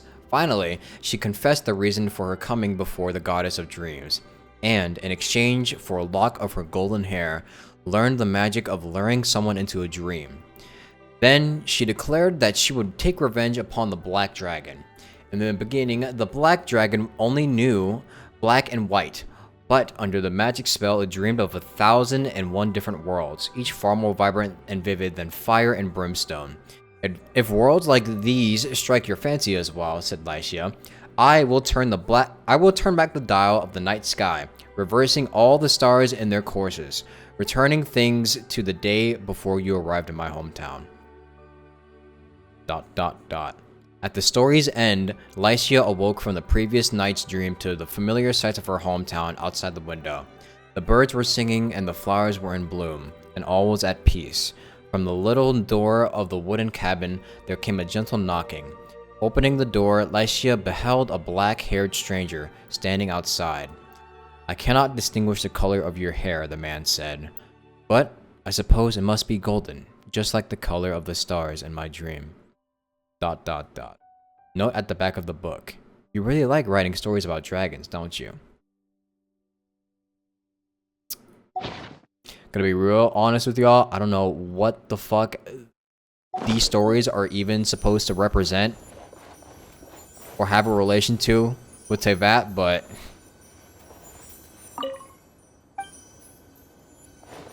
there you go. There you all go. Oh, Hajime. If it doesn't have expiration date attached, it won't vanish. Yeah, I mean, it won't vanish, but like, how are you gonna be able to get the book if you can't come here when the event is over? That's what I mean. I mean, maybe if they put it after, maybe if it comes back when the event is over, if they eventually like bring back all the past events, maybe you can get it. But yeah. May you flex your amber? I don't know how you're gonna do that, but I think I'm good. I don't do account reviews really. What I think about this event? I mean, it's chill. It's chill. Personally, I'll say it isn't as good as the other summer events. Some of the other summer events I feel were a little bit better than this, but that's just my personal opinion. And I might have bias towards some of the older ones because they're fond memories. Gotta finish it first? True. Let me actually finish it. Let me finish it. 2 days later.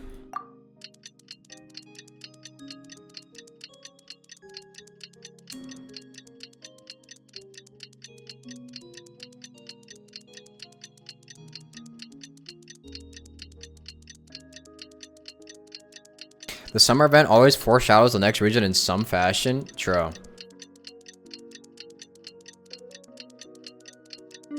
So I wonder if we'll end up seeing Durin in this line. It's been a while since our last adventure. Oh, Paimon wonders how Mini Durin is getting along in Simulanka. Oh. Let's go to the... I forgot to finish that. And she doesn't finish it again. Never mind.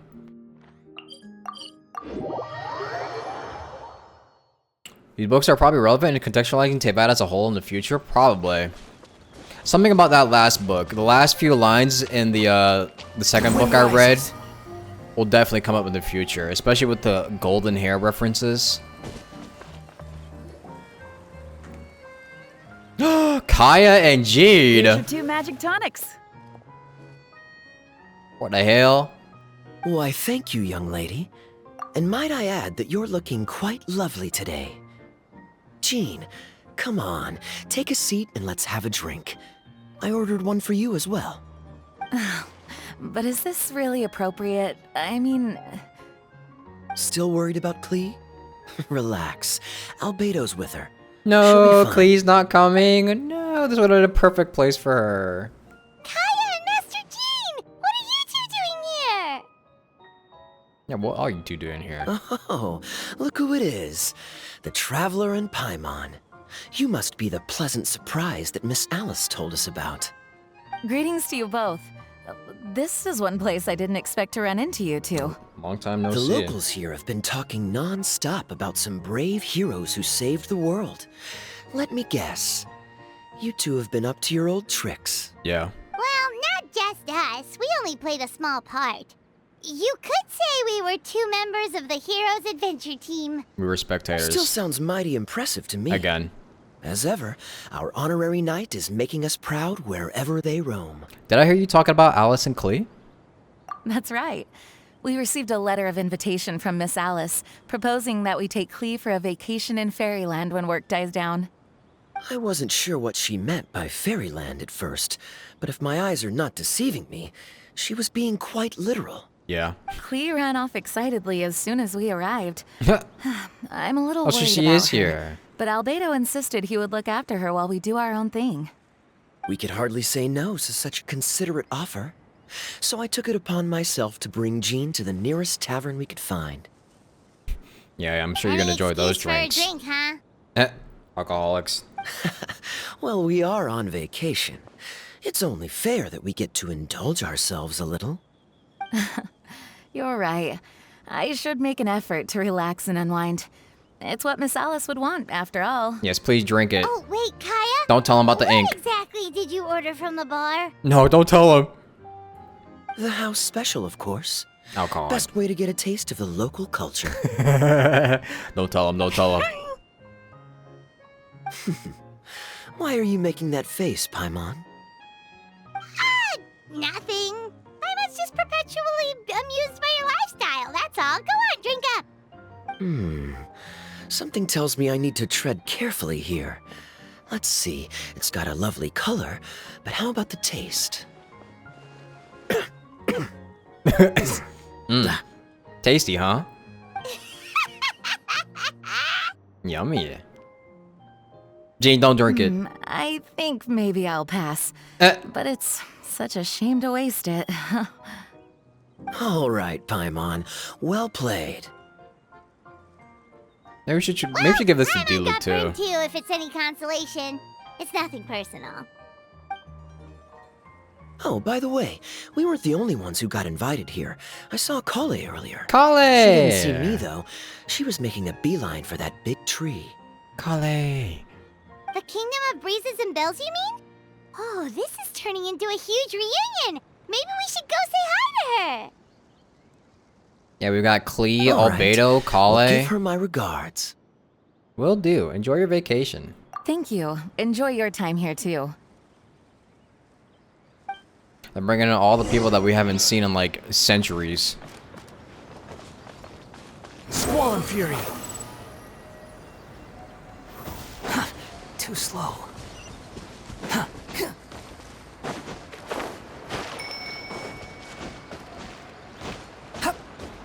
I'm getting hungry.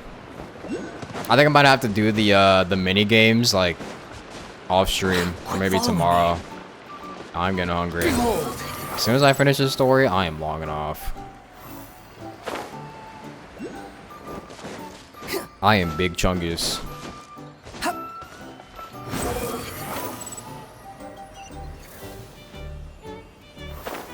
She essentially put us on cleaning duty of this place so Klee can enjoy it spotless and with no issues. Classic.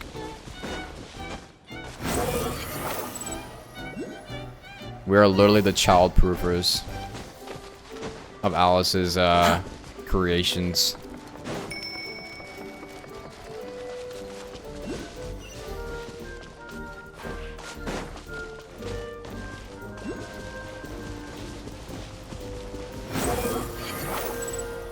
She needs to give us more compensation for that. Surely she'll give us. I'll forgive her when she shows us her face. Too slow. Hi, Kale. The structure of the tree houses here is nothing short of amazing. I have to write it down so I can tell Master Tainari all about it later. Hey, Kale. Hey, Kale.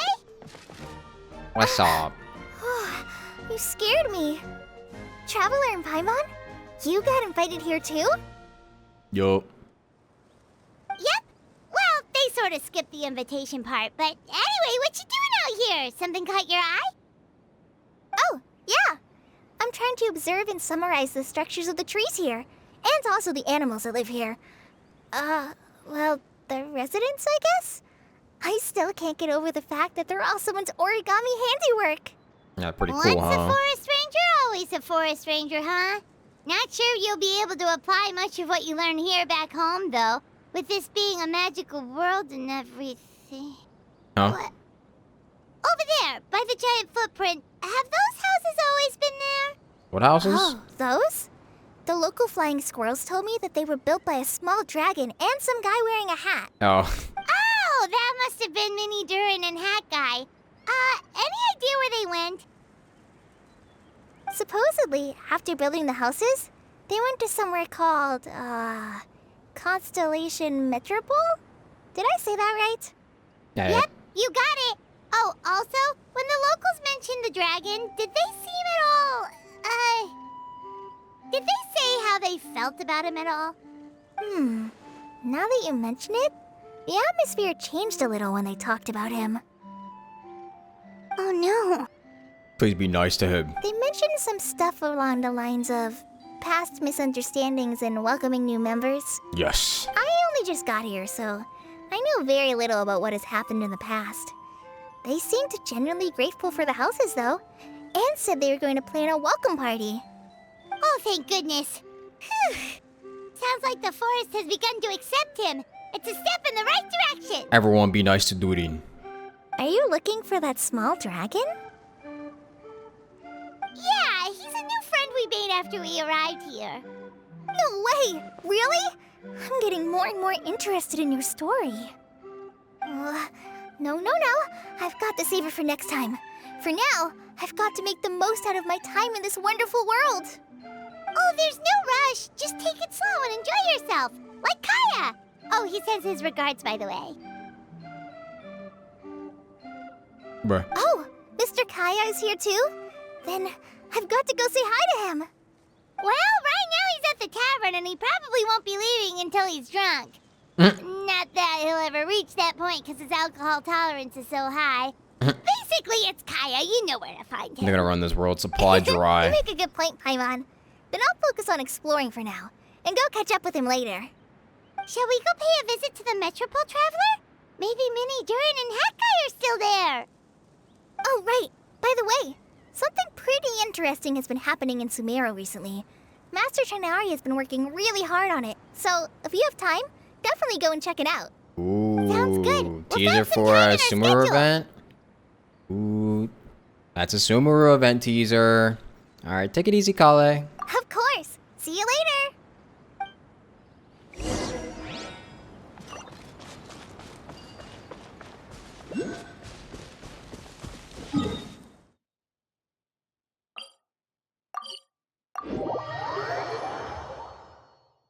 Yeah, Klee's already becoming just like her mother.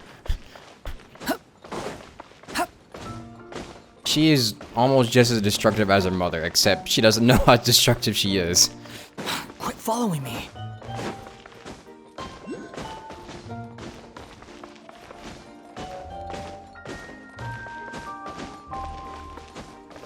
It's just a quest that it unlocks after you've talked with everyone here in Simulanka? Oh, never mind then. I thought we were actually getting another Sumeru event. Wishful thinking.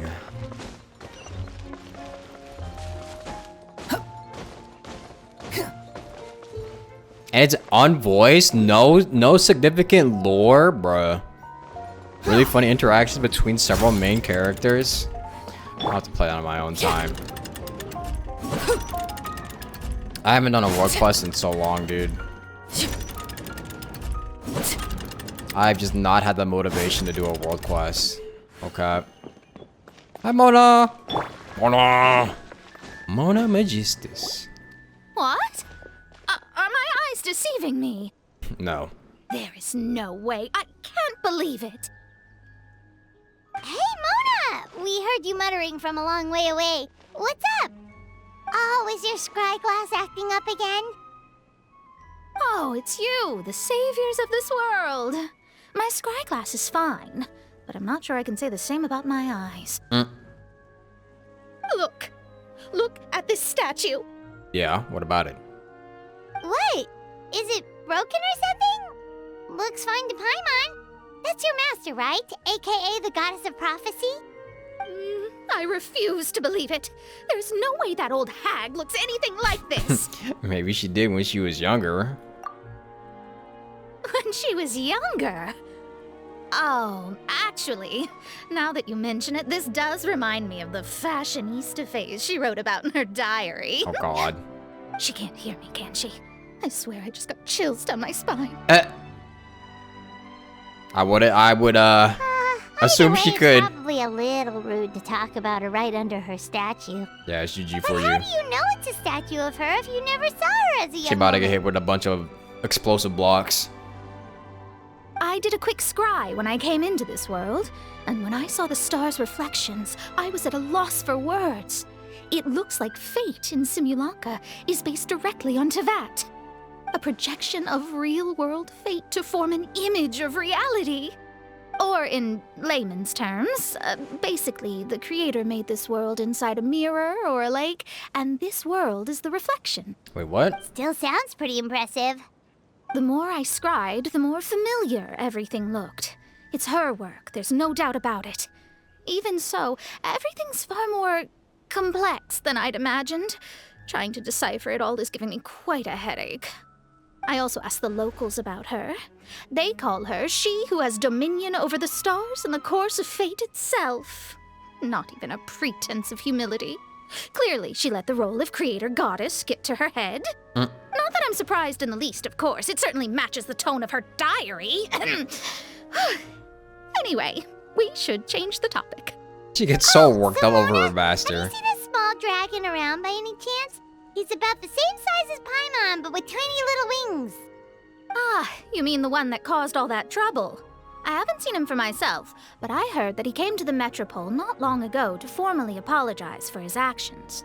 Apparently, he brought a huge stash of Toitanium and plant oil to make amends. Most people accepted his apology, although there are some who said that they'll reserve judgment until they've seen how he acts in the future. Makes sense. Oh, okay. Do you know where we can find him? One moment.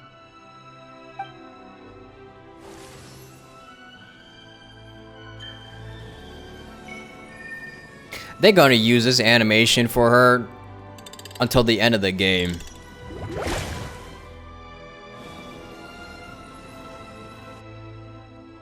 They've been using this dusty ass animation for forever when she has to use her scry glass. It looks like he's at the Broken Sea. There's a big group of people with him, too. Cool! Wanna come with us? We can introduce you? I think I'll sit this one out.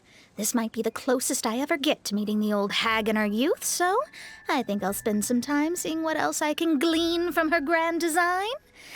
You guys have fun. Thanks for your astrological assistance. Anytime. We'll be off now. See you later, Mona! Bye-bye. The lore implication here is that bwaapLIVE is such a genius that she was able to replicate the stars and the fates of those associated with those stars and reflected in M's storybook world powered by Alice's There's no such thing magic. as pure freedom in this world. Even the wind cannot blow on forever. Tensor comments on Durin's fate being connected to the real world's counterpart. Damn. Squall and Fury.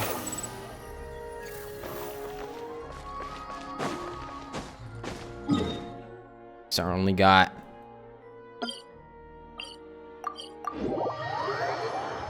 some funny magic going on.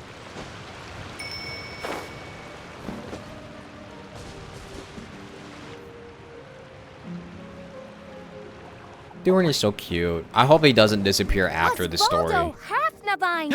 Fischl! See what I am seeing? Tell me that my all-perceiving Aug de Verurtelang deceiveth me not. Wait, I just realized they're bringing back every single person that's been in the eyes see previous true, main Fräulein. summer events. Where's D-Luke? Very well. Then, as sovereign ruler of the Immanakreich, I extend to you both my greetings. And where's Xinyan? O Night Dragon from And the land of Kazuha? the Thousand Stars and his hat-wearing servant. Who did you just call a servant? What main Fräulein means to say is, hello, it's a pleasure to meet you. Bruh. Pleasure to meet you too. But Hat Guy's not my servant. He's my friend. Now you're over-explaining. Hat Guy, Mini Durin! Found you at last! Whoa, and Fischl's with you too? Oh, greetings, Outlander blessed by the Immanakreich. How honored you are to meet your prinzessin beneath the stars of another sky. Clearly a decision made by fate itself. It's always fun to see Fischl in an event. She is such a fun character to experience. Mr. Honorary Knight, Paimon! Hi, Klee. And Mr. Albedo. Greetings. You both look well. What's up? You and your baby face. Hey there, Klee! Have you been having fun here? Yup, loads and loads of fun. There are so many cute waterfalls and a magic train that was really long and a huge, huge castle and a king lives there and everything. Please don't blow anything up. I've been taking Klee to see all the sights. It's been a very enriching experience. Alice's magic is truly outstanding. Yeah, Mom's amazing. Klee wants to build a great big house now, too. Oh boy. So, your mom and my mom were friends? Oh hey, that's right. Wait a minute. Our moms were friends. Which I wonder if makes Albedo has you any thoughts my about big Dudin. brother. My mom used to read your mom's stories to me all the time. They were great. Big brother? You're a part of the family now. This is a whole fucking... Wait, we've got... Wait, hold on. I just realized we have like 3 creations in one place. We have Scaramouche the puppet, Dudin the dragon, and then also Albedo. It's holy shit. It's a whole big family here. Wow. Thank you, Klee. Can I go play with Klee, Hat Guy? The artificial Suit boys yourself. meet. Albedo, can I? Go on. Just don't go too far away. I'll come pick you up later. Yay! Come on, Mini Durin. Do you want to come play with us too, Fischl? Your princessin accepts your invitation. Rejoice! Though you may be concealed by fog, still you shall have the good fortune to witness the true might of the Aug de Vertelang. Yeah, and Oz also is a Fräulein creation as means well, to say official. is, perhaps we Or can all play manifestation, hide I and guess. seek together. Mein Fräulein is it. Hooray! I love hide and seek. Oh, me too.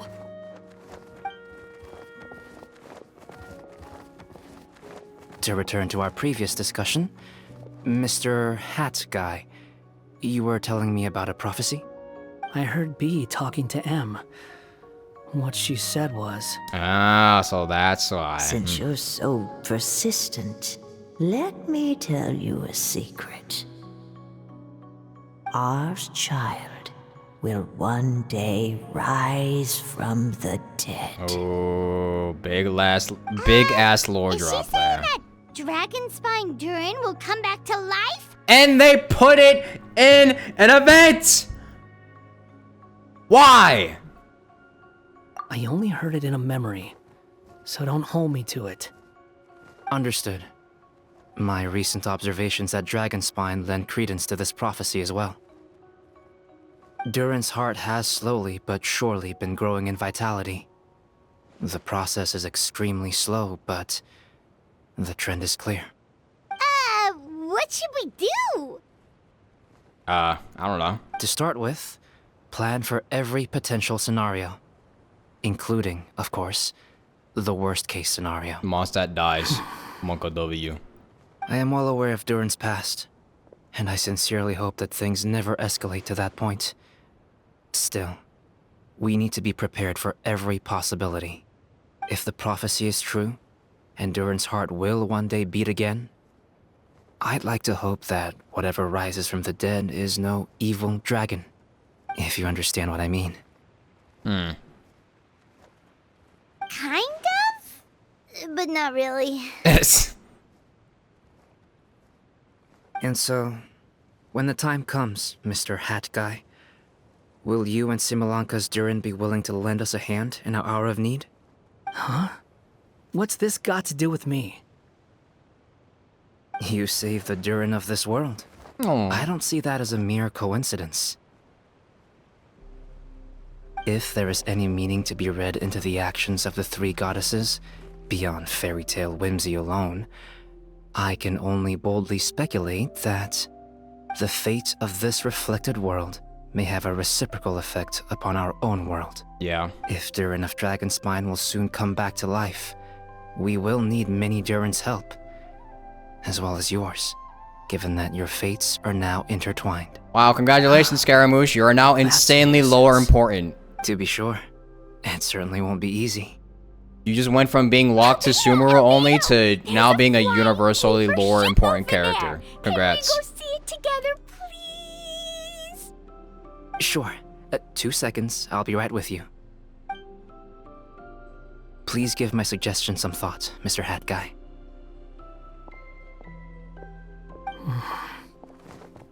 Hat Guy, I'm back! Huh? What were you guys talking about? Nothing. Huh. Okay then. Let's go join the others. Don't worry about it, dude. Everyone's going to check out the new origami ship. All right, I'll be right there. He was lore important. Yeah, he was already very lore important, but I guess you could, before you could really say that he was only locked to like maybe Inazuma and Sumeru, but now it's just like, now he's Mr. Worldwide. Because we're gonna have to go back to Dragon Spine, and that's in Mondstadt. So there's more. He's Mr. Worldwide basically now. Child has competition. All the Mr. Worldwides are coming together. Scaramouche, Child, Kazuha, Albedo. Actually, maybe Albedo. Yeah, Albedo as well. We got so, yeah, and Dainsleif too. We got so many now. Are you worried about doing? I guess Albedo isn't Mr. Worldwide because he's kind of still locked to Mondstadt, but yeah. I don't know. I feel like Albedo does have a little bit more importance to the story than, you know, just Dragon Spine. I would honestly feel so, but maybe not. I would only hope that he has more than that to him. Why would I be? Do I strike you as someone who cares about other people's issues? Now that he's saved Similanka's Durin, maybe he'll be sympathetic to the Durin of our world? Quit trying to guess what I'm thinking. I'm leaving. Albedo was right. He needs time to think about it for himself.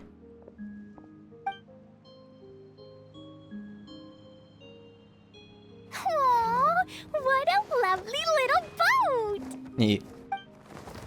The forest fairy helped us make it. Paimon just realized there's a lot fewer people around the Broken Sea now. Guess most of them have made their way back to the Metropole. Does this boat have a name? I can't see one anywhere. Huh? A name? Every boat has a name. At least, all the ones I've seen before. They're usually symbolic names that represent something aspirational.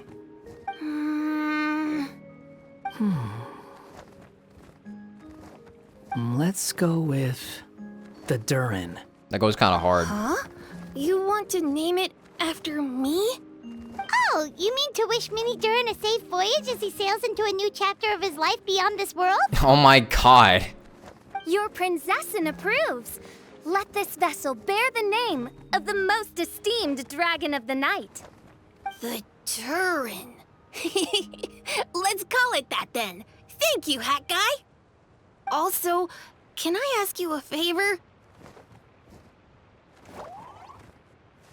Go on.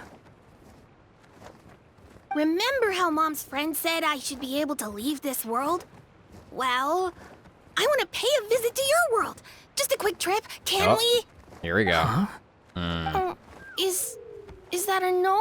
Don't tell him no. I think that's a great idea. If the people of Simulanka are allowed to go to Teyvat, then what's the problem with taking Mini Durin there for a visit? I'm assuming I'll have to be your bodyguard while we're there? Yes. I can protect myself. And I'll do what you say.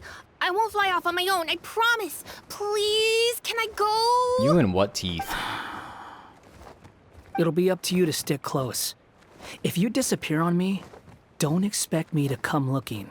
Sure. Got it! I'll stick close! Why don't you take the Durin? Now you've given it a name, it'll be a maiden voyage for the boat, and a brand new journey for you. Are you leaving, Mini Durin? Okay.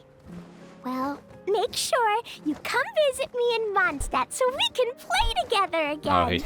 Klee will draw you a map to show you the way. Oh, he'll visit all right. Though our time together has been as fleeting as a ray of light in the depths of the long night, the Imanakreich will welcome you with the grandest of music ceremonies on the occasion of our next reunion. As surely as the stars in the sky watch over us, We shall meet again. What Main Fräulein means is that you're always welcome to visit her at home as well. Cool. Ah, I have so many new friends now. I'm so happy. Are you done yet? If you want to leave, then get over here.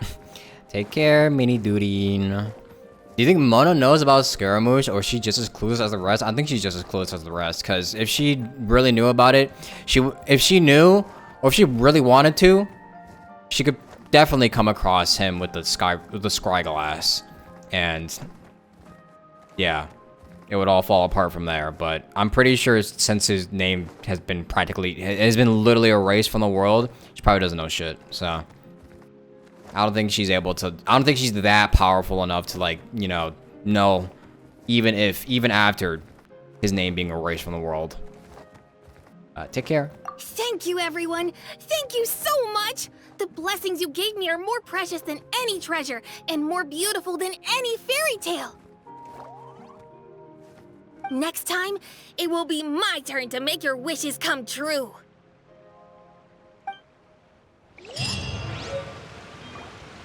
She wasn't able to peer into Venti's fate either. Yeah.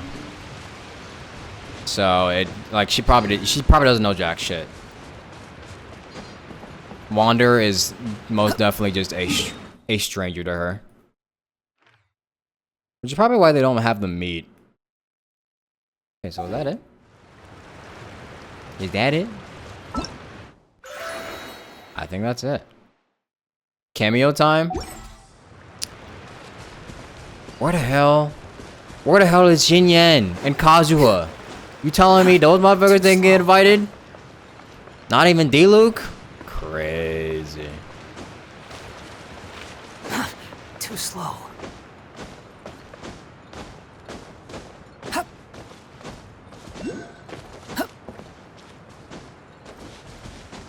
Fish was right in front of me. Where?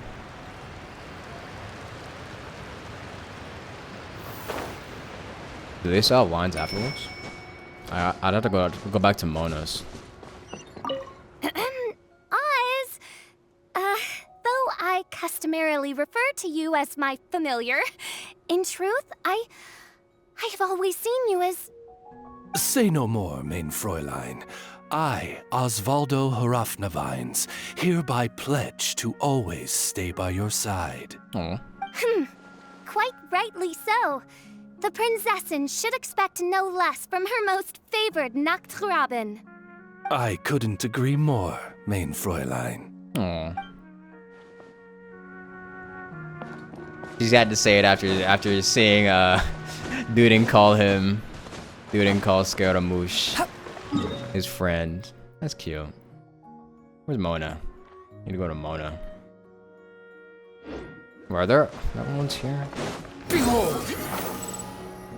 Oh yeah, and Eula and Razor are missing as well. Man. Guess we don't get to see everyone. Oh yeah, and Kokomi. There's a continuation on Sumeru City. You mean the world quest? Is it like an actual... Oh god.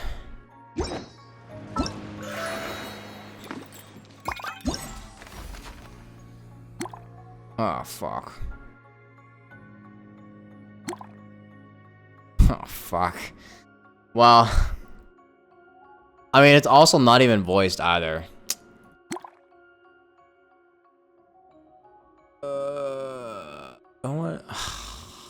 I probably do want to do this on stream, honestly, but just because it's never gonna appear again. Maybe I'll grab something to eat first before I do that. Let's go to Mona.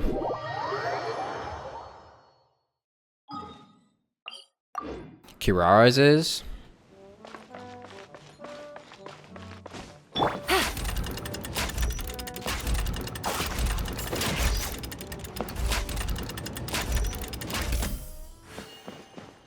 Oh.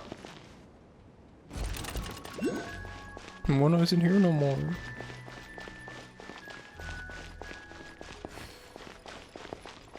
Yeah, I should have talked to her before I left. Damn it.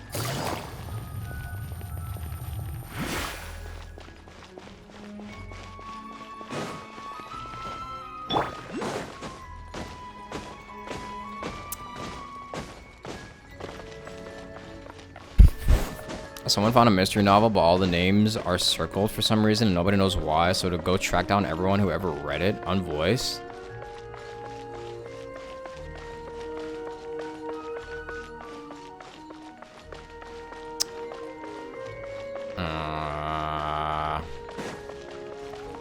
Bro, hold on, let me grab something to eat. I'm getting fucking hungry as shit. Give me a sec.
Staring into my eyes is ill-advised.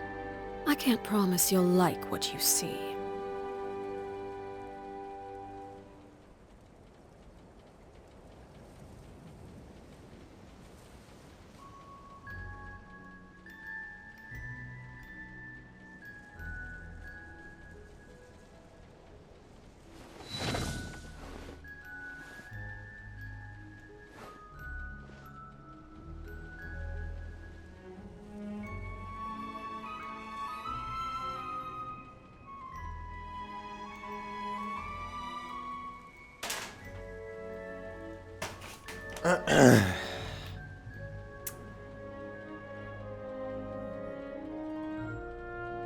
All right.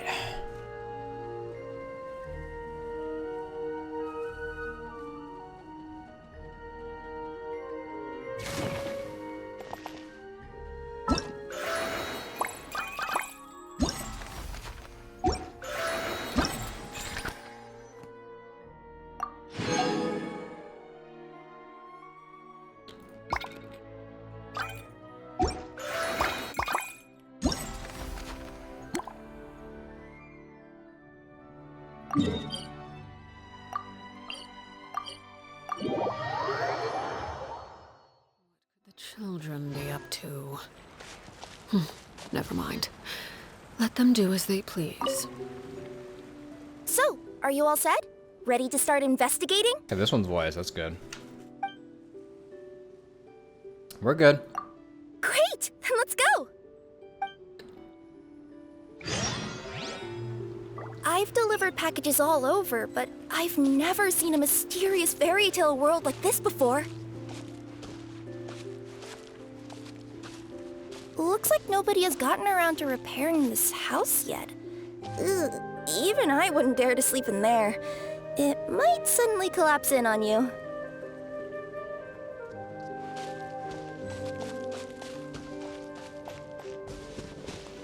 Nothing to see here either. Maybe we can find someone to ask? Aha! Over there! I bet we'll find some people there. Let's go take a look.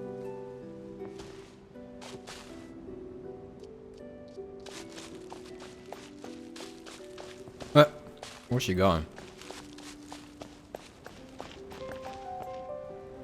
Uh-huh. I was sure there'd be people here. There once was a goddess who ruled over fate. Before she died, she left 3 riddles for the kingdom she had created. What?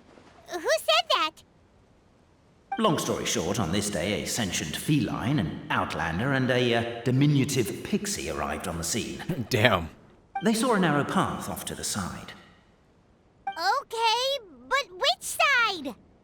Yeah, if you gave ambiguous instructions like that to a Comania Express courier, they'd give you the parcel right back and tell you to write the delivery address more clearly. Damn. Despite how obvious the answer was, the perplexed pixie and the flummoxed feline struggled to work it out. Although, perhaps a small part of the blame could be attributed to my dull narration. Alright, let's try this again. The path on the left-hand side seemed to give off an enticing fragrance, as if to say, this is the way to wealth and glory.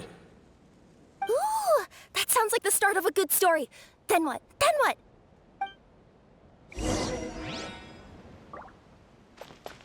At the end of the path, the motley crew would soon spot a secret stone room.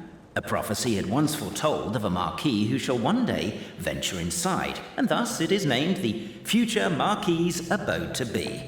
You like it? The Future Marquis's Abode to Be? Got a nice ring to it, doesn't it?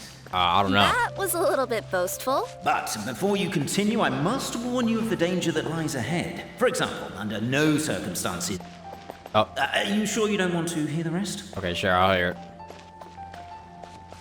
I'll keep this brief. Firstly, the place ahead of you is a secret room whose purpose, per the legends, is to await the arrival of a certain Marquis. For that reason, it's called the Future Marquis's Abode to Be.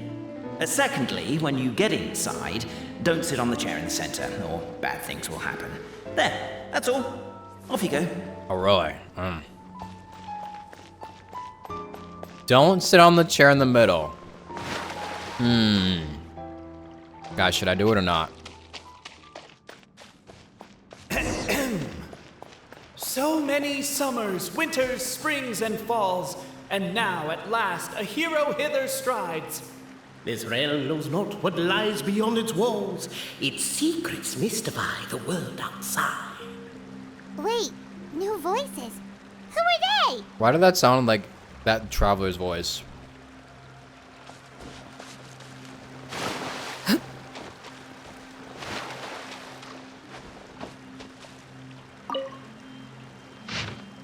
In the name of the elders As of... golden sunlight fills the firmament, the tabletop engrosses your attent. I'm reading here. Perchance peruse these pages thence.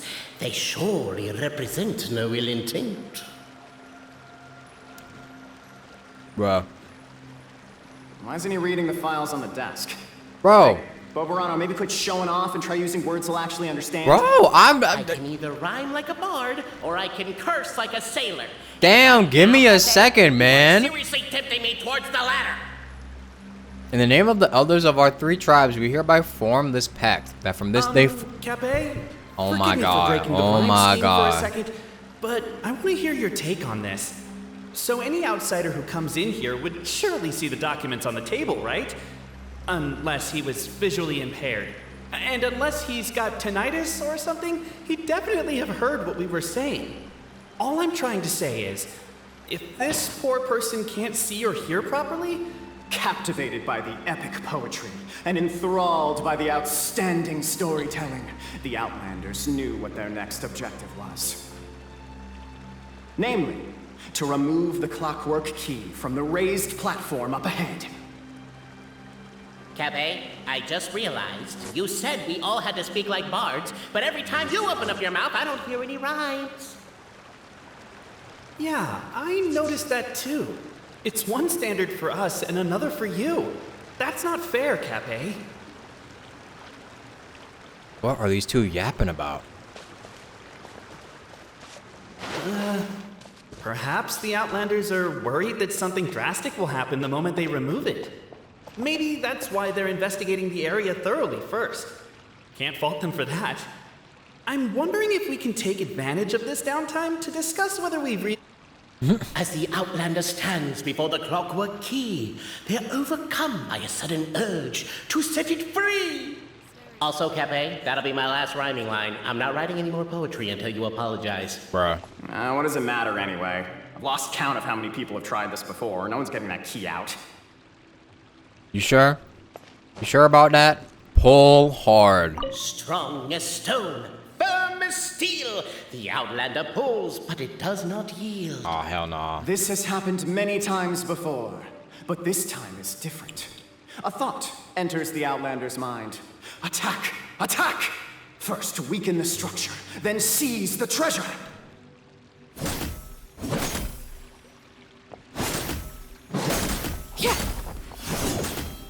The attack now over! Only one final step remains. Now it is the time to seize the key. Yes! Finally! Come on, move your butts! And your lights, assuming they're still in working order. It's showtime! No hard feelings about your lack of poetic contributions? Oh, let it go! These goofy ass dudes.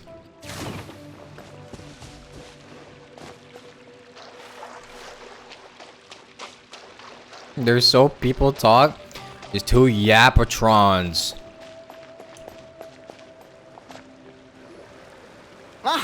Welcome, esteemed and noble Outlander.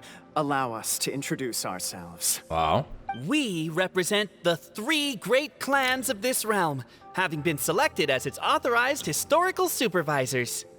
Our purpose being to await the arrival of one such as yourselves, who shall remove the clockwork key. My name is... You're Cape, he's Albizzi, and that's Bobarano, right? You've done so much talking that we can already tell you apart by your voices. Yeah. Aren't we missing someone, though? The guy who led us here to begin with? Who? And thus was born the long-awaited fellowship, destined to uncover the truth of the past. Allow me to quote, if I may, in the history of Constellation Metropole, a new page has begun. Him.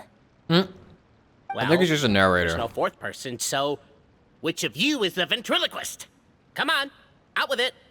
We've never heard that voice before, but he sounds like he'd be good at reading bedtime stories to children. Well, whoever it is, I don't know and I don't care. Forget about him. We have far more important things to focus on, like where our journey goes from here. That key you hold is the pivot point about which the past and present of the Metropole revolve. However, between our 3 clans, there is some dispute over the historical record. Each clan has its own version of history, detailing the clan's origins and the tale of the dragon of old. And unfortunately, we don't know which one is the truth. Dragon? You mean the one that's been acting up recently? Oh, no, not that one, you adorable little pixie. What? When I say dragon of old... He means a dragon that would be really, really old if it was still with us today, but it was defeated in ancient times. The new one has nothing to do with our clan history. Dude? Was that supposed to be a joke? Anyway, so you've been waiting for someone to remove the key so you can finally explore the truth of the past? Not just explore it, but argue incessantly about it. Honestly, I don't care that much. Cape's the one who's always bothering us about it. What we need to figure out is who resolved the dragon crisis. We have to know that before we can decide which is the supreme clan. Oh my god, supreme. The moment you removed the key from where it was lodged, you became the honorary Marquis.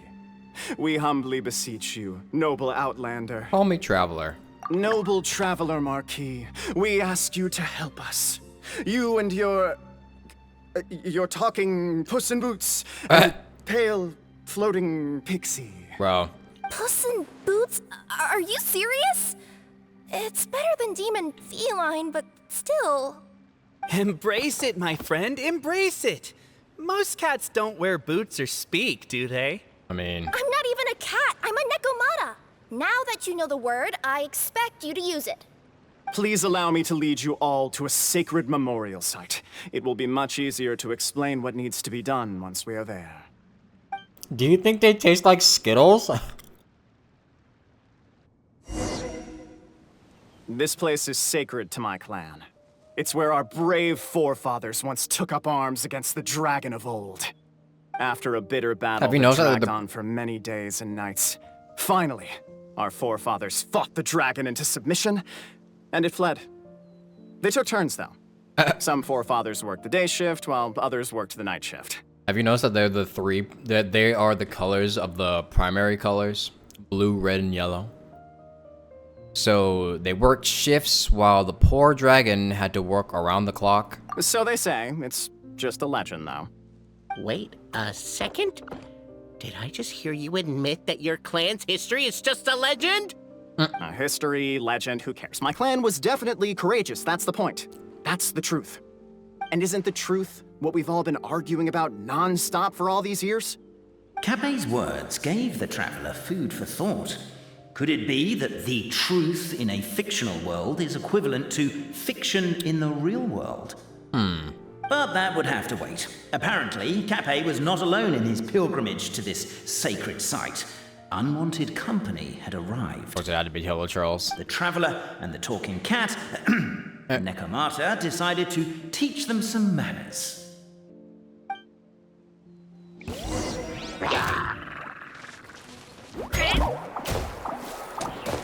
I don't know how to use Kirara. I've never used Kirara, really.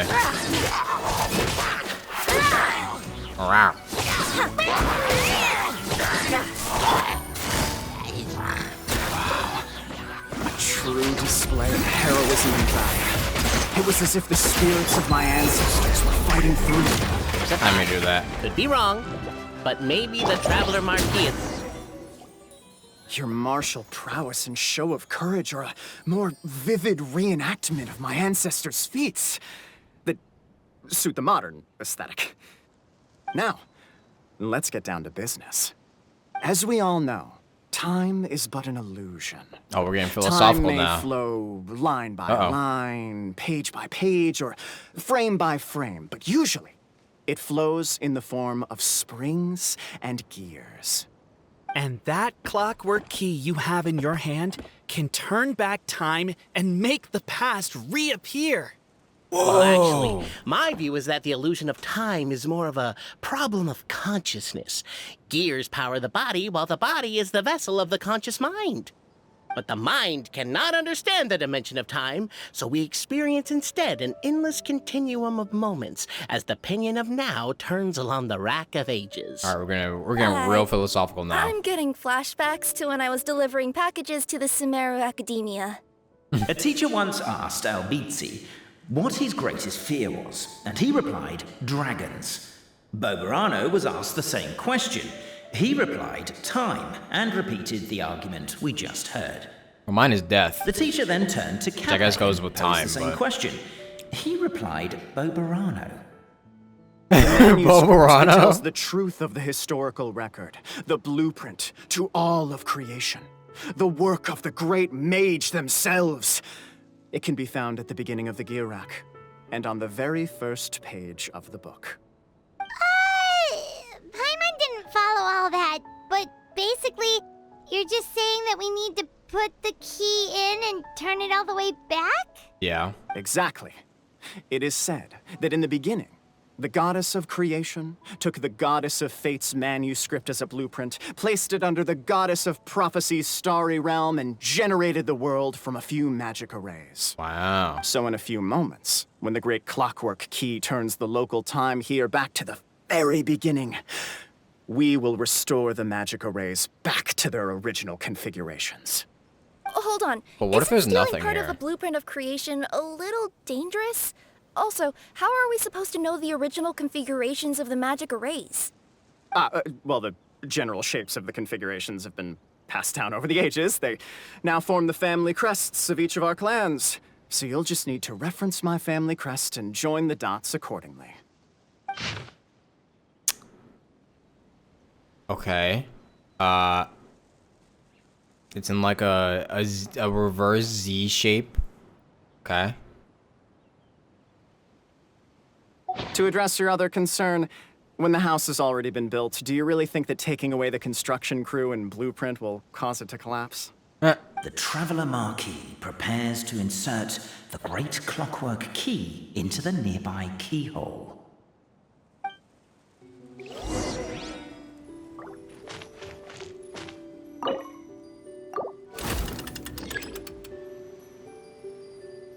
Recall how you once loosened the key. Now,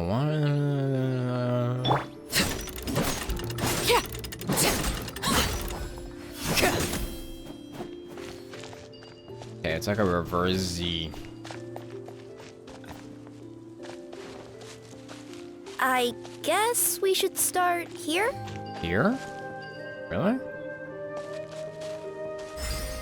I mean, I guess. Are you sure?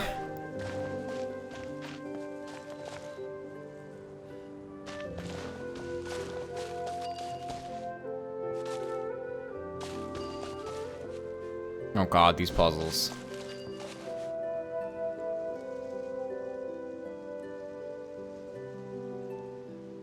Cause I'm pretty. Okay,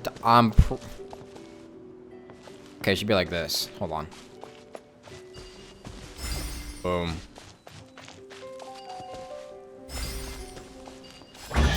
Yeah, there you go. Behold, the sacred writings that record the truth Put of the cube in the score hole. that have shaped the truth of history. Gather round and let us bear witness.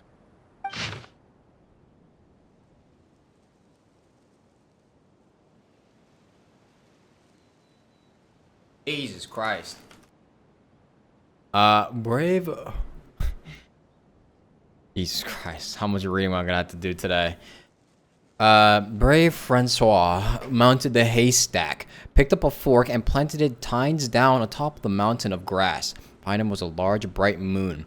He shouted out the names of everyone in the village. The village chief was first to be named, and so frightened was he that he wished to climb up the haystack and stop up Francois' mouth.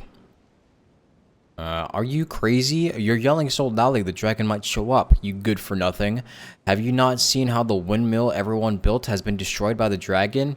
And here you are, worrying if it'll return? Francois really would have loved to kick him off the haystack, but held back, given that the chief, too, was worried for the villagers' safety. Francois saw that nigh all the villagers had arrived, and so he cleared his throat. Dear neighbors and kin, think you still that we must endure this? No, of course not. But we cannot do anything about the dragon, said the grocer. Who says so? Did I not leap onto its neck from the windmill blade, stepping on it twice, and did it not fall down and flee? Perhaps everyone worked so hard to build the mill that was destroyed, everyone's emotions became inflamed. Lifting their fist, they decided to take I don't know. Take in the dragon. But Francois lifted his own hands and calmed the crowd. Let us go home for today, everyone. Everyone's present lack of self-preservation is not bravery, but rather wrath. If we yet desire to face danger after calming ourselves, only then may we truthfully call our sentiment valor. So everyone went home. The next day, there were still many youngsters who wished to follow Francois to take on the wicked dragon. ... Who would have known that the valiant possesses... Who would have known that the valiant possessed the protection of the goddess's radiant charter? Encountering true valor, the dragon could neither spout fire nor slash with claws, and was forced to allow the other party to call pauses and switch personnel. And so, after several days and nights of fierce fighting, the wicked dragon could no longer bear it, and chose to surrender. A. Feast your eyes, rejoice, and cheer, for this is the unquestionable truth. Look at the signature. Nobody is capable of forging that. I don't believe it. So, all along, our histories have been false? Damn. Don't lose heart, Albeetsi. It does not follow from his is true that ours are false. That might be the most bogus logic I've ever heard. But keep up the mental gymnastics, Boberano. Damn. I've been waiting for that look of jealousy on your face my whole life, and I'm gonna savor it. And yet, it seems Damn. that this conundrum could indeed have more than one solution. Everyone agreed that there may be more than one truth. The party decided to visit the sacred sites of the other clans and see what their documents had to say. Isn't a narrator supposed to remain detached and objective? It feels like you're forcing a narrative agenda on us here. Damn. Oh, whatever. I'm in a good mood. Let's do it. The instructions say to repeat the process 3 times, and besides, I'm looking forward to watching you both be sorely disappointed. Let's do my clan next. I'll lead the way. This motherfucker is We'll need the sassy. key, right? Let me see if I can pull it out. Yoink! Yoink. That motherfucker is sassy.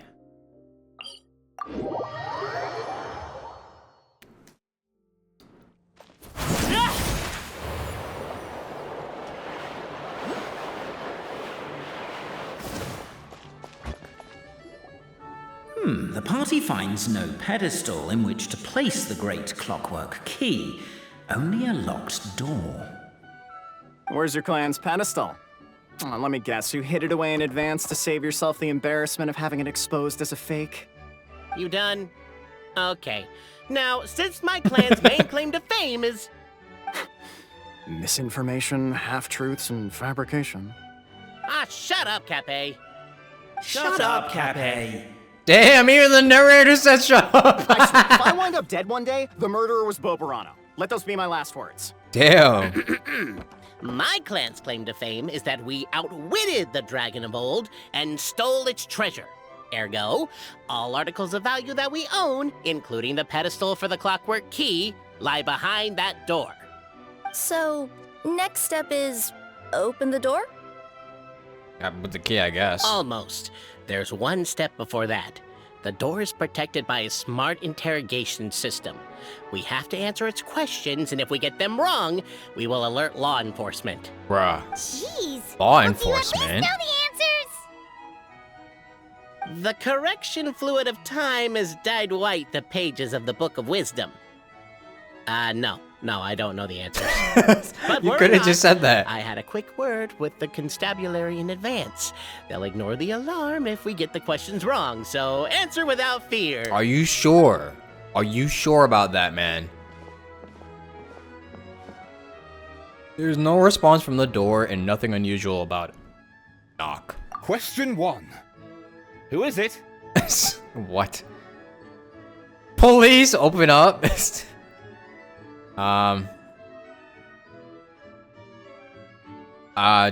Routine inventory check. Ah, what an ingenious idea. Far more intelligent than Boberano's ancestors. But I still recommend against this answer. Oh, great. Question 1. Who is it? FBI, open up! That's actually quite an amusing approach. It's probably not going to get us anywhere, but I do admire your sense of humor and your commitment to it. Question 1. Who is it? Alright, fine. It's the Traveler Marquise and his retinue. The great yokai, Nekomata in boots. And the trusty travel guide, Pixie! Travel guide. Trusty travel guide! Bruh. Question 2. By which virtue did the ancients defeat the dragon?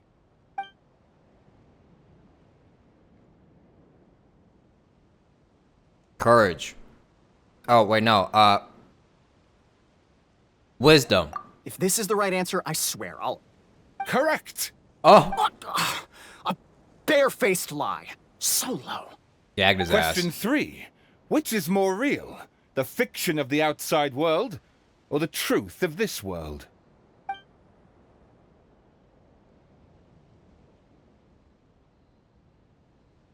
Both are real.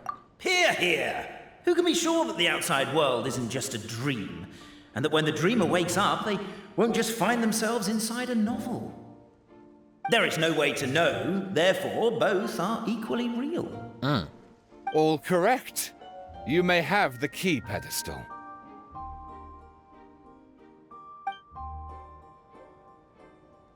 W. Traveler Marquis, Sorry, mini chips. you know what must be done. Please insert the great clockwork key. Oh, and this is my family crest. It's like a question mark.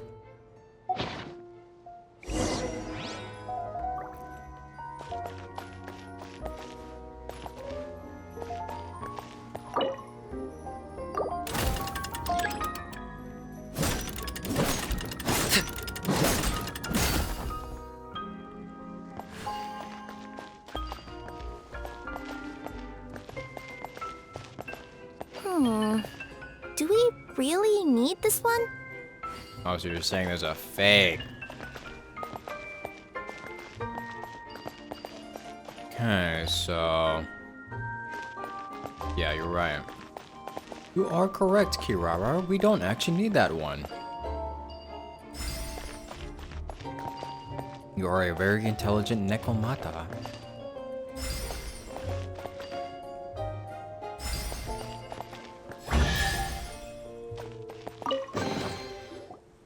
Now, let me see what elaborate fiction the Clan of Wisdom was able to conjure up.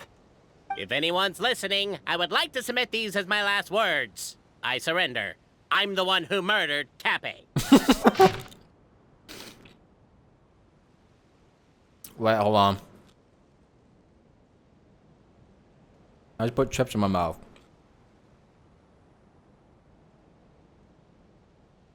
Ah. Okay.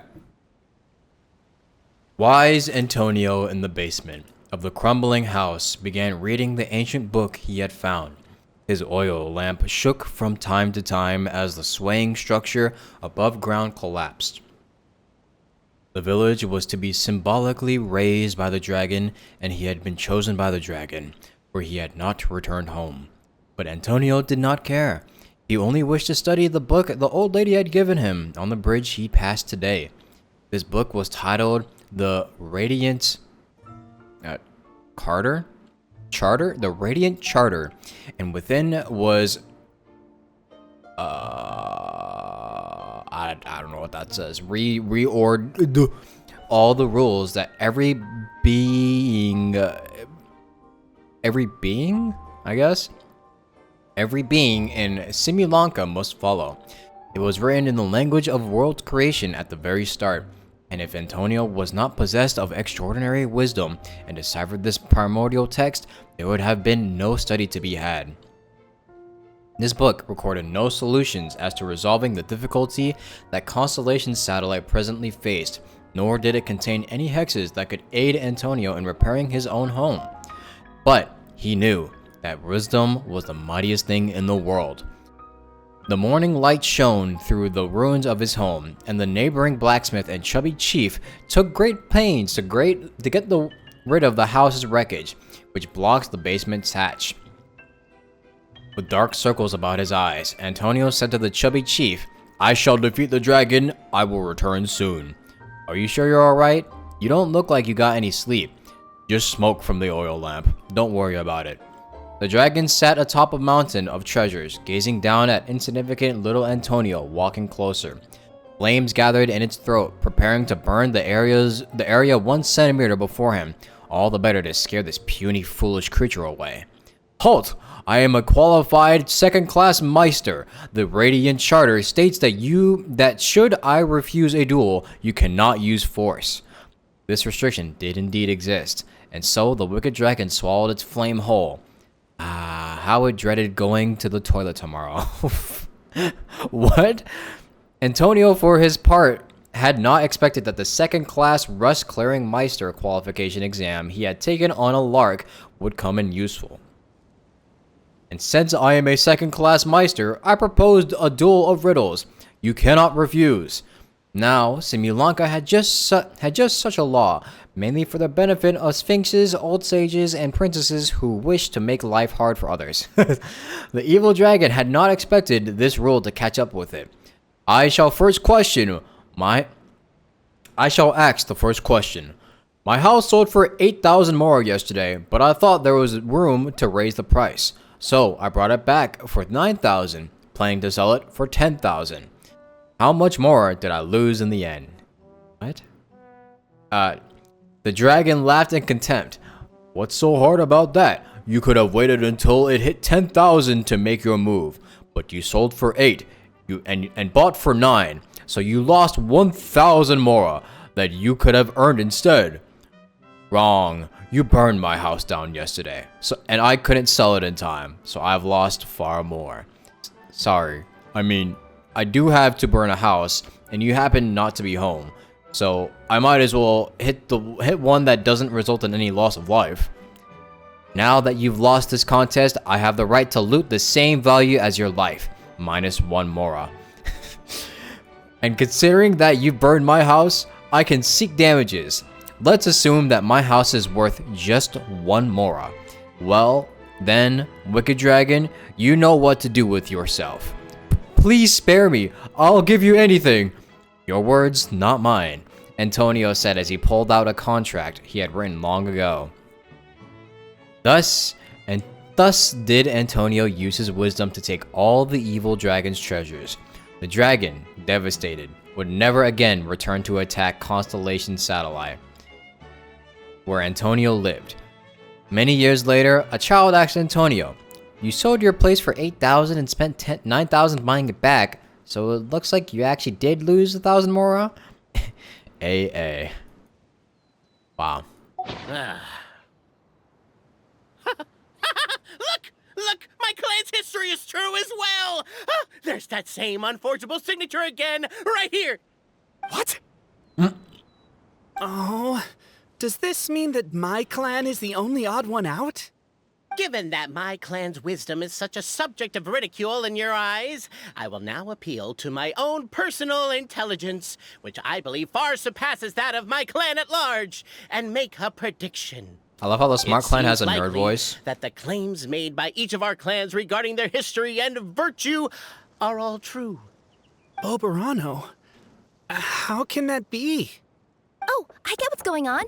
Once, when I was drinking with Gujiyai, she bet me a round of dried fish that I couldn't guess which cup the umeboshi was under. Whichever one I guessed, I was always wrong, and Gujiyai would lift a different cup to reveal the umeboshi. But then, I learned later from one of the shrine maidens, Miyuki, that all of the cups had an umeboshi under them. Just goes to show, I still got a long way to go before I become a great yokai. Very smart from Oh, Gujiyai. don't mind Fox Lady. That's just her way of teasing you. Actually, that reminds me. We can now open these 3 treasure chests. And unlike the guessing game you mentioned, this one's not a trick. Cool. Well, once you've plundered the last of Oberano's family wealth, we can go to my clan's place. Guess I'll take the clockwork key again then. Yoink! Yoink. Something with which to commemorate this occasion. I just took all their family possessions. They're my assets now.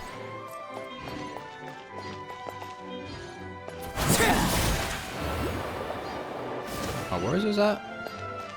Up there? Fuck. God damn it! Swan Fury!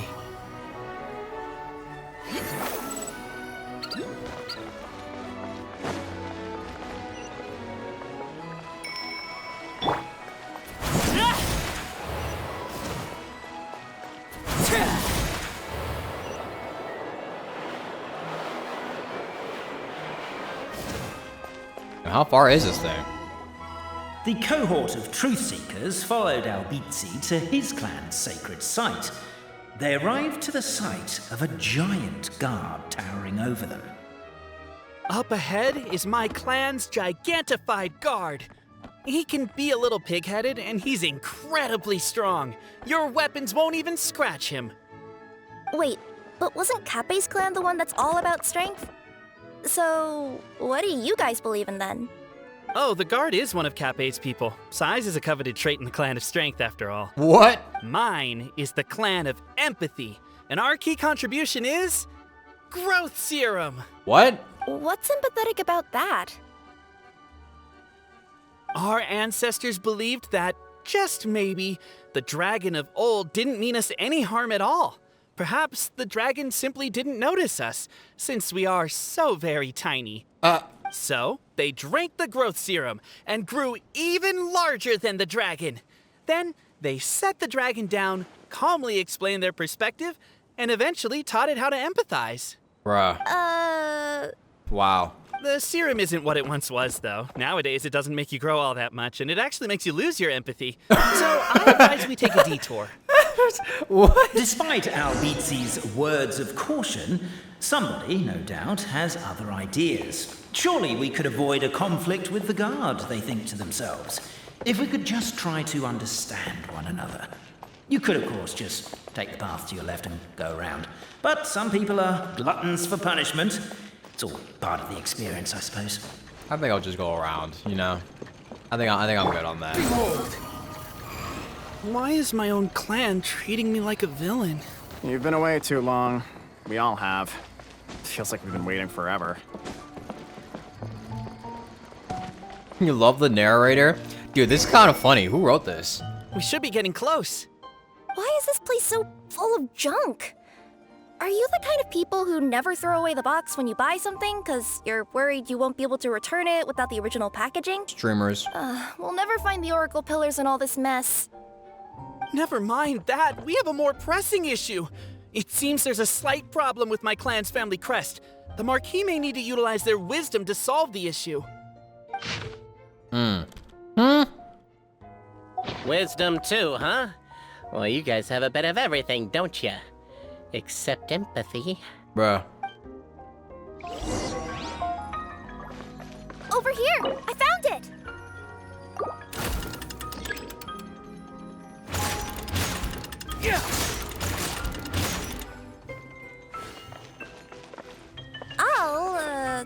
I'll go keep watch. Keep the noise down! We don't want to alert the guard. I'm just trying to do my shit. Give me a sec. Wait, can I?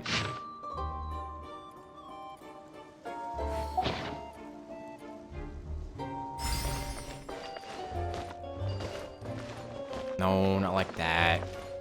Come on, you know which one I want to do. Can't you destroy the boxes a little more quietly? No. Come on.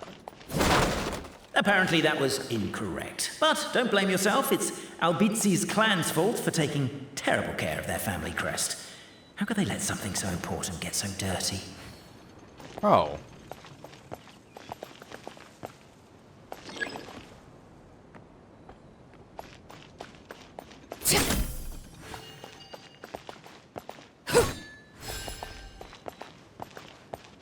So, wait.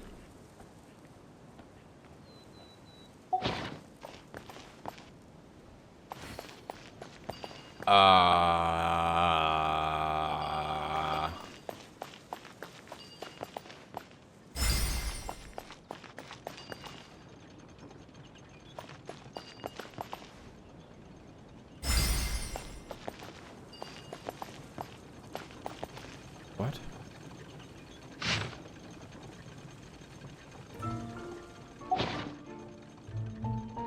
Apparently that was incorrect. But don't blame yourself, it's Albizzi's clan's fault for taking terrible care of their family crest. How could they let something so important get so dirty?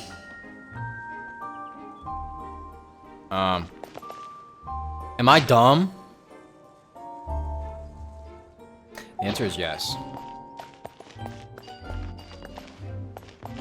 I mean, it should be like this first, but then you can't do it with this. Apparently that was incorrect. Shut the fuck up.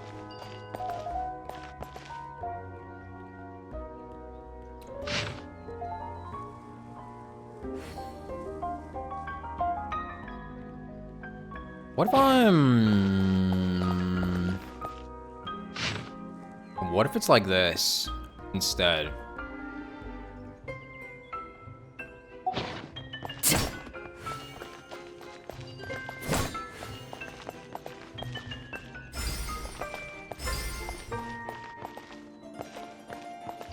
Surely it has to be like this, right?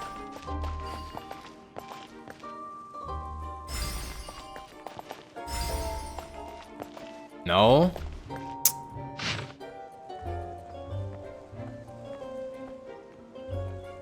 Apparently that was incorrect. But don't blame yourself, it's Albizi's clan's fault for taking terrible care of their family crest. How could they let something so important get so dirty? Okay, one of them is definitely false. Yeah.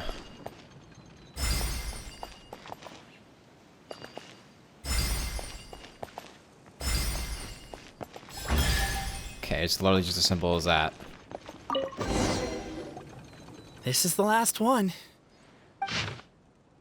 Galileo and Alberto did many good deeds again today, though it was most tiring to help the old lady on the bridge move her barrels of hard apple cider. They each got a small barrel as their reward.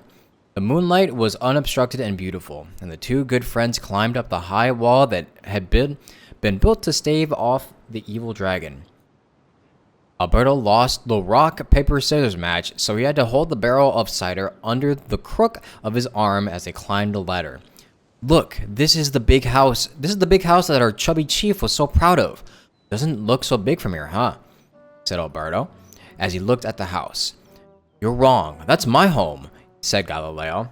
The chief's house is that one. Alberto's night vision was not at all that good, and moonlight could never compare to daylight. If one were to close one's eyes, the light could not have been seen at all. He tried a little harder, but could discern nothing more. But it's also really small, Galileo continued. So there's nothing wrong with your statement. Galileo and Alberto were both rather perceptive people. Galileo's reply covered for Alberto's discomfort regarding his poor vision, while Alberto also lost the rock, paper, scissors match on purpose so that he could carry the cider barrel because the gears under Galileo's ribs were injured. Here's to you.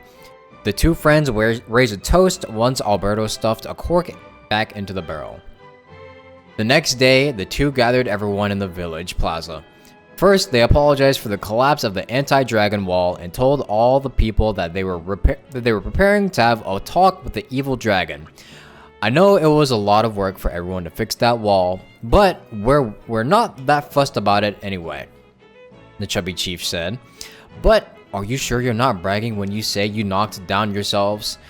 Of course, that was not the chief's point. He too was a good person. He continued, also, it's too dangerous to seek the dragon out. Don't worry about us. And so, the two best friends in the whole world departed. The evil dragon trembled before Alberto and Galileo. For some reason, the old lady's liquor could make people grow very, very large. That was how they accidentally squashed the high walls the previous night. As they gazed down at the ground far below, they more or less understood how the dragon thought. No wonder it could accidentally destroy the village at its feet. So, as long as they could get the dragon to notice people, they could surely come to an understanding.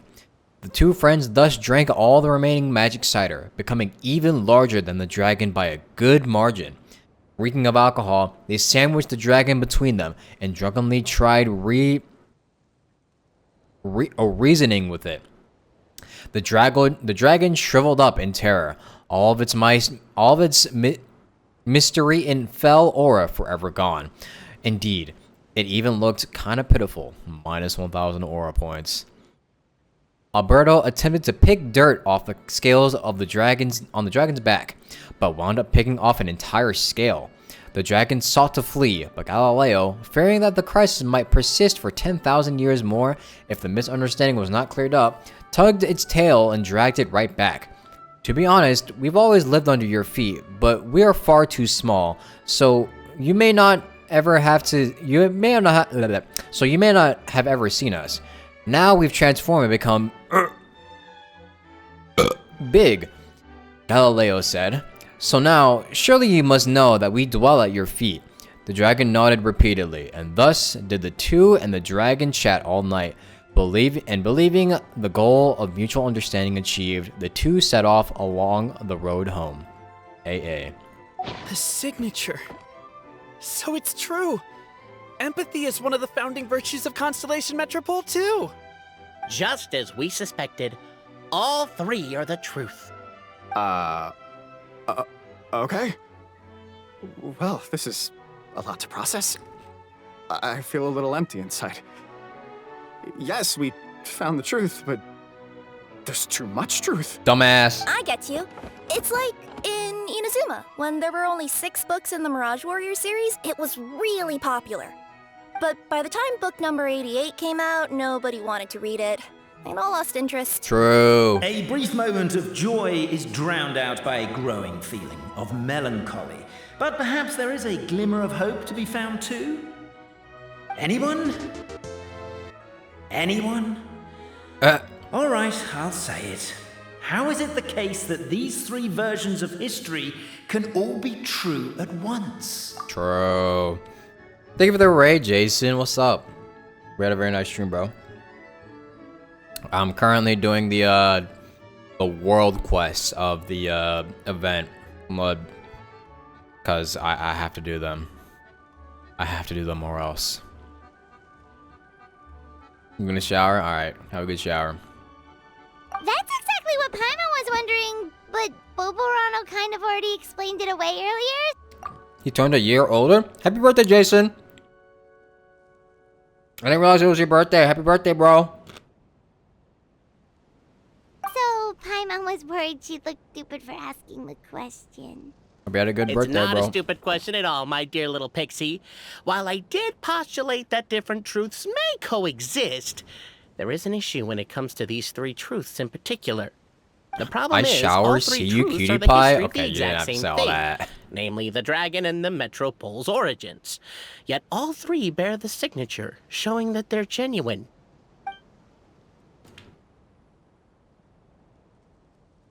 Suddenly, the sound of a bell rings out.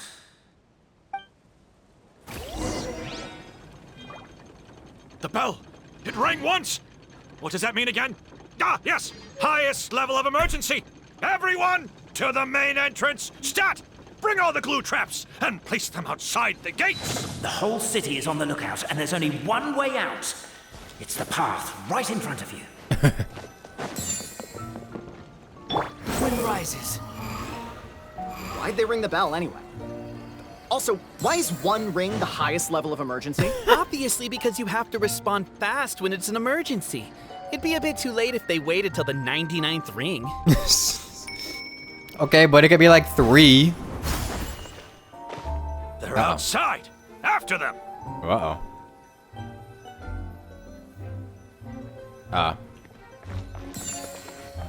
Look a bit closer. Oh, he's still coming.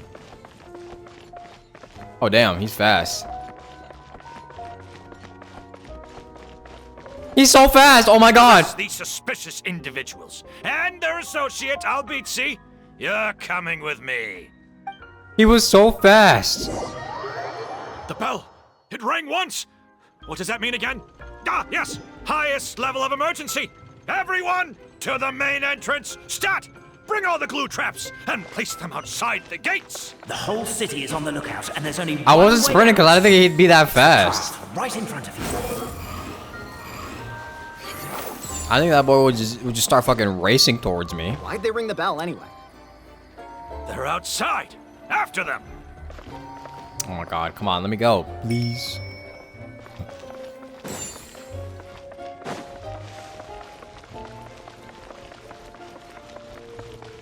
Bob and weave, bob and weave.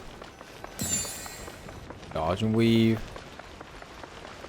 He is not catching up to us. Bro is slow as hell. Shit.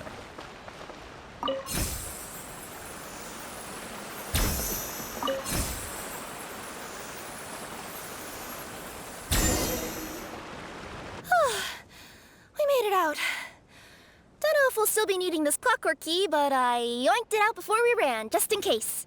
Okay, but back to the truth problem. There are 3 conflicting versions of the truth, and somehow they're all still true. What is that supposed to mean? I don't know. I doubt anyone here in Simulanka can make sense of it. All we do know is that any manuscript bearing her signature has to be valid. Well, she is the goddess of fate, the creator of all this. And all these manuscripts are her grand design. The reason we argued about who was right was that we didn't know enough about the truth of the past. But now we have the truth. So we just have to accept it. As surely as we will follow the clockwork path designed for us, so is this the course that history has taken. It is clear and incontrovertible. We will never argue again. Thank you all. Is that all there is to it? Is this where the decision made at the first crossroads of destiny has led us to? A pointlessly happy ending? I guess so. Overthinking it would be equally pointless. Well, that's enough for one day. Time to take a break. Could you be any more cryptic? You're planning something. Paimon knows it. Whatever happens, today was a breakthrough in my journey of discovery. I will go back and share it with my clan. Me too. And me. Let's leave it there for today then. I'm sure we'll find out what else Mr. Narrator has planned for us tomorrow. Shit is so goofy. The fact that it's based off of the Stanley Parable.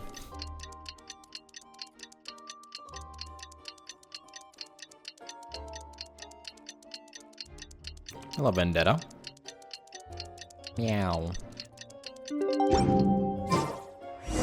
What a 8 a.m. beautiful sharp. day, thought the traveller before he was overcome by a creeping sense of foreboding.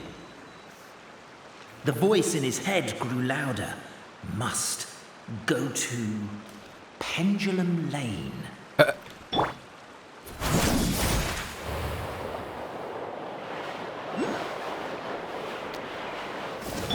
wind rises. Pendulum Lane is just up ahead. Something must have happened here after all. Everyone's crowded around. Oh my god, this is terrible. I don't understand. The 3 great clans He of died. Constellation Metropole have finally made peace with each other. Who could have done this? No, he actually died. Oh no, someone's lying on the ground. Cappe! How did this happen? Cappe, you idiot! Wake up! You need to revise your last words or everyone's gonna start suspecting me! Last words? What did he say? If I wind up dead one day, the murderer was Boberano. You could have at least pretended to not remember it. I'm sorry, Boberano, but this is an interrogation. I have to give the detective straight answers. Of course. Don't worry, Boberano. I don't consider you a suspect, nor do I have the authority to charge anyone with a crime. So, are you the last people to have had contact with him? Yeah. My sincere condolences. You were travel companions, right? It's a real tragedy. I'm afraid he'll be out cold for another hour and a half, at least. Huh? Yeah, I know. It's despicable. Hitting someone in the back of the head is the second worst act of cruelty there is. The first being replacing their gear oil with extra strong glue. So, Cappe's not dead? His gears, metal frame and shell are all still in excellent condition. It's just his energy supply that's been all messed up.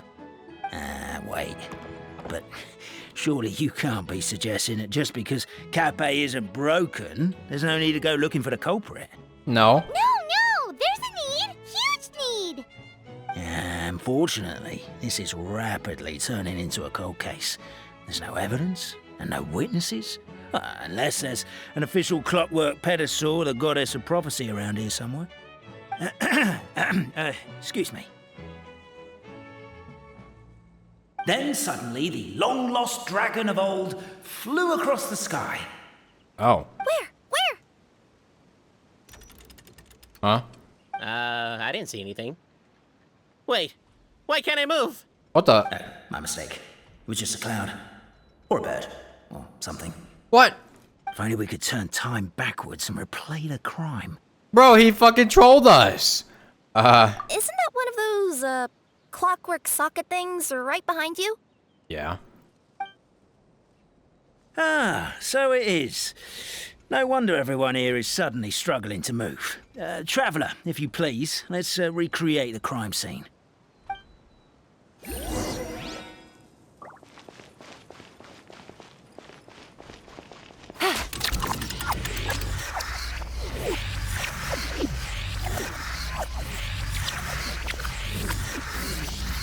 The crime scene's too chaotic. I can't make heads or tails of it. Okay, so they're all just chilling. Detective is on the right. All three of them are together. There's these two guards here. The detective walks over behind the guard. What? Did he just... What? How did he do that?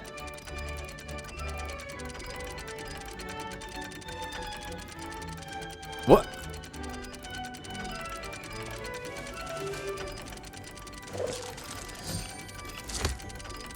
You're telling me the detective did it? Well, that clears it up. Cape was walking along the street, then he suddenly collapsed. He was faking it. Nah, hell nah. So case closed? Aren't you supposed to investigate a little more first? Well, we literally replayed the crime scene and saw it with our own eyes. There's no need for any evidence gathering or powers of deduction now.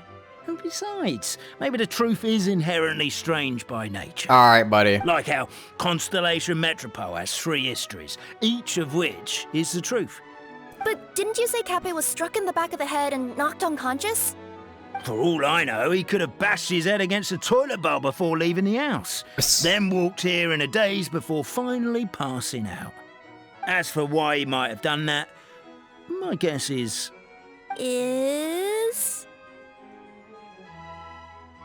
With the Supreme Clan question left unanswered and the tension in Constellation Metropole suddenly wiped away, he was looking to create a new source of conflict.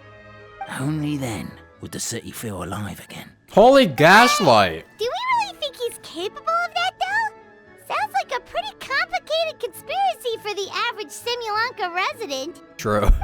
She's called them all dumb. Something about the crime scene isn't sitting right with me. It just seems unnatural. Also, anything outside of the immediate area won't have appeared in the replay. Is it possible that something was missing from the scene? Why don't we search the area? Wait, what are you doing? Oh, we're gonna head to Cape's house to check the toilet bowl for signs of an impact. Bruh, ew. Do these guys even shit? Never mind. Let's not worry about that.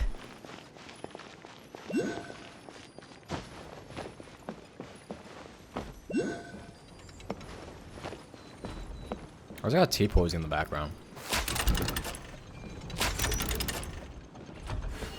Is there anything? I don't know. Go up there. Oh, let me clean my hands first. You know, let me stop eating these chips and then clean my hands so I can actually play the game properly. Give me a sec.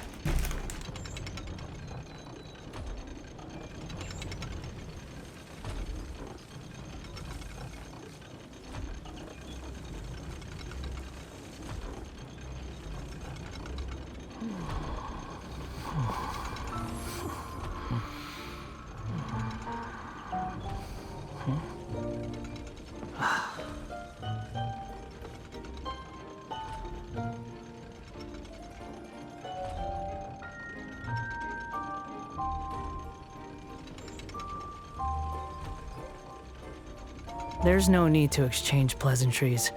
It's rather pathetic to force a conversation just to occupy silence.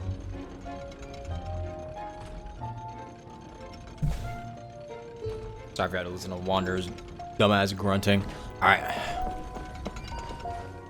Wait. Behold!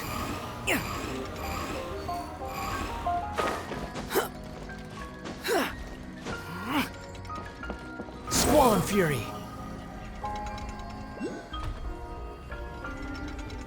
Okay, it's definitely not here.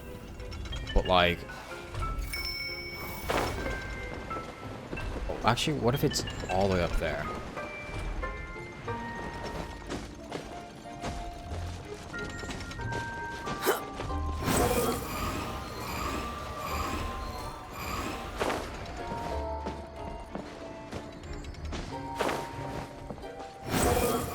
I'm glad that this quest is voiced because I would have honestly never... I feel like this quest would not have as much charm if it was not voiced at all.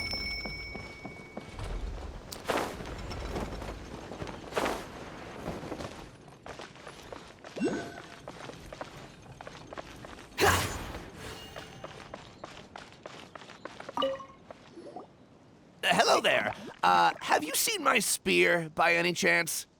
Someone was shouting about a dragon a minute ago, and I instinctively threw it into the sky. It's the... Bro, are you serious? Dude, every one of these dudes are just fucking dumb as hell. There's a spear here. It looks so mysterious. Let's take it. Oh, wow.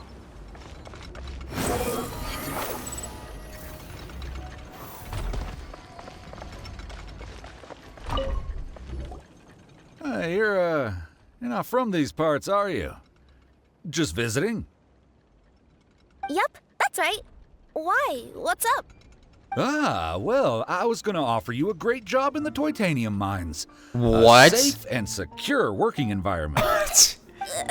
You're just gonna cat? Sound very safe. At least not as safe as being a courier. To keep the titanium ore intact, we use specially designed pickaxes that can't cut through it. Even if you struck a person with it, it wouldn't so much as leave a scratch. Well then, and in terms of labor intensity, the work has been rated as Class 2 physical labor by a reputable organization. Even cats can do it. I'm not. Never mind. I give up. Welcome to Paimon's world. Mind you, I don't know what happened today, but somehow a pickaxe has gone missing. Maybe one of the giant guards broke it down, so someone took it to perform a rapid resuscitation procedure. Sounds pretty brutal for a first aid technique. Still, a missing pickaxe. Huh. Is it just me, Traveler, or does it seem kinda suspicious?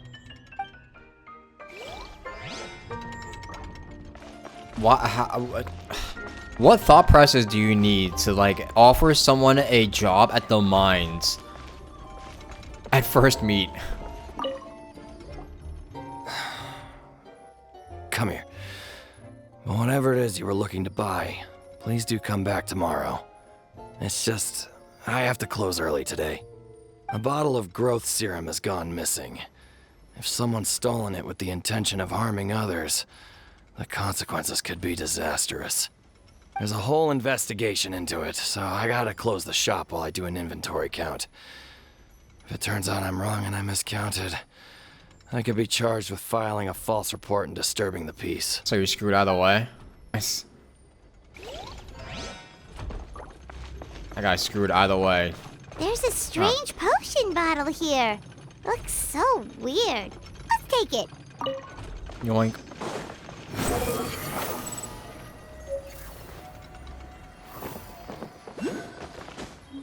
Oh, what did that just show?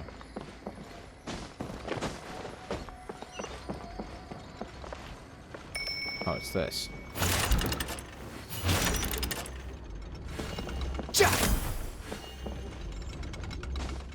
The wind rises.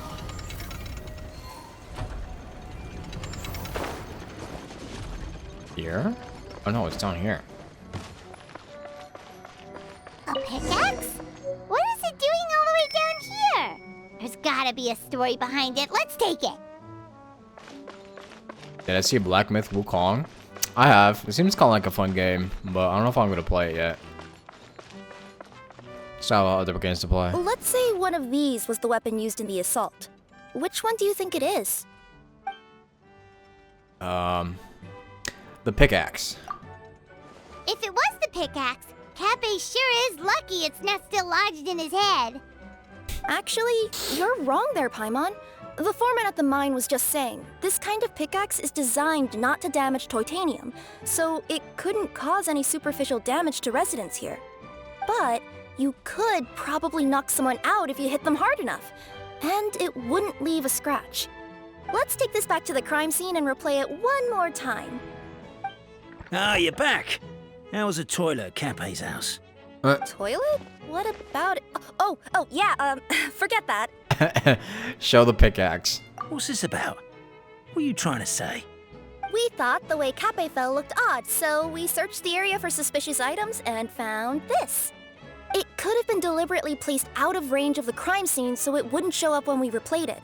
Now we've retrieved it, we were gonna replay it again. You don't mind, do you? Oh, I just remembered I forgot to turn off the clockwork switch in my kitchen. I think I'll just, Oh, no, you stay right there.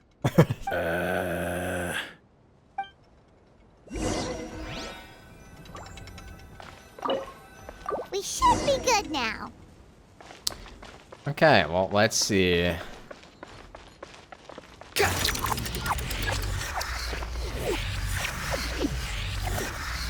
How did he manage to do this?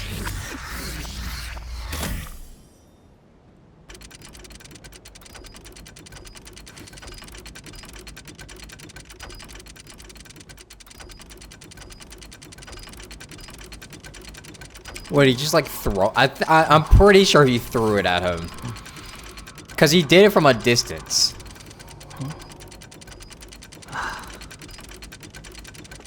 He did what? He just did a trick shot on him.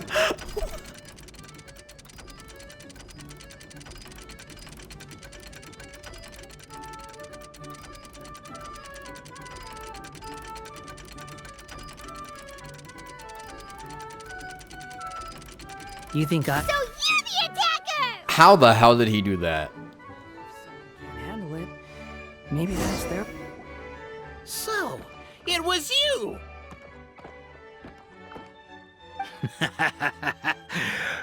Why would you do that? I would congratulate you for cracking the case, but since I did such an abysmal job of covering my tracks, didn't exactly have your work cut out for you. So, all I can say is... Catch me if you can! Buddy, you are not running that fast.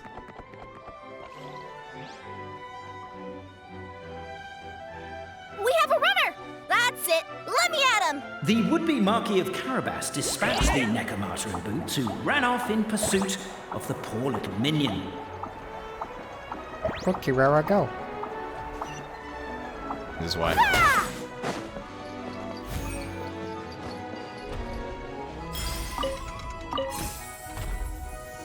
The minion's poor little lower back was protesting painfully against the intense physical activity. He decided to take the elevator, giving him a moment to catch his breath. Really? His lower back asked. But the minion had no other choice. He resolved to make the jump down. There goes his back. Get him, Kirara, go. By this point, the Necromancer in boots was gasping for air. The minion was huffing and puffing, even more loudly. But we'll ignore that. I'm not! Don't underestimate the gold-level courier of the Komania Express! True. She would bill for this. What's up, dude? No, how did he get across there?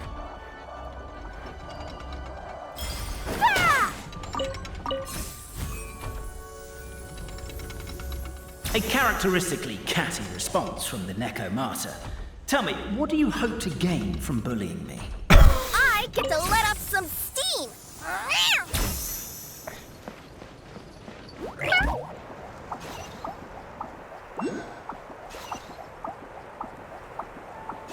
Bro, what? Ha! You fell into my trap. In fact, all the glue in this world is created by me, using my narrator powers. I make it and the residents just gather what they need. Nah. Rats! Oh, I'm so jealous of you guys right now, you can just jump out of your shoes and keep running, but Wait, I'm wearing boots this time. Yes! Bruh. The unnamed minion made a last-ditch escape attempt. He began his long climb, up the wall, the tall wall. He began his long climb up the tall wall. Do you call that a tall wall? In urgent Neko parcel mode, I'll scale it in no time. No! I couldn't climb it fast enough. No! Fuck. I was supposed to go Nekomata mode. I gotta do that all over again? Oh, you serious? There's no checkpoints. So, it was you! Okay. Skip. Catch me if you can. Where's the skip button?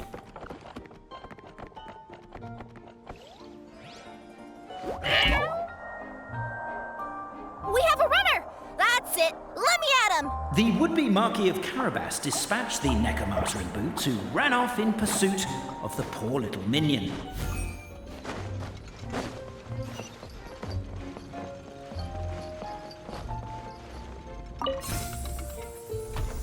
The minion's poor little lower back was protesting painfully against the intense physical activity. He decided to take the elevator, giving him a moment to catch his breath. Really? His lower back asked. But the minion had no other choice. He resolved to make the jump down. By this point, the Nekomata in boots was gasping for air. The minion was huffing and puffing, even more loudly. But we'll ignore that. I'm not! Don't underestimate the gold-level courier of the Komania Express!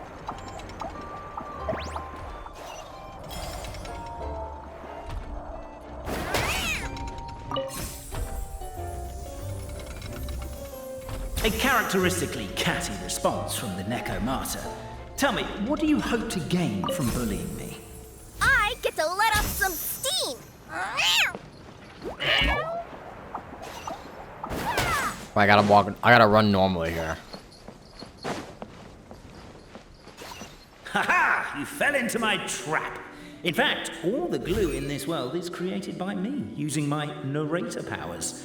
I make it and the residents just gather what they need. Rats! Oh, I'm so jealous of you guys right now. You can just jump out of your shoes and keep running, but Wait. Rats. The unnamed minion made a last-ditch escape attempt. He began his long climb, up the wall, the tall wall. He began his long climb up the tall wall. Do you call that a tall wall? In urgent Neko parcel mode, I'll scale it in no time. I'm beat. I surrender. So he was the... he just fell over. So the narrator was the freaking... You've got nowhere left to run. The narrator was the detective? All right. I confess. That was fast. Getting caught by you here was a backup plan. I don't know if what I've done will make things better or not. Time to come clean. I am the narrator. The one who's been guiding you all this time. Gasp! Shock! My mind is blown. You're overdoing it a little bit there. Anyway, I only did what I did because... Why are you suddenly spilling the beans? I poured my heart and soul into all this. I was worried you wouldn't ask. The truth is, I was one of the first conscious beings ever made by the goddess of creation. And I've known for a long time that this whole world is just a fairy tale written by the goddess of fate. Oh, he's self-aware. I know they say that fairy tales are just made up for kids to read, but I refuse to believe that fairy tales are just fictional stories and nothing more. The reason why Constellation Metropole has 3 origin stories is that the goddess of fate wrote 3 drafts. I couldn't decide which one she liked best. Oh, hell no. Then her cat trod all over them, and they all got crumpled together, so the 3 worlds just sort of folded into one. The goddess of fate was torn between them anyway, since she couldn't decide which ending was best for the dragon or the kids. So when she saw what the cat had done, she simply decided to go with all 3. Who'd have thought? But what does any of this have to do with what you head. You're not a fictional character, so you couldn't hope to understand my sorrow. Honestly, I don't think there's anyone in all of Simulanka who would understand. Every day that I experience, every interaction I have with another person, is it really all just a work of fiction? Well, The only reason the 3 great clans wanted to find out the truth was for the pointless task of electing the supreme clan. I thought that once they'd learned the truth, it might make them curious enough to investigate further. But as it turned out, they just accepted it and carried on living the same old lives. I have to motivate them to keep looking for answers now that they think they've learned the truth. I have to make them uncomfortable with the superficial explanation that they took at face value.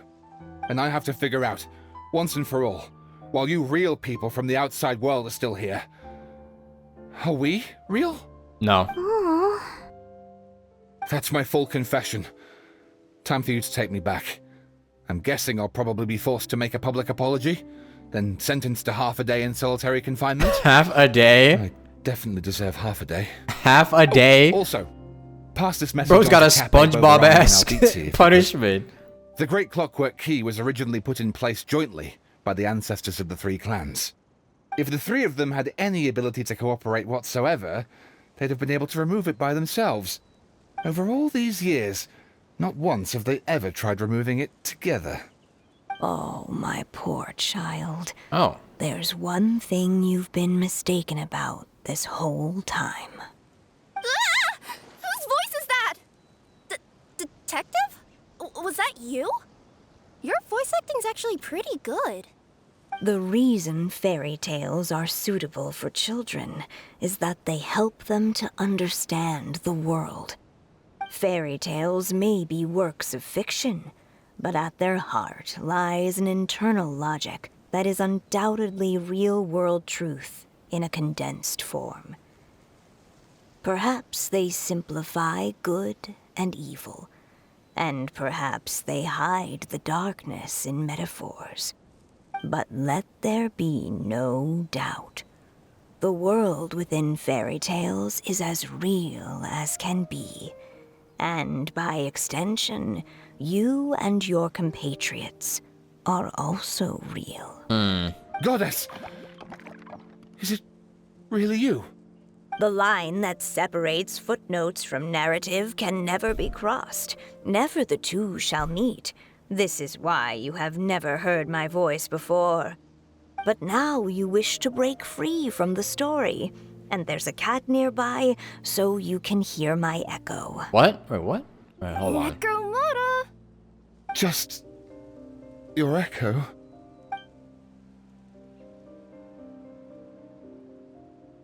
Oh, poor detective.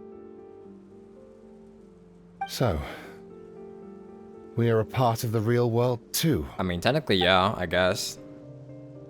You lead the surrendered detective back to Cape. So we need a shot of this crime scene for evidence, a mugshot of the suspect for the records, and a photo of the heroes for posterity. The guard mulled it over. 3 photos is overkill. Let's just get one big group photo at the crime scene. Suspect, try and look more serious. Heroes, more natural please. Happy smiles. But no smiling from the victim or their friends and family, thank you. No, don't get up. Stay on the ground. We need to capture the crime scene as is. 3, 2, 1, say cheese. Yes. Rara. Paimon. Weirdest photo experience of my life.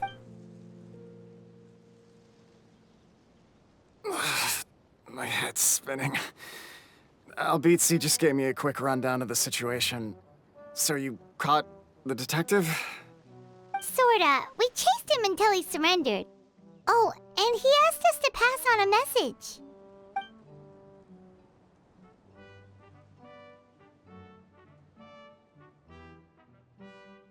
Does he really think we didn't try that? 'Cause we did. After 6 months in that place. That was my bad. I thought it was a stupid idea at the time, so I didn't really exert myself. I also sort of stopped trying after 3 years. Bruh. You... Never mind. I'm partly to blame as well. On the second attempt, I just hugged the key and pretended like I was pulling as hard as I could. Oh my god, these two You fucking guys are so goobers. lazy. My granny's neighbor's pet cat has nothing on you, and it spends all day, every day sunbathing. Anyway, you said you heard the voice of the goddess of fate at the end? That's amazing. There is a world beyond our own after all. What would you guys say to taking a trip to the outside world sometime? Otherwise, I got bashed in the back of the head for nothing. Depends. Do either of you know how to get there? But yes, I agree we should go. And not invite the detective, just to annoy him. No! Maybe the reason we've never worried about whether we're real or not is that, unlike him, we weren't there to witness the creation of this world. We've never had any reason to doubt that we're real. If someone ever convinced me that these delightful dimwits, Cape and Albizzi, weren't real, oh, I'd be devastated.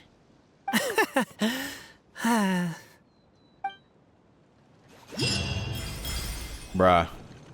What the fuck was that quest?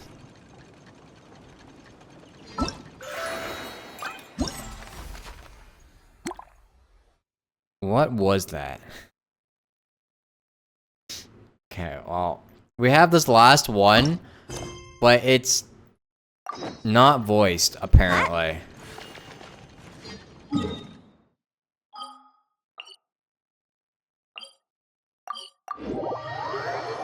Oh boy, a little bit more reading for me and then I'm done for tonight. That was peak. Actually, I'll be completely honest, the humor in that was kind of peak. I did kind of like the humor in that. They should do that more often. Oh right, didn't Kale say Sumeru City had been pretty lively lately? Aren't you even a little curious? Sounds fun. Right? Paimon agrees. Let's go see what's going on. For our first stop, maybe start. I can't read that fast, man. I need to turn off the auto scroll. Or you know what? Maybe I just leave it on and have you guys read it if you guys are still watching instead of listening like it's a podcast. I don't have Far is on. What the fuck was that? Look, that's Farazan over there. Do you think we should ask? Even just glancing at the borrowed records gives me flashbacks to how awful that book was. How irritating. Farazan, what are you doing talking to yourself over there? I am Madame Farazan, after all. It's not out of place for me to mull things over out loud, wouldn't you say? But in this case... never mind. Forget about it. Why'd the two of you suddenly decide to drop by? Well, about that, we heard something about a party and didn't want to miss out. Kale told us that Sumeru is the place to be now. Apparently tons of interesting things are happening, so we thought we'd ask around. Any idea what she was talking about? Interesting things. What might Kale find interesting? Tignity's tails getting so fluffed up like a ball of tumbleweed? Or Sano climbing up a tree and getting his hood caught on a branch? Whoa, really missed all that? Seriously? And nobody thought to tell me? Still, she said there was something big everyone's been talking about. Can you think of anything slightly more significant?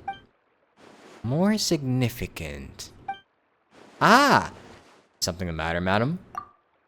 Well, now that you mention it, it must be what I think it is. Recently, rumors have been going around about a certain book. Ew, that's a classic horror story opening. It's not some kind of forbidden tome or anything like that, is it? Forbidden tome? As far as I'm concerned, it might as well be. Tell me, have you ever read one of those really, really, really badly written detective novels? No. I don't think I have. Paimon has. Tell me exactly how bad it was. Ooh, leave this to Paimon. For example, the type where you start off thinking it's a locked room murder mystery, but it actually turns out that the whole building was just moved. That's right. Or it's supposed to be based on pure reasoning and logical deduction, but at the end, it turns out that the culprit has some kind of superpower. Exactly, or it starts out super serious, but in the second half, it just reveals that everyone lost their memories out of the blue. Or it's set in a mountain village in the middle of a snowstorm, and the police officer who's been portrayed as a serious figure throughout the whole story suddenly turns out to be the murderer, without even the slightest hint of foreshadowing. I feel like these are references to something, but I don't know what. You'll offend half the crime novelists and say about it if you keep going. My apologies. I let myself get a bit carried away there for a moment. Anyway, to cut a long story short, I did borrow a book like that a few days past. So you borrowed a badly written book, but that happens to the best of us. No, that's the problem. Blizzard swept mountain villages, superpowers, police officers who turn out to be criminals. This book had it all and more. Reading it was tantamount to torture. Despite how complicated it wasn't engaging in the slightest. But there have been all sorts of rumors circulating about this book. Because of the strange marks drawn over the pages, people are saying that it must be concealing secrets. Do you think there's treasure involved? I'm not sure, but there must be many who believe so. Not only have more and more people been borrowing it, but they've all been specifically asking for the marked up copy. Have you borrowed it too? Yes, I have. As you well know, I am a scholar, so it's only natural to have a bit of curiosity. So, just what secrets does the book at the center of the rumors actually hold? I read through carefully from start to finish. Most of the marks are circles, but the beginning and end points of each stroke differ, as does the color of the ink used. Most importantly, all the names of people in the book have been circled. Not only that, many of them are adapted from famous figures in Sumeru's history. Some speculate that these marks must have been left by different scholars over the eras, each researching the book's secrets, each searching for a name they believed in. Others believe that they are a kind of notation made by different people belonging to the same organization, and that the names circled are their code names. Still, others think that it is some kind of encryption cipher, but even after finishing it, I came no closer to uncovering the mystery. Not only was reading it a complete waste of my time, but sheer absurdity of the shoddy excuse for a plot several times over. I was so angry that I returned the book immediately, and when I came to the house of Dana today, I found lots of people skulking over it. Skulking around. I suppose they are all still looking for that thing.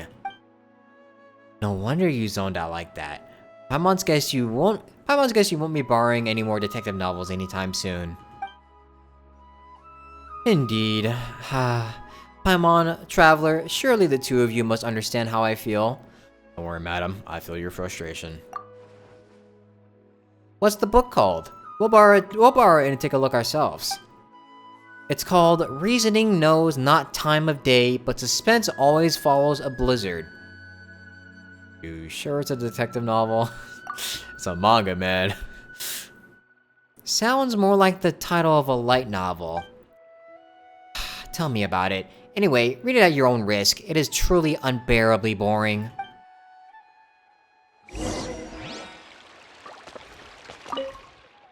Wanna know what kind of books I like?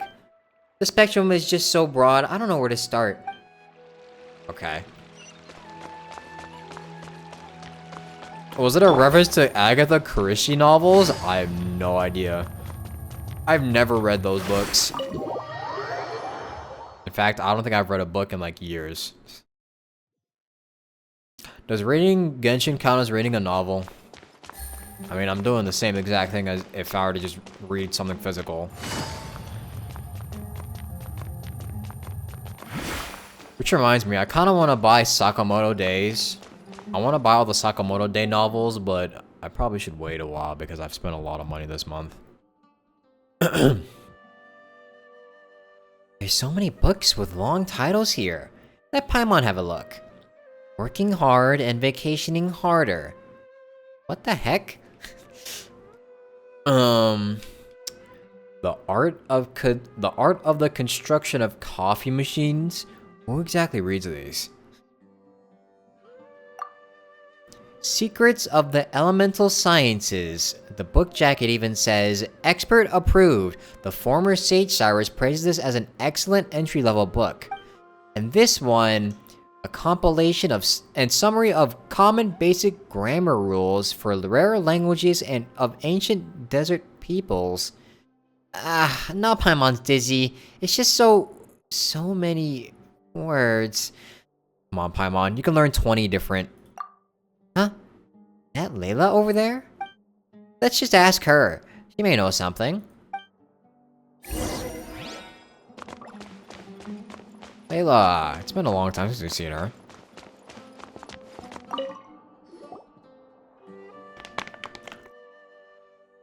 Traveler, Paimon, it's been so long. I'm still a bit tired. Didn't sleep well last night? I was reading a novel, so I stayed up late. It wasn't that detective novel that everyone's been talking about, was it? The one with the super long name? Huh? No. If you're talking about Reasoning Knows not time of day, but suspense always follows Blizzard. Oh, right, yes. No, it wasn't that one. Madame Farazan said it was really dull, so I didn't borrow it. Oh, so you're not that interested in the Book of Secrets? In the book Secrets? I haven't even been able to keep up with my own work, even though I'm up late all the time these days. But way more people have been interested in the book than I ever imagined. 7 or 8 in a single morning. I feel like a living signboard sitting here like this. Kaveh asked me the same question, so he must be looking for it too.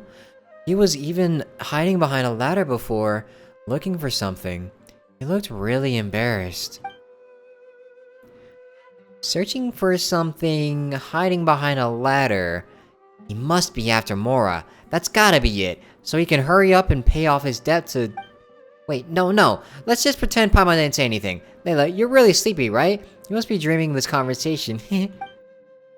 I didn't really get it anyway, but if you say so, it's a dream. Thank you. We'll keep on looking. Okay, see you next... Well, no. Okay, see you next time.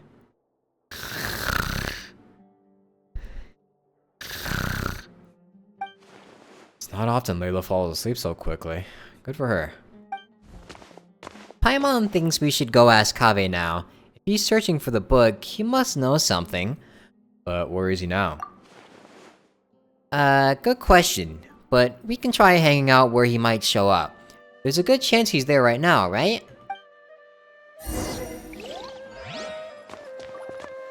Hello, Gamzid Parth. No, this isn't the Sano story quest. This is the like side/story quests of the event. Squall and Fury.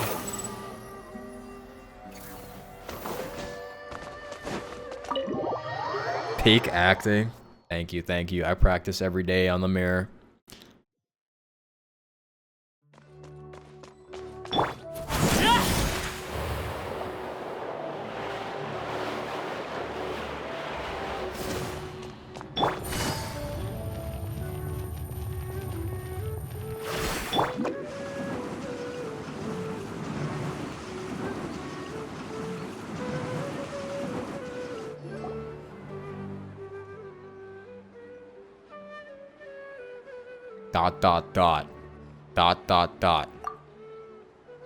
Do you ever think we seem like a pair of thieves?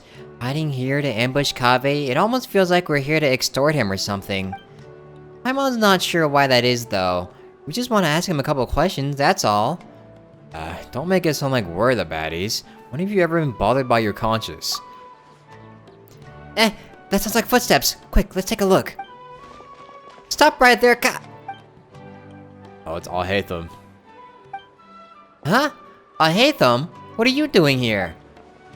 Good question. Surprising indeed. I was under the impression that you knew I lived here. Good morning. Good morning. What can I do for you? He sounds way too friendly with this. I need to sound like more stern or like unsurprised.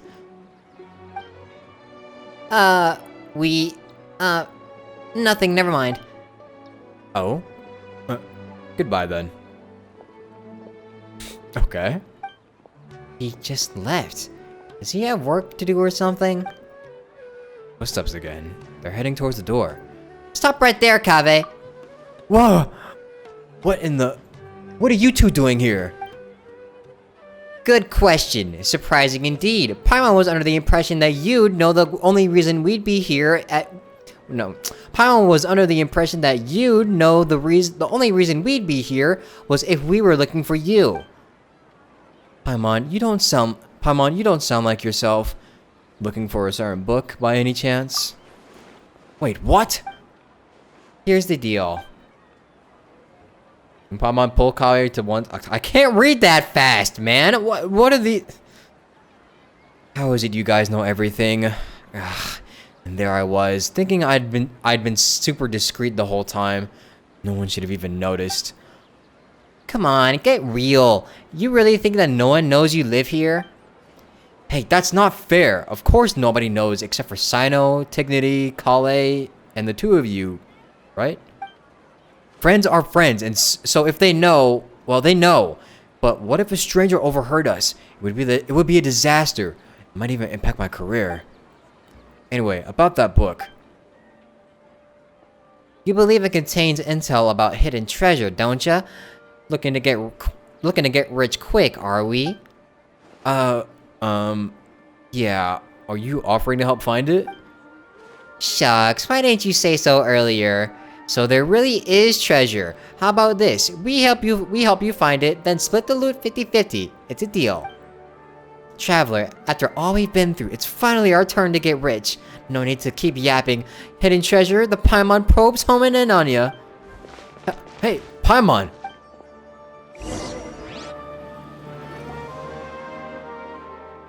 Huh? Is that Dihya? Dihya! Oh my god, I miss Dihya so much.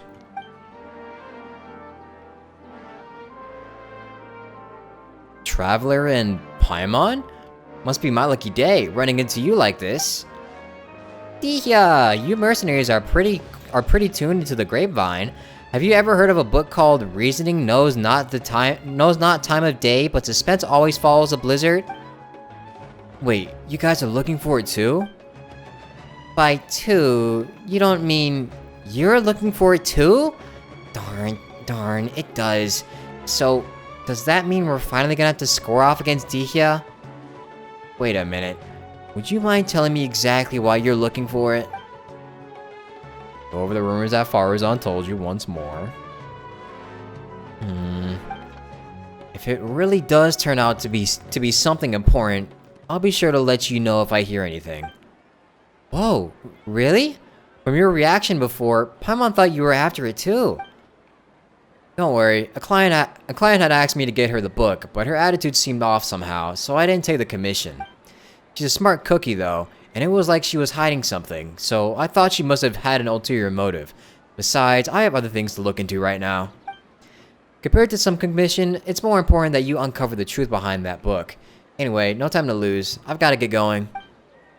Alright then, good luck, and don't forget to tell us if you hear anything. Bye, Dihya. See you in 3 years. If we're lucky. I wonder who Dihya's client could be. Hey!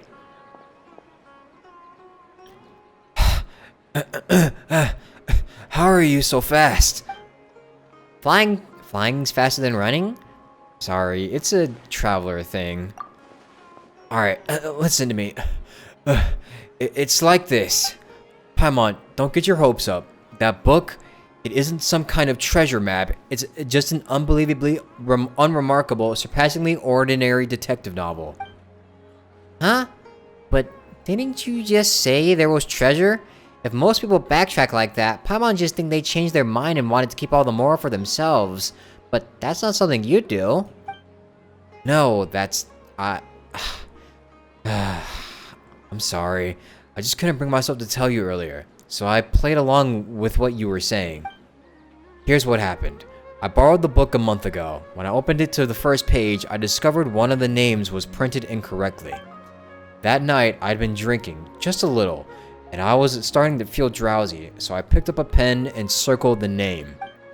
As I'm sure you know, the House of Dana allows borrowers to annotate the books they take out. I'm in the habit of doing that too, so at the time, I didn't give it a second thought. But after I was a dozen or so pages in, I realized that the names of all the characters in the book had intentionally been written slightly wrong. Maybe it would be more accurate to say that the novel itself was quite strange. All the characters' names were based on real historical figures, but rather than using their original names, they had been tweaked ever so slightly. Most people would assume that the author had made a mistake or that there'd been a printing error when they saw spelling mistakes like that. I didn't find the content particularly appealing, so I returned it before I finished reading it. But later on, I heard that the book suddenly became the talk of the town, and that there were rumors about mysterious treasure or something. And you thought it had something to do with you. It certainly does sound like it. Yeah, and I also heard that now all the names in the book have been circled, not just one. I haven't been able to figure out what in Tevat must have happened after I returned it. Did you tell anyone else that you borrowed it? Let me think. Dignity? Last time we met, I also told him about how poorly parts of the book were written. He said I'd made it sound pretty funny, so much so, in fact, that he suddenly wanted to take a look himself. You made it sound like it was so bad it's good. In that case, let's go find Dignity. That's fine with me, but I still have some work to finish up, and it's pretty urgent. How about I head back first and we can meet up again later once I'm done? No problem. Hope your work goes well. Me too. Thanks. See you later then. I can't do Kave's voice. Kave's voice is like so unique that I don't think I could like try and imitate it. Search for it. The way I say Dignity is interesting. I'm pretty sure that's the correct pronunciation of it or something. Somewhere along the lines of it. Because I heard that was the correct pronunciation of it. I've called him like that ever since.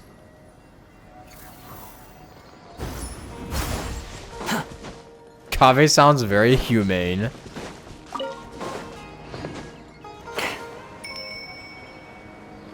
Squall and Fury. Why am I trying to fly over there? I can just teleport.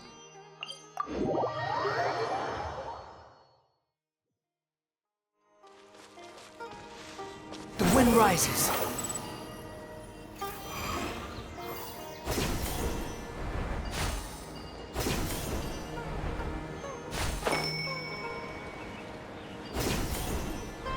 You usually just read Tarnari the Japanese way? Or Dignity the Japanese way? Tinari? Over there! Hey, Wait, no. Hey, Dignity! I heard you. How's it going, Traveler and Paimon? You guys sure look excited. Tell Dignity about how you're looking for the novel. Reasoning knows not time of day, but suspense always follows a blizzard. As you do so, you reflect once more on how absurdly long the title is, and not even just saying it aloud makes you feel tired. Ah, that one. Yes, I did go to the house of Dana to borrow it. Kave said it wasn't worth reading, but I was curious, so I went and read it anyway. The problem was, there was already 2 names circled in the book I borrowed, and the style each circle was different.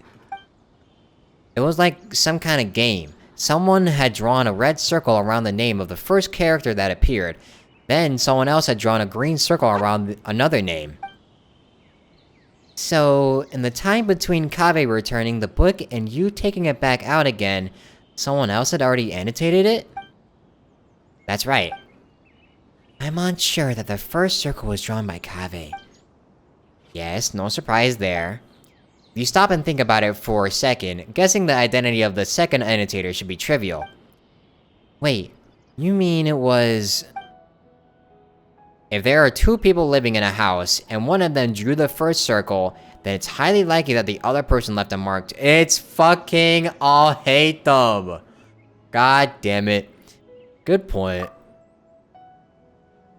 Sometimes those 2 really are too much. In the end, it is I, It is as I suspected from the beginning. The first character whose name had been circled on the very first page turned out to be the murderer. Surely that's just a blatant spoiler. Like that joke where someone opens a novel and bam, there's a note on the margin that spoils everything right from the start. What kind of joke would be so cruel? That was one of Cyrus's, and it wasn't just a joke. He said he actually pulled a stunt like that when he was younger. I don't know what to say to that. Who was unlucky enough to borrow the book after he scribbled it all over it? My master, Nafis, and Professor Zaha Hadi, who had a seminar with him that very afternoon. Cyrus said that master once threatened to give him a good beating by the side entrance of the House of Dana. It was only thanks to my mother and Professor Zaha Hadi intervening that it didn't happen. Paimon doesn't sympathize with Cyrus at all, not one bit. The House of Dana has never stopped people from annotating books, but this seemed like a special case. I didn't think the book could be allowed to keep circling like that. So I circled several names myself, laying a false trail. The best place to hide a leaf is in the forest. It's simple principle. Well, when you put it like that, but still... How many names did you just circle, Tignity? Let me think. Not too many. About 3 or 4. I chose them all randomly. Then who circled the other names in the book? There must have been others who borrowed it and did something similar. I'm just not sure why. Would have thought borrowing books could be so complicated. Let's go see if there's any other clues. Seems there's a story behind that story. Listening to me doing voices is so fun. It is kind of fun. It just hurts my throat a lot. It hurts my throat a lot. So I don't really like to do it often. Especially with like story quests and shit. It's a lot of effort. Look, there's Dihya. Let's tell her what the real story is. Huh? Candace is there too. Hey, Candace. It's been a while. So, I need to reflect a little on what I did. What happened? To meet you here today is surely due to the guidance of the gods. How do I do Candace's voice again? Fuck. Greetings. Candace, is this a personal trip? Today's trip to the city is to buy provisions for the people of our village, as well as help Miss Sataria deliver a message to the sages of the academia while I'm here. On the way, I happened to see Dihya sitting in the cafe looking down, so I came over to chat with her. Don't worry, it's nothing serious. It's just that I suddenly remembered a few details about that book after talking with you. Before that client had even contacted me, I'd heard rumors of an exciting novel full of undiscovered secrets. Out of curiosity, I asked Sino to take it out for me. As a desert dweller and a mercenary to boot, the idea of solving a mysterious treasure map is pretty exciting. Paimon totally gets that. We inherited our custom of searching for the gold and wisdom in the sands from gods themselves.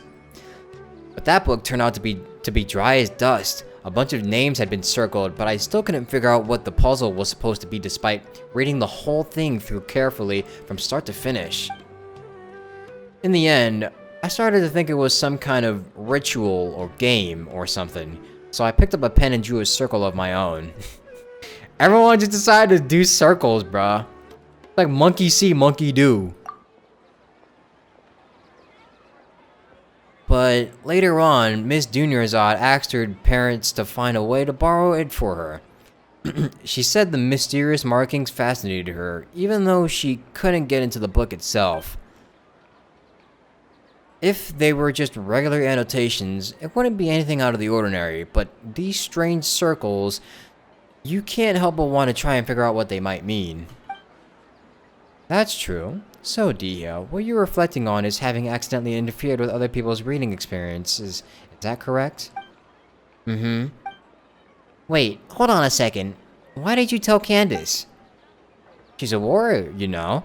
Sometimes she has to interrogate criminals and other things like that too. Everyone recognizes that her job is sacred. So when we need to think over what we've gone wrong, we'll talk to her about it. Please don't be too surprised, my dear traveler.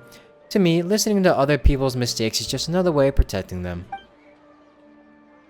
By speaking of your own mistakes and hearing sincere advice in return, improvement will come over time. That's the way we do things. But all she did was draw a circle, and it's not like she was deliberately trying to mess with anyone. Besides, everyone agrees that the book itself is just bad. Don't worry about it, Dihya. That's true. I was just telling Candace how bizarre it is. But be that as it may, it doesn't change the fact that it just ain't right to mess with someone else's enjoyment of a book. That's the bottom line. Anyway, Dihya, please have faith that the gods will forgive your transgression. Besides, you told me about a part of the story where one of the suspects in the case ended up crawling out of the village on his hands and knees, and he was named Al-Anmal. That's right. The detective in the book argued that he must have leapt across the broken bridge like a frog. Of course, you find out later that his conjecture was totally off. They're just spoiling the story! Spoilers! Well, why is that? Because it turns out that Al-Anmal has a superpower, so he could float right across the broken bridge. What the heck is the book even about? It sounds completely ludicrous. Al-Anmal, it's... Al-Anmal. It's simply too reminiscent of the good nature of King Desired, don't you think? Though, considering how transgressive this book sounds, I don't think it's worth overthinking it. You're right. You know, I can't help but wonder what our friends at the Temple of Silence would say if they somehow got their hands on this book. I'm sure those sages would be able to unpack interesting ideas from the text we ordinary people could scarce dream of. It's normal for there to be bridges outside blizzard-swept mountain villages, and normal for them to get broken, but for a person to cross one by floating through the air? Why resort to such a lame plot device? Is it really a serious detective novel? Paimon's starting to get where Farazan was coming from. If you'd gotten all excited about reading a detective novel, but ended up reading tripe like that instead, better not even think about it. So, where's the book now? Not sure. I returned it after I was done reading it, and back then, there weren't as many markings inside as the rumors say there are. Alright, then Paimon Detective is still on the case.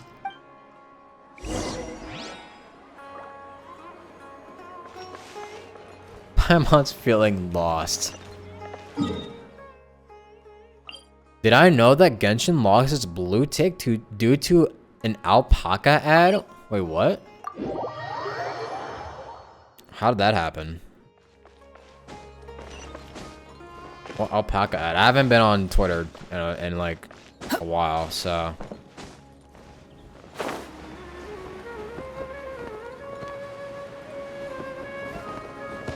Behold!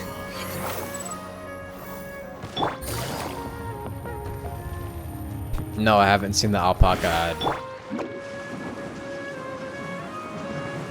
Saw it on TikTok. I don't know. I don't know.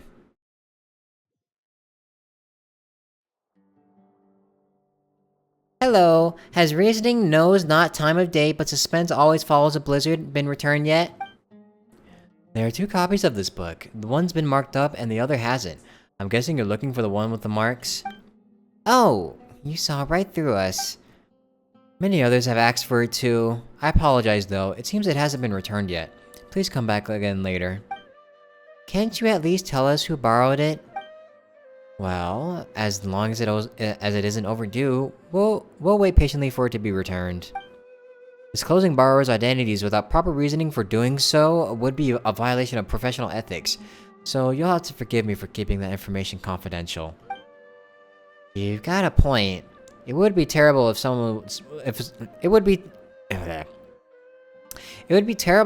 looking to steal a book started harassing whoever had borrowed it.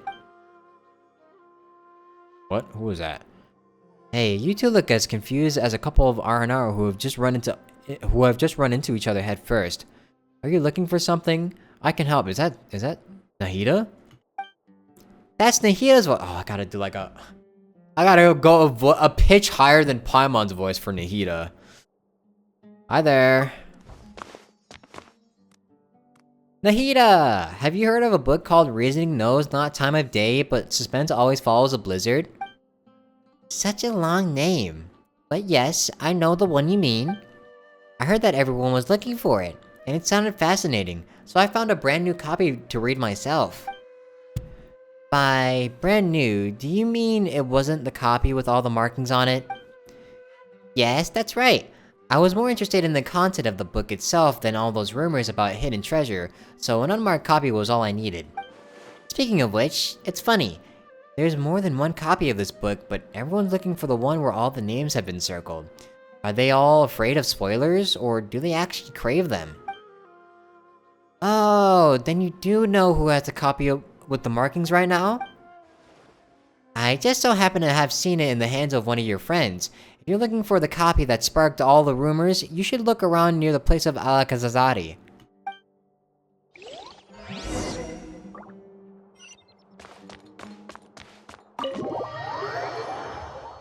Can you type the links? You can, but I don't know if I'm gonna look at it right now.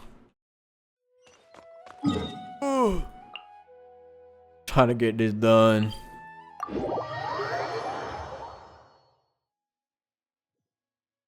The wind rises.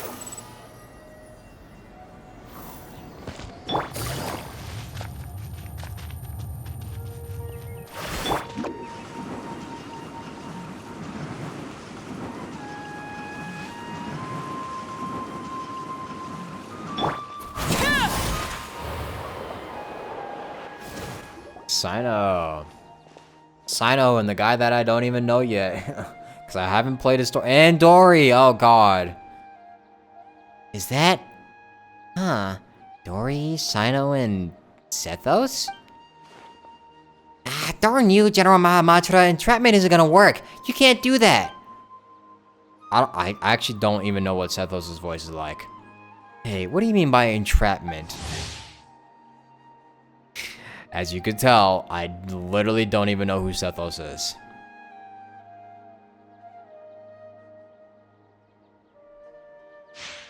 Water.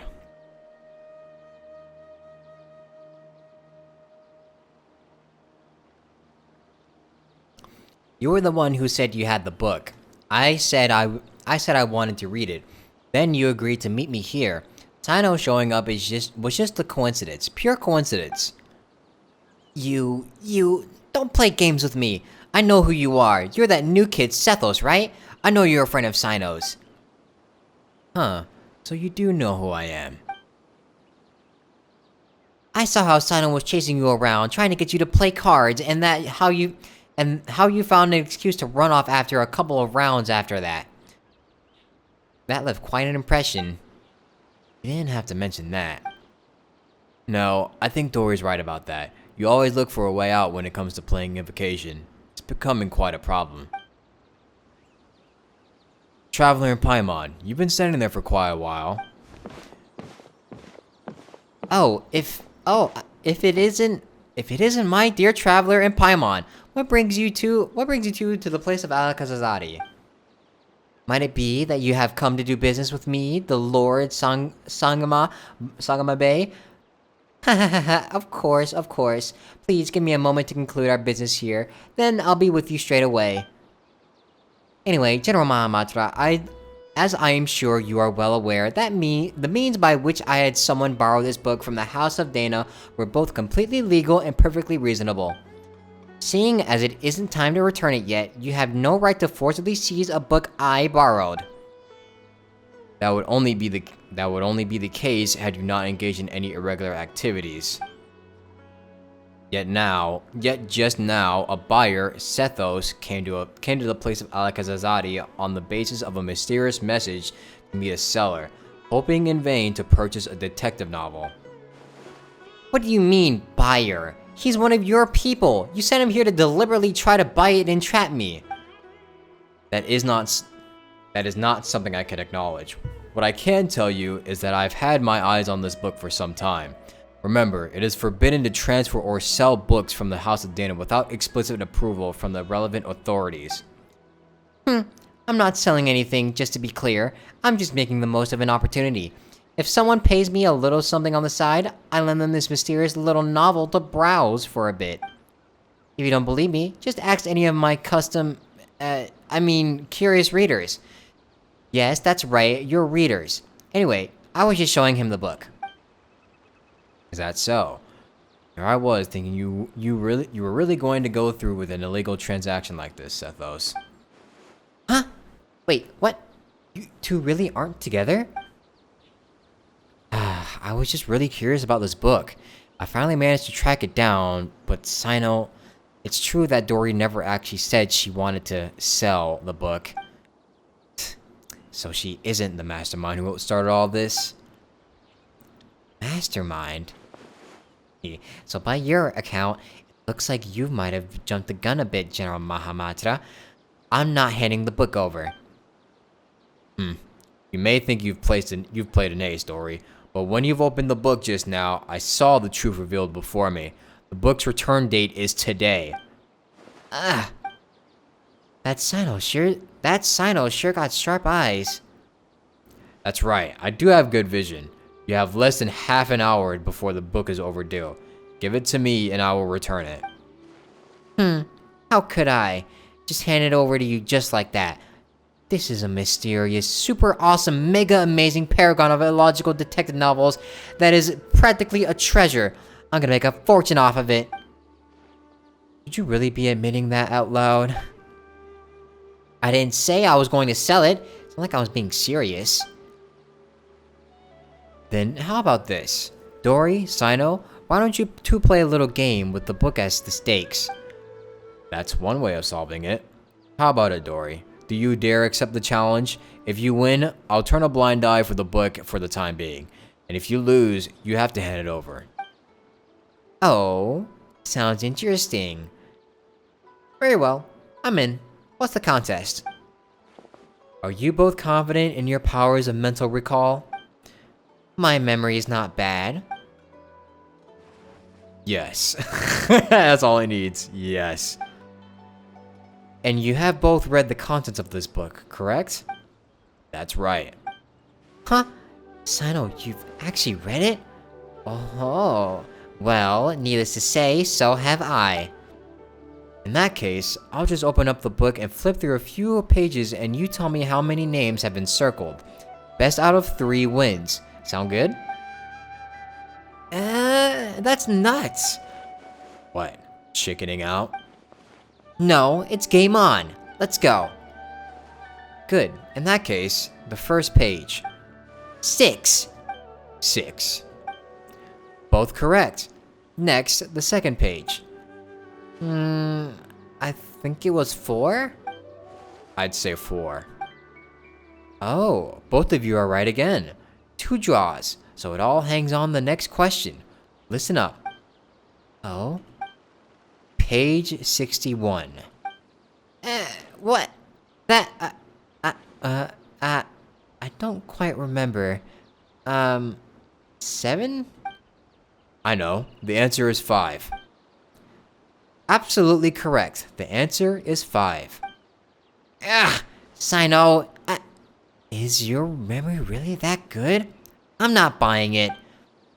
How did you do that? It's not actually because I have a good memory, but because the circling of the names left a deep impression on me. What? After I borrowed it, I noticed the names of the first few pages had been selectively circled by different people. Each person's penmanship was different. Moreover, I recognized 3 of the circles as having been drawn by Tignity. Few others use the same color of ink as he does, so it was instantly recognizable. You even know that? Yes, I learned that habit of his long ago. At that time, I'd just been promoted to General Mahamatra and would go on a secret base. Dude, I can't read. Fuck. and would go to a secret base when I wanted to get through all the trivial tasks in my in tray at once. I actually can't read. I'm losing my mind. In tray at once with minimal disturbances. I would often find Tignity hidden away on a tree there, doing his homework. Noticing the writing implements he favored wasn't exactly detective work. In all these years, he's never once changed the ink he uses. Back to that book. Anyone who's read it knows that the first name circled is the real murderer. Perhaps Tignity did not want the plot to be spoiled for anyone else, so he circled other names.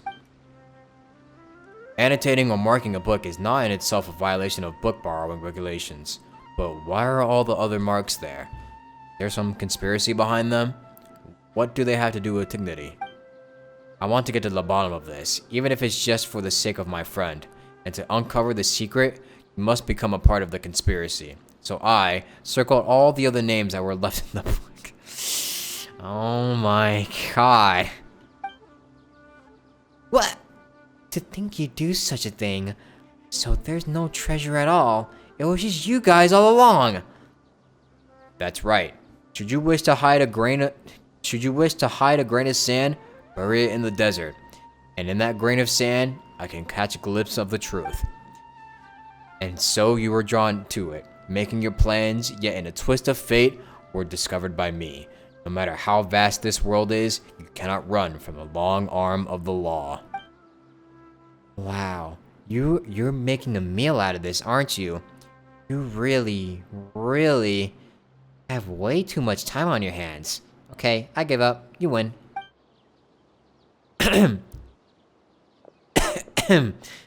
That's enough for today. It is time for Lord Sangamebe to return to her home for some repose. Farewell all. So, do you intend to take this book back to the Temple of Silence? I'd heard there was treasure hidden inside, and thought it might have something to do with the temple. Never thought that was a real story behind it. But when you agreed to compete, I had already surmised you were familiar with this book. That's why I chose that particular format. Brilliant move, bro. What's with that look? What's with that look? We're just thinking there have been more twists and turns in the story behind the book than in the actual story itself. Well, as long as you got it back, I'll leave uncovering the rest of the secrets to you, and take my leave for now. See you later, everyone. Can I borrow the book? Of course. Water.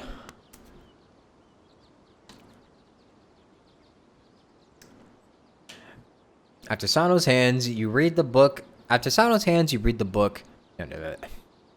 Read the book. After Sano hands you the book, you and Paimon quickly thumb through it. Though you weren't reading very carefully, you can tell that something's not quite right. The plot is wildly imaginative, and just as everyone says, though most of the names in the book seem familiar, on closer inspection, you realize that they aren't actually the names of the historical figures you thought they were at first. Not only that, but every name has been circled. Thinking back on the course of events, you fall silent. Then, you explain the full story.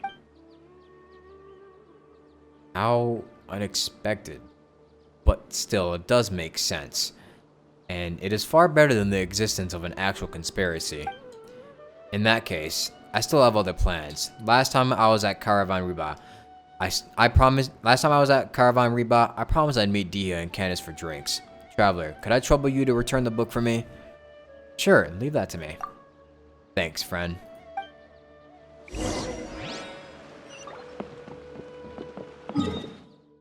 Well.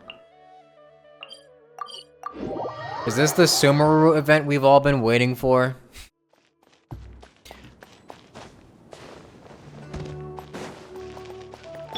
This is the real Sumeru event we've all been waiting so eagerly for.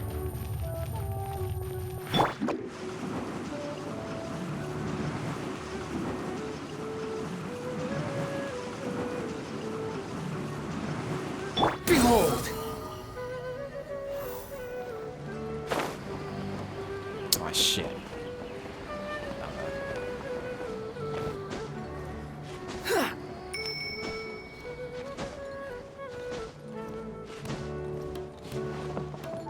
Squall Fury.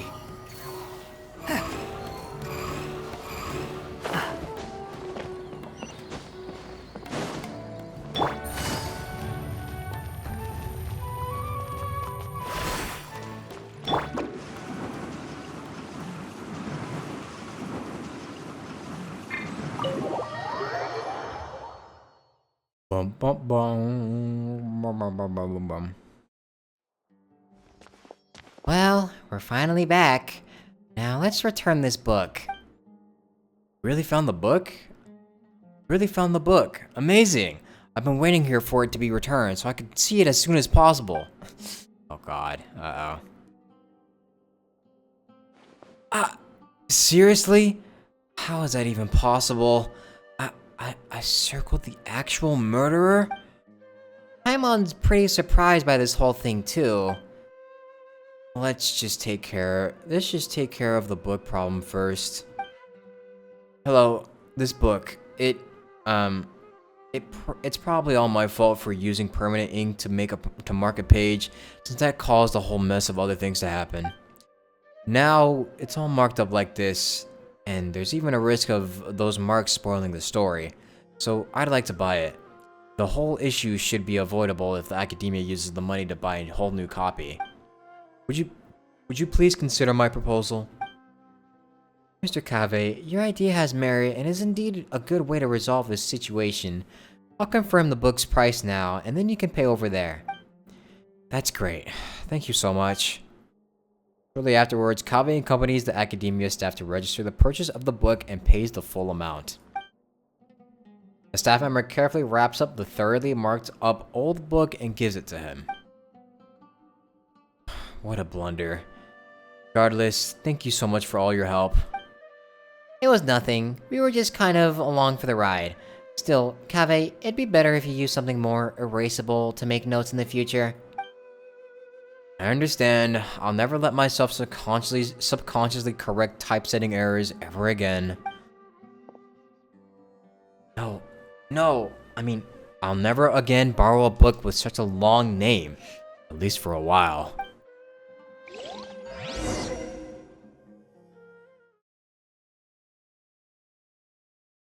So there really was nothing to it this whole time.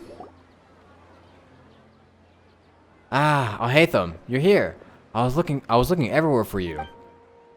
What is it? Guess what I got in this little bag here? If I had to guess, a young man's tears of regret. And what would you know, its reasoning knows not time of day, but suspense always follows a blizzard. You actually bothered to memorize a ridiculous and boring name like that? That's just because when I was filling out the paperwork to buy it back at the academia's office, I had to write it over and over. Then it looks like this book has a new owner. Only because I subconsciously marked up the book with ink. Did you know that Tignity, Dihia, and Sino all circled the names in the book? And it all started because the name I circled was a real killer. To be perfectly honest, the moment I first saw the murderer's name circled, I knew this would happen. Wait a second, how come you've read the book too? I had the pleasure of reading it in the House of Dana. The logic is a mess, it's just poorly written. And you left the book out in the study. So you knew I circled the killer? Then did you circle any names in the book? What do you think? So you did. The second one is mine. What? Yeah, it is. Why? The best way to avoid spoilers is to add a red herring. Then why just one? Tignity circled 3. I already significantly reduced the probability of the murderers. Shouldn't it be probability here? I already significantly reduced the probability of the murderer's identity being spoiled for the next reader. That's more than enough. No need to worry about things that are beyond saving. And just why isn't it necessary? Using permanent ink to circle a name on the first page, that's obviously beyond saving. What kind of logic is that? I bet you just drew your circle out for fun. If I must say so, then it's because the circling of the names is far more interesting than the book itself. Fair point. In the end, I only have myself to blame for using up all my pencils. I need to go buy some more. Congratulations. This one-of-a-kind, out-of-print book, personally penned by the hands of so many, is now yours. You think I look happy about it? I don't even want it. If it was Paimon, she wouldn't want it either. It's a no from me too. Hate the misspoke, point and laugh. That's it. We did all that goose chasing just for it to turn out to be fucking nothing. All that for nothing. Yay! And we finished the story finally. Holy shit. Oh my god, my voice. That took 7 hours to do. Oh god.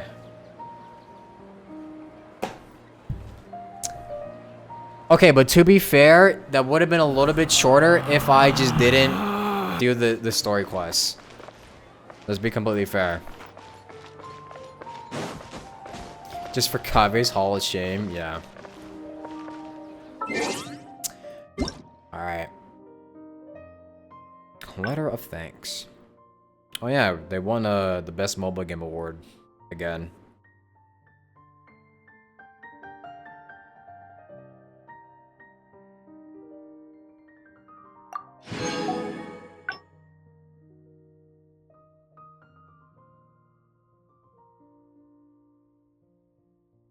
Ningguang.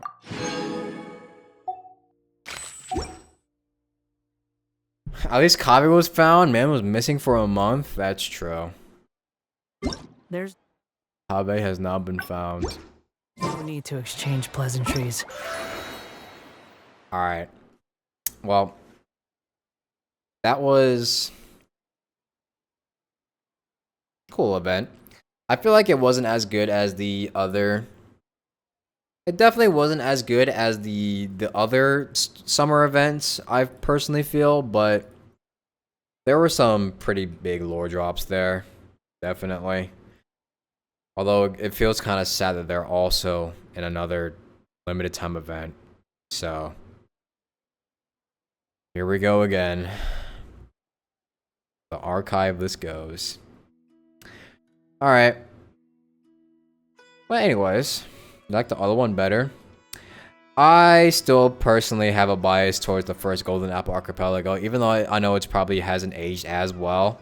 I think the first two Golden Apple Archipelago adventures are the best. That's just my opinion, though.